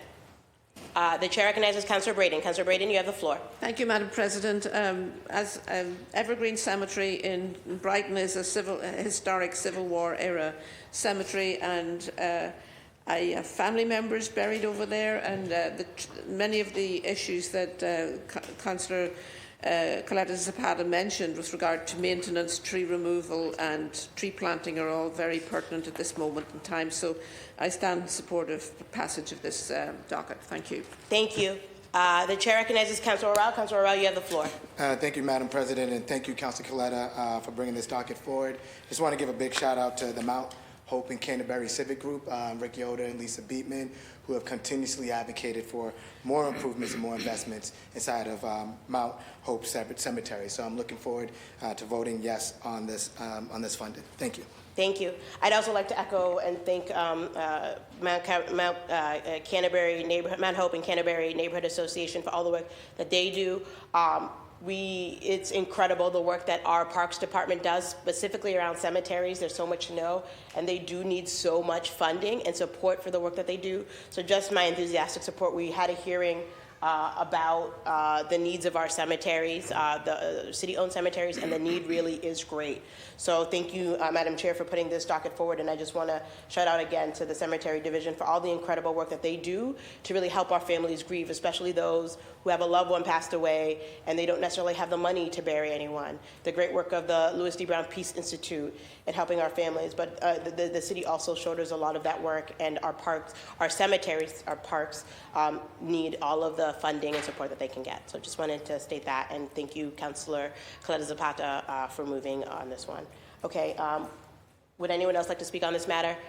Councilor Coletta Zapata seeks passage of docket number 1677. All those in favor say aye. Aye. All opposed say nay. The ayes have it. This docket is passed. The chair recognizes Councilor Durkin. Councilor Durkin, you have the floor. Thank you so much, Council President, and I'm really sorry I did not give these two dockets to central staff ahead of time. This is docket, the first one is docket, and you should have these resumes on your desk. The first one is docket 0292. This is Craig Douglas for the Bay Village Historic District, and the second one is 0107, and this is for the South End Landmarks District Commission, and this is Peter Sanborn. They are on they are on page 149 and 148 respectively. Okay, Mr. Clerk, could you please read Page 12. You're on page 12. Oh, sorry. I have a weird version of this that says, so I think I pulled this offline or something weird, but sorry. All right, let's allow him time to locate it, and we'll take each docket one by one, but I understand that you'd like to speak on them together. Okay, so Mr. Clerk, if you could locate docket number 0292. Yep, and 107. Yeah. Could you please read docket number 0292 into the record? From the Committee on Planning, Development, and Transportation, docket number 0292, message note for the confirmation and the appointment of Craig Douglas as a member of the Bay Village Historic District Commission for a term expiring April 1st, 2026.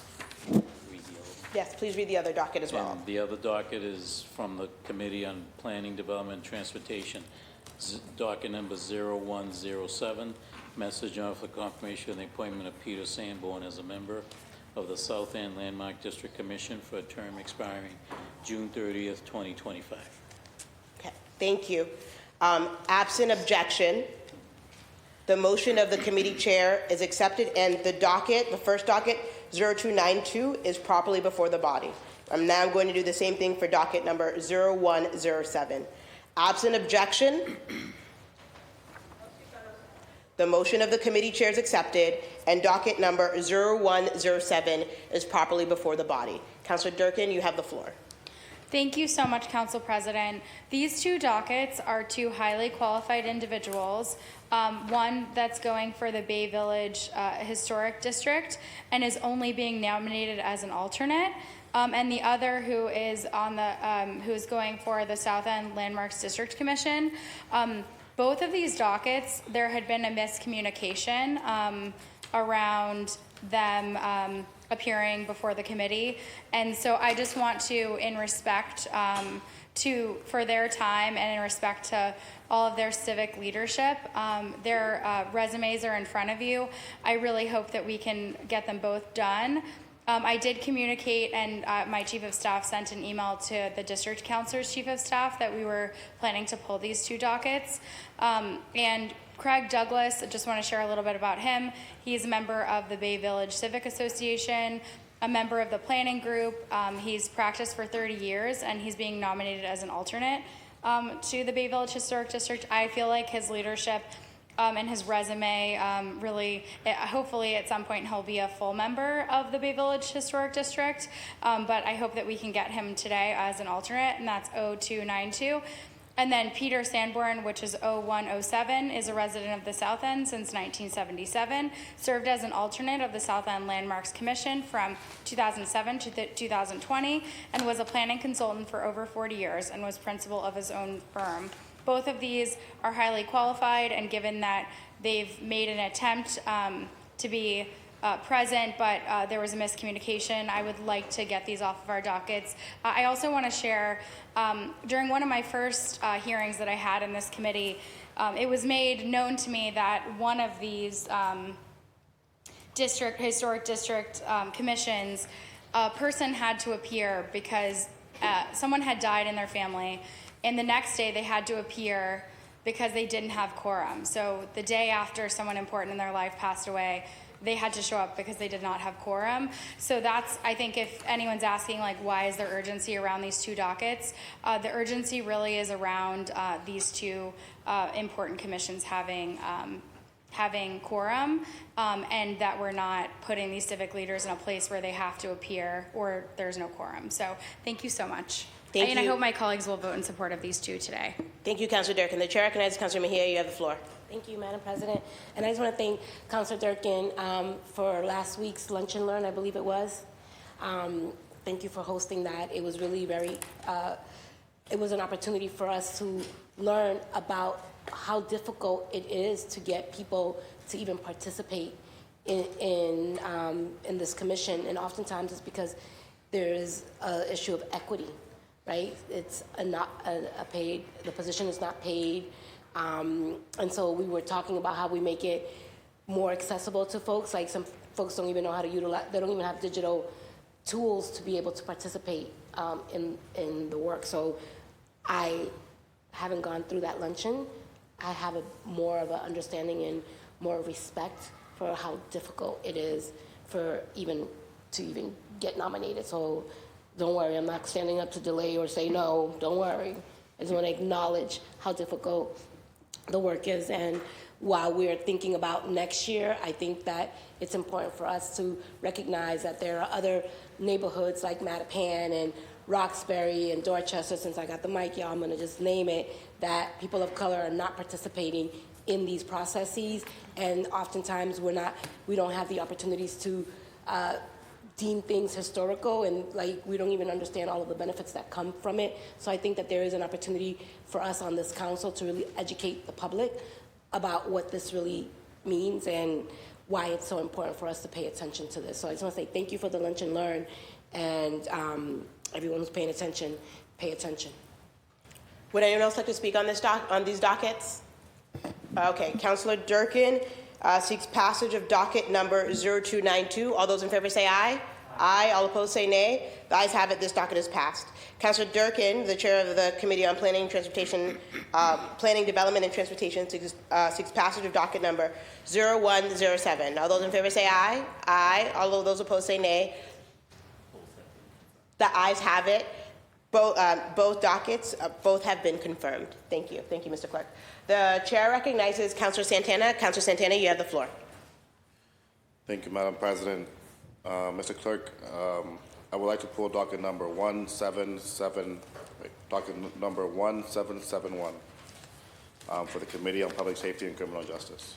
Mr. Clerk, do you have that docket? And thank you for letting us know about this pull. Mr. Clerk, if you could please read it into the record. From the Committee on Public Safety and Criminal Justice, docket number 1771. Message in order authorizing the City of Boston to accept and expend the amount of $74,266.67 in the form of a grant for the fiscal year 2020 Fire Prevention and Safety Grant awarded by the Federal Emergency Management Agency to be administered by the Fire Department. The grant will fund critically needed resources to carry out fire prevention education and training, fire code enforcement, fire arson investigation, firefighter safety and health programming, prevention efforts, and research and development. Thank you. Absent objection, the motion of the committee chair is accepted and the docket is properly before the body. Councilor Santana, you have the floor. Thank you, Madam President. Thank you, Mr. Clerk. The Committee on Public Safety and Criminal Justice held a public hearing on all of the City of Boston grants administered by the Boston Fire Department on June 11, 2024. The committee heard testimony from 3 BFD staff members, Kevin Coyne, the Deputy Commissioner, Julie Byrne, Devin, Procurement and Grants Management, and Shauna Lynch, a Grants Manager. We were also joined by Councilors Murphy, Flynn, Fitzgerald, Durkin, Weber, and Calera Zapata, and received a letter of absence from Councilor Pepen. The panelists testified on each grant administered by BFD, as well as grant trends versus previous years. BFD also provided the committee with detailed written information on this grant, which I have reviewed as chair of the Committee on Public Safety and Criminal Justice. The FY 2020 Fire Prevention and Safety Grant provides $74,266.67 in federal funding, with a $3,713.33 city match, for a total of $77,980. Oh, $77,980. Sorry. Originally intended for fire code enforcement in triple-decker homes, the project has amended to focus on fire safety, education for seniors, children, and low-income families due to challenges with partnering stakeholders. The grant now funds smoke and carbon monoxide alarms, educational props like hazards, house and fire extinguisher training system, and community outreach supplies. The updated scope enhances Boston Fire Department fire prevention efforts with a performance period extended through January 31st, 2025. As chair of the Committee on Public Safety and Criminal Justice, I recommend moving this docket from the committee to the full council for discussion and informal action. At that time, my recommendation to the full council will be that docket number 1771 to pass. Thank you. Is anyone looking to speak on this matter, on this docket? Councilor Santana seeks passage of docket number 1771. All those in favor say aye. Aye. All opposed say nay. The ayes have it. This docket is passed. Are there any additional green sheets pulls? Okay, thank you. We are now moving on to, the chair recognizes Councilor Fernandez-Anderson. You have the floor. Madam President, just a question, clarity, or to the clerk through the president. Is it too late to put a motion on the floor to reconsider my vote on 1548? 1548. So, okay. No, I just prefer what they happen right after we're done with motions, orders, and resolutions. And I'd like buy-in from my colleagues that is the right time. But no, you can put a motion forward. So there's a motion to reconsider. What's the name of the docket? Docket 1548. Is that motion seconded? All those in favor say aye. Aye. Okay. All opposed say nay. Okay. You may your vote on that docket? Yes. On docket number 1548 is yes. Thank you. Thank you. Okay. We are now moving on to late files. Okay. I am informed by the clerk that there are, I have 4 personnel orders. Hearing order, and then mayoral designation. No? No? Okay. All right. So we are now moving on to late files. I'm informed by the clerk that there are 5 late file matters. We will first take a vote on the personnel orders. We will take a vote to add these 4 personnel orders into the record. But Mr. Clerk, if you could please first read it into the record, that would be great. the personnel orders.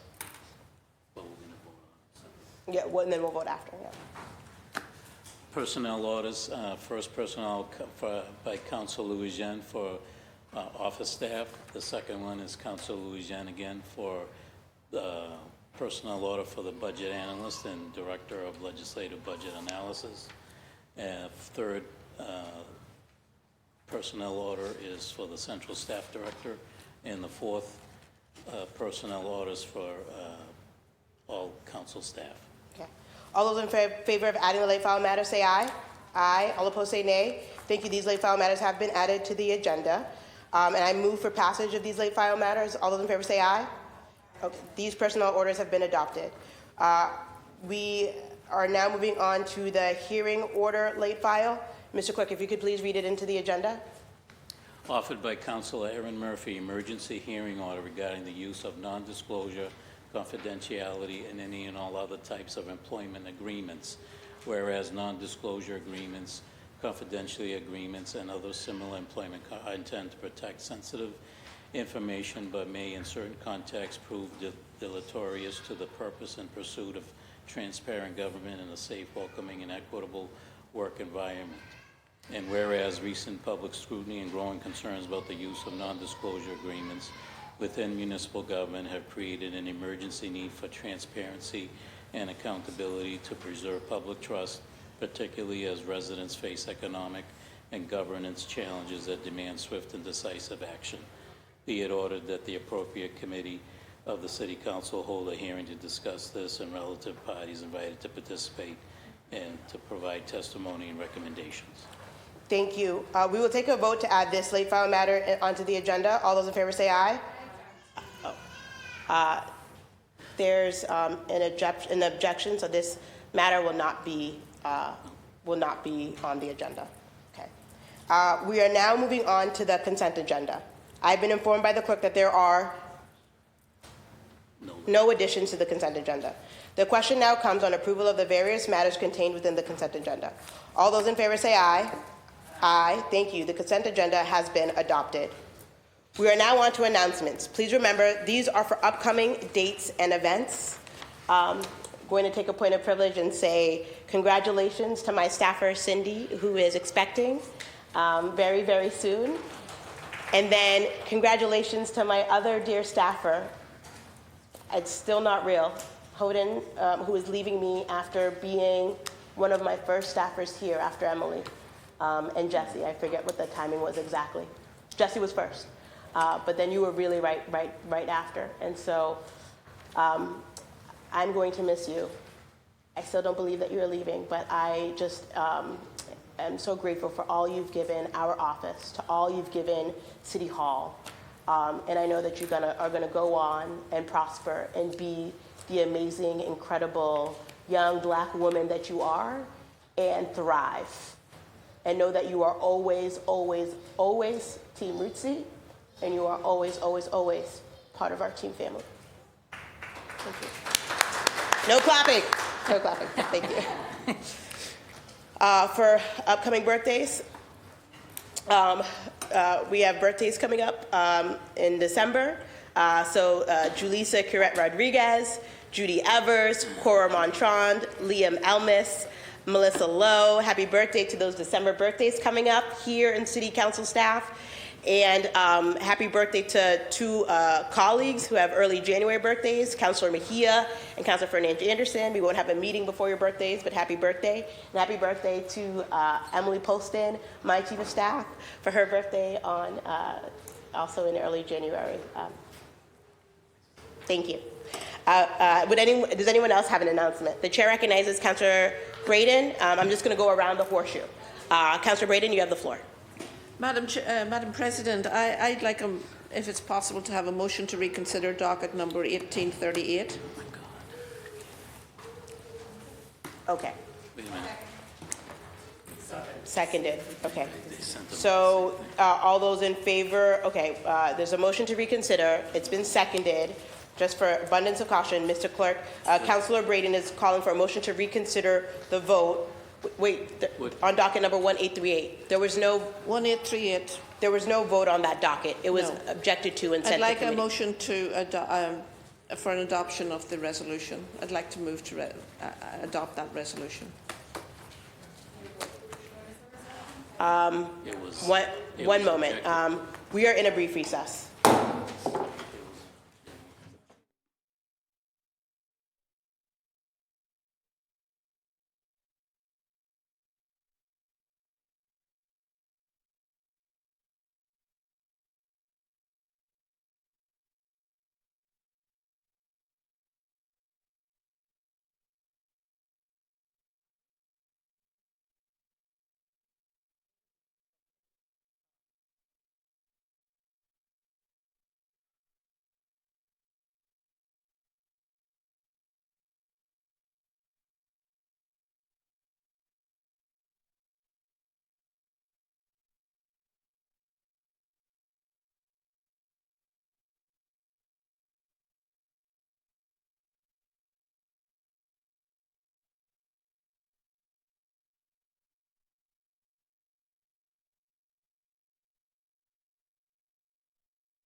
We are back in session.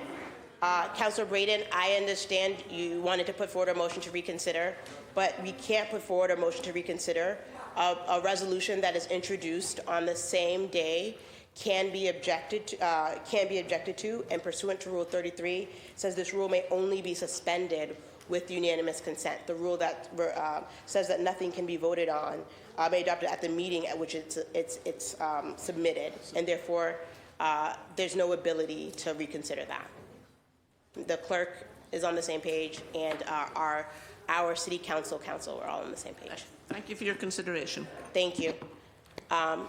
Okay, we were in the middle of announcements. Point of clarification, Councilor Mejia. That's right. Thank you, Madam President. So, through the chair, to my colleague, I wanted to advocate on your behalf and help you do what you were trying to do. So, can we help you? What can we do? It's done? It's done. It's done. Thank you. Okay, we are now in announcements.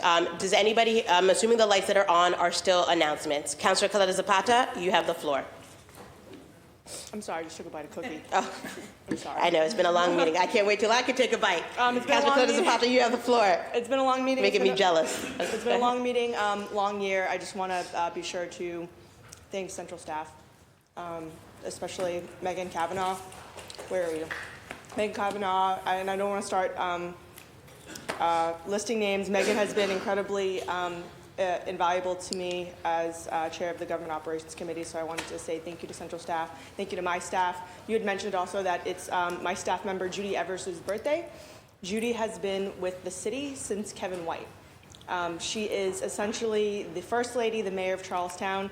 She gets phone calls to her house on a daily basis from residents who know her phone number by heart, because that is how long they've been calling her. And she is just an incredible person. She recently lost her brother in the last couple of weeks, and he lived with her for many, many years. And so my heart goes out to her, and I just want to wish her a happy birthday. And thank you so much for your love, guidance, and support during my tenure as councilor, and even before then as chief of staff. So thank you. Thank you. Thank you, Councilor Caleta Zapata. The chair recognizes Councilor Mejia. You have the floor. Thank you, Madam President. And your staff, Hoden is not here, so I just wanted to congratulate her again. And but anyways, and I also just want to thank you for your incredible patience and working. It's incredible. It is. Yeah. I'm speaking. No, I'm just joking. As a black woman, I know a lot about that. That's right. Thank you. Exactly. So you know what? Yes. I get you. I've been here. I see it all the time. And as a woman who is least educated, I get that even more of the time. So yes. But anyways, I wanted to just really just thank everybody. This is the last meeting of the year, hopefully, right? Anyone who's staying here until past 18, okay? But so yes, we're entering a different season, and so I'm hoping everybody has a happy and safe holiday. I wanted just to rise up because it's supposed to be announcements. I want to congratulate both Sandra Savera, who was my previous staffer. She's going to be getting married, so I wanted to give her a shout out. She's getting married on December the 17th. I'm about to go have dinner with her. One of my other staffers, previous staffers, to celebrate her nuptials that are up and coming, as well as my dear ride or die, who I always say, Julissa Corred, is also going to be getting married on January the 5th. So I want to give a shout out to two of my staffers who beat me to the punchline, and I just want to uplift you and just congratulate you both. You have demonstrated what it really looks like to be loyal and work alongside our office. So I just want to thank you both and congratulate you both as you move on into your next journey in life. So I wanted to say that. And then I also wanted to thank just like Megan. She's not here. She left. I know you already did, Councilor Coletta, but Megan has been incredibly helpful to our staff, particularly to Dulce and Beatrix on our team. We set out this year, we weren't going to do a lot of policy. We really wanted to build people power and work in collaboration with folks, so we pivoted, but it wasn't until Councilor Murphy in March refiled one of the things that I had worked on that I decided to refile all of my hearing orders. But anyways, I just wanted to thank Megan for stepping up and helping us really push things through, because what I've noticed is that oftentimes people take advantage of the fact that you are still in your learning phase, and sometimes they, you know, the way the system works, unless you know all the rules, and if you've ever read the charter, y'all will be bored to life, okay? Because the system is created so that folks who aren't as educated can't make things happen, and sometimes those processes make it a lot harder for us to pass legislation. So I just want to thank Megan for being so incredibly thoughtful and helpful to our team and making sure that she helps us understand what we can and cannot do whenever we hear from the administration that something is not legal, because sometimes the things that they say is not legal is not true. So I really want to just thank Megan for her leadership in that space. Thank you. The chair recognizes Councilor Pepin. Councilor Pepin, you have the floor. Thank you, Madam President. I'd like to rise and congratulate my Chief of Staff, Diana, who is getting married on New Year's Eve. Lots so shout of out marriages to Diana and and Kevin. weddings. I know. So congratulations. No clapping. Yes. Seriously. But I also just want to take a moment to thank my entire team.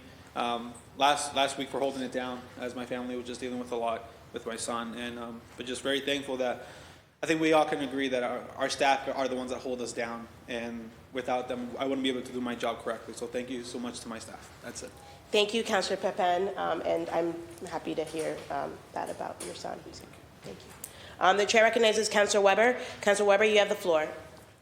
Sure. Thank you, Madam President. A Saturday from 4 to 6 in Robert Lawson Park in Eggleston Square is churros and chocolate. It's a tree lighting celebration.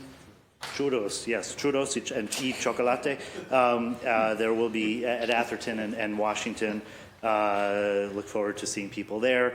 Also, I just, as an announcement, look, my colleague to my left, we not only have the same initials, we sometimes twin each other. Apparently, during hearings, there's a photo with us with taking the same posture.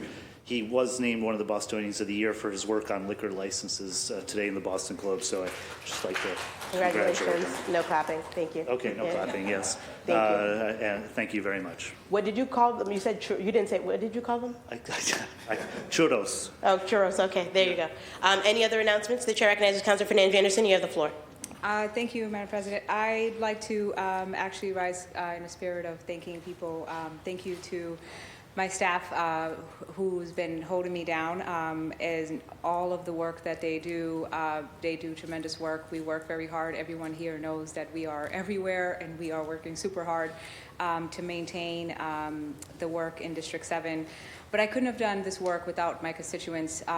The District 7 Advisory Council, which is made up of 44 civic association and neighborhood groups that have been meeting every single Saturday, and if we don't, it's just holiday or we're rescheduling, and showing up to our quarterly town halls and always showing up and always working on policy, everything projects, and advocating in the city of Boston. So I actually, when I first ran for office, I was elected with just one elected official endorsement and with just one union endorsement. And so I know that the power is with the people, and I know that my constituents, I couldn't have not done this work without my constituents. Each and every single day, when I am out there, whether it be a meeting, whether it be advocating through a hearing, or whether it be contacting or email, sort of lobbying, my constituents are always there. I am forever grateful. I can't predict the future in terms of like how our 2025 projects and policy projections are going to be, or our action plan, but I am looking forward to focusing on the work. And you know that I'll be good for it. God willing, we'll continue to work together. Thank you. Thank you.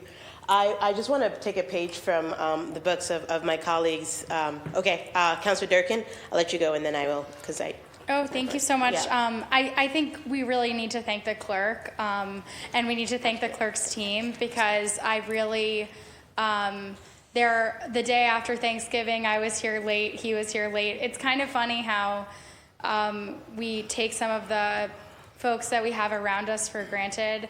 But this holiday season, I know I'm just so grateful for my staff. I'm grateful for the clerk. I'm grateful for those that are holding our body and making it all work. So thank you, clerk. Thank you, assistant clerk. And thank you, obviously, to the stenographer. I really appreciate all the work that you all do. Thank you. Thank you. Beat me to the punch, but thank you. I appreciate that. Councilor Braden, you have the floor. Thank you, Madam Chair. The Alston Rep Moran's toy drive is on Sunday, where we collect toys for our children in our neighbourhood, young people in our neighbourhood. It's at the Corrib in Brighton Centre. If anyone wants to drop by with a toy, you're always very welcome. It's a great opportunity to enjoy the season and share a drink and some food with your neighbours. I also want to give a big shout out to my staff, the District 9 team, Debbie Glennon, Matt Costas, Wayne Maura Carrigy and Malaya Hayes. They are an incredible team. They work quietly and get along with the job very efficiently and very effectively, and I couldn't do the work that I do without them. So I want to appreciate my staff this afternoon. Thank you. Thank you, Councilor Braden, and thank you for uplifting that toy drive. Made me think of all the toy drives that we're going to experience, but we also just want to particularly shout out Renee Dozier at IBEW Local 103. They do an amazing, amazing job with toy drives and support so many people. So just wanted to shout them out. And I just wanted to thank all of my colleagues who uplifted the clerk's office. You all are incredible. Ellen, this is not just because of your cookies. I hope you get that down. But everyone from you, Mr. Clerk, your understanding of what's happened historically, and your understanding of how to help me navigate meetings. Assistant Clerk Dossie, who did an incredible job last week when in your absence, and we note that slight tan, Mr. Clerk. But we thank all of you for the incredible work that you do to keep this body together. I want to thank all of my colleagues. You make this job so easy. That's a joke. But I want to thank all of you because we are collectively in our own ways trying our best to represent our constituents and do the work of the city, and that's what's really important. So thank you. Hope you all enjoyed your little holiday candies, treats, which then I want to uplift Central staff. also incredible. Everyone, Michelle, Megan, Ron, Shane, our new Megan, Cora, Lorraine, Karishma, Candace, of course, Candace, always, Ethan, so Arnita, always in the front holding us down. So I think our interns, I see you, IGR. All right, IGR. Okay, we love you too, IGR. But really, like, this is not a well-oiled machine without everyone who makes it possible. So literally, thank you to everyone. My first year of my presidency. We've learned and grown a lot, but would not be able to do this without my team. Of course, my number one, Emily, Jesse, Hoden, who has the audacity to leave, and Cindy, there you are, Hoden, and our bonus team member, sometimes Mayor. Thank you so much for all you do, not just for me, but I also know when y'all, and we might be changing that, when you guys come to our office for stamps, but we always try to be present and always try to be ready, and that's because we have a really great team. So I love the abundance of thank yous that are going around, because this work is incredibly hard, and it is important for us to take a beat and to thank those who support our work and make it possible. Okay, so we are now moving on to memorials. If you'd like to uplift anyone who has passed, now is the time. Just turn on your light. Okay, the chair recognizes Councilor Murphy. Councilor Murphy, you have the floor. I'd just like to uplift my son, Colin. Thank you. Thank you. Would anyone else like to uplift anyone? The chair moves that when the council adjourns today, we do so in the memory of the aforementioned individuals. On behalf of Councilor Flynn, Mary Catherine Fontana Bailey. On behalf of Councilor Worrell, Margaret Martinelli. A moment of silence, please. Oh, and on behalf of myself, Council President Louis Jean, and the entire Boston City Council, poet Nikki Giovanni. A moment of silence, please. Oh, well, yes, also State Representative Gloria Fox. I was at her funeral yesterday, and I know a number of us were. We did uplift her and spoke on her 2 weeks ago before this council, but we continue to uplift the late State Representative Gloria Fox. A moment of silence.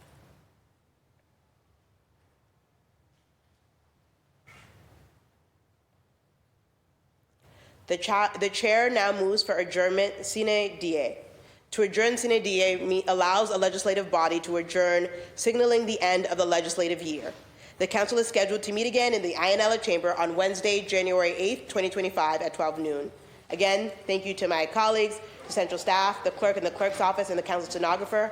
Happy holidays, everyone. Merry Christmas, happy Hanukkah, happy Kwanzaa, happy New Year. Love on your loved ones, love on yourselves. All in favor of adjournment, please say aye. Aye. The council is adjourned. Year one.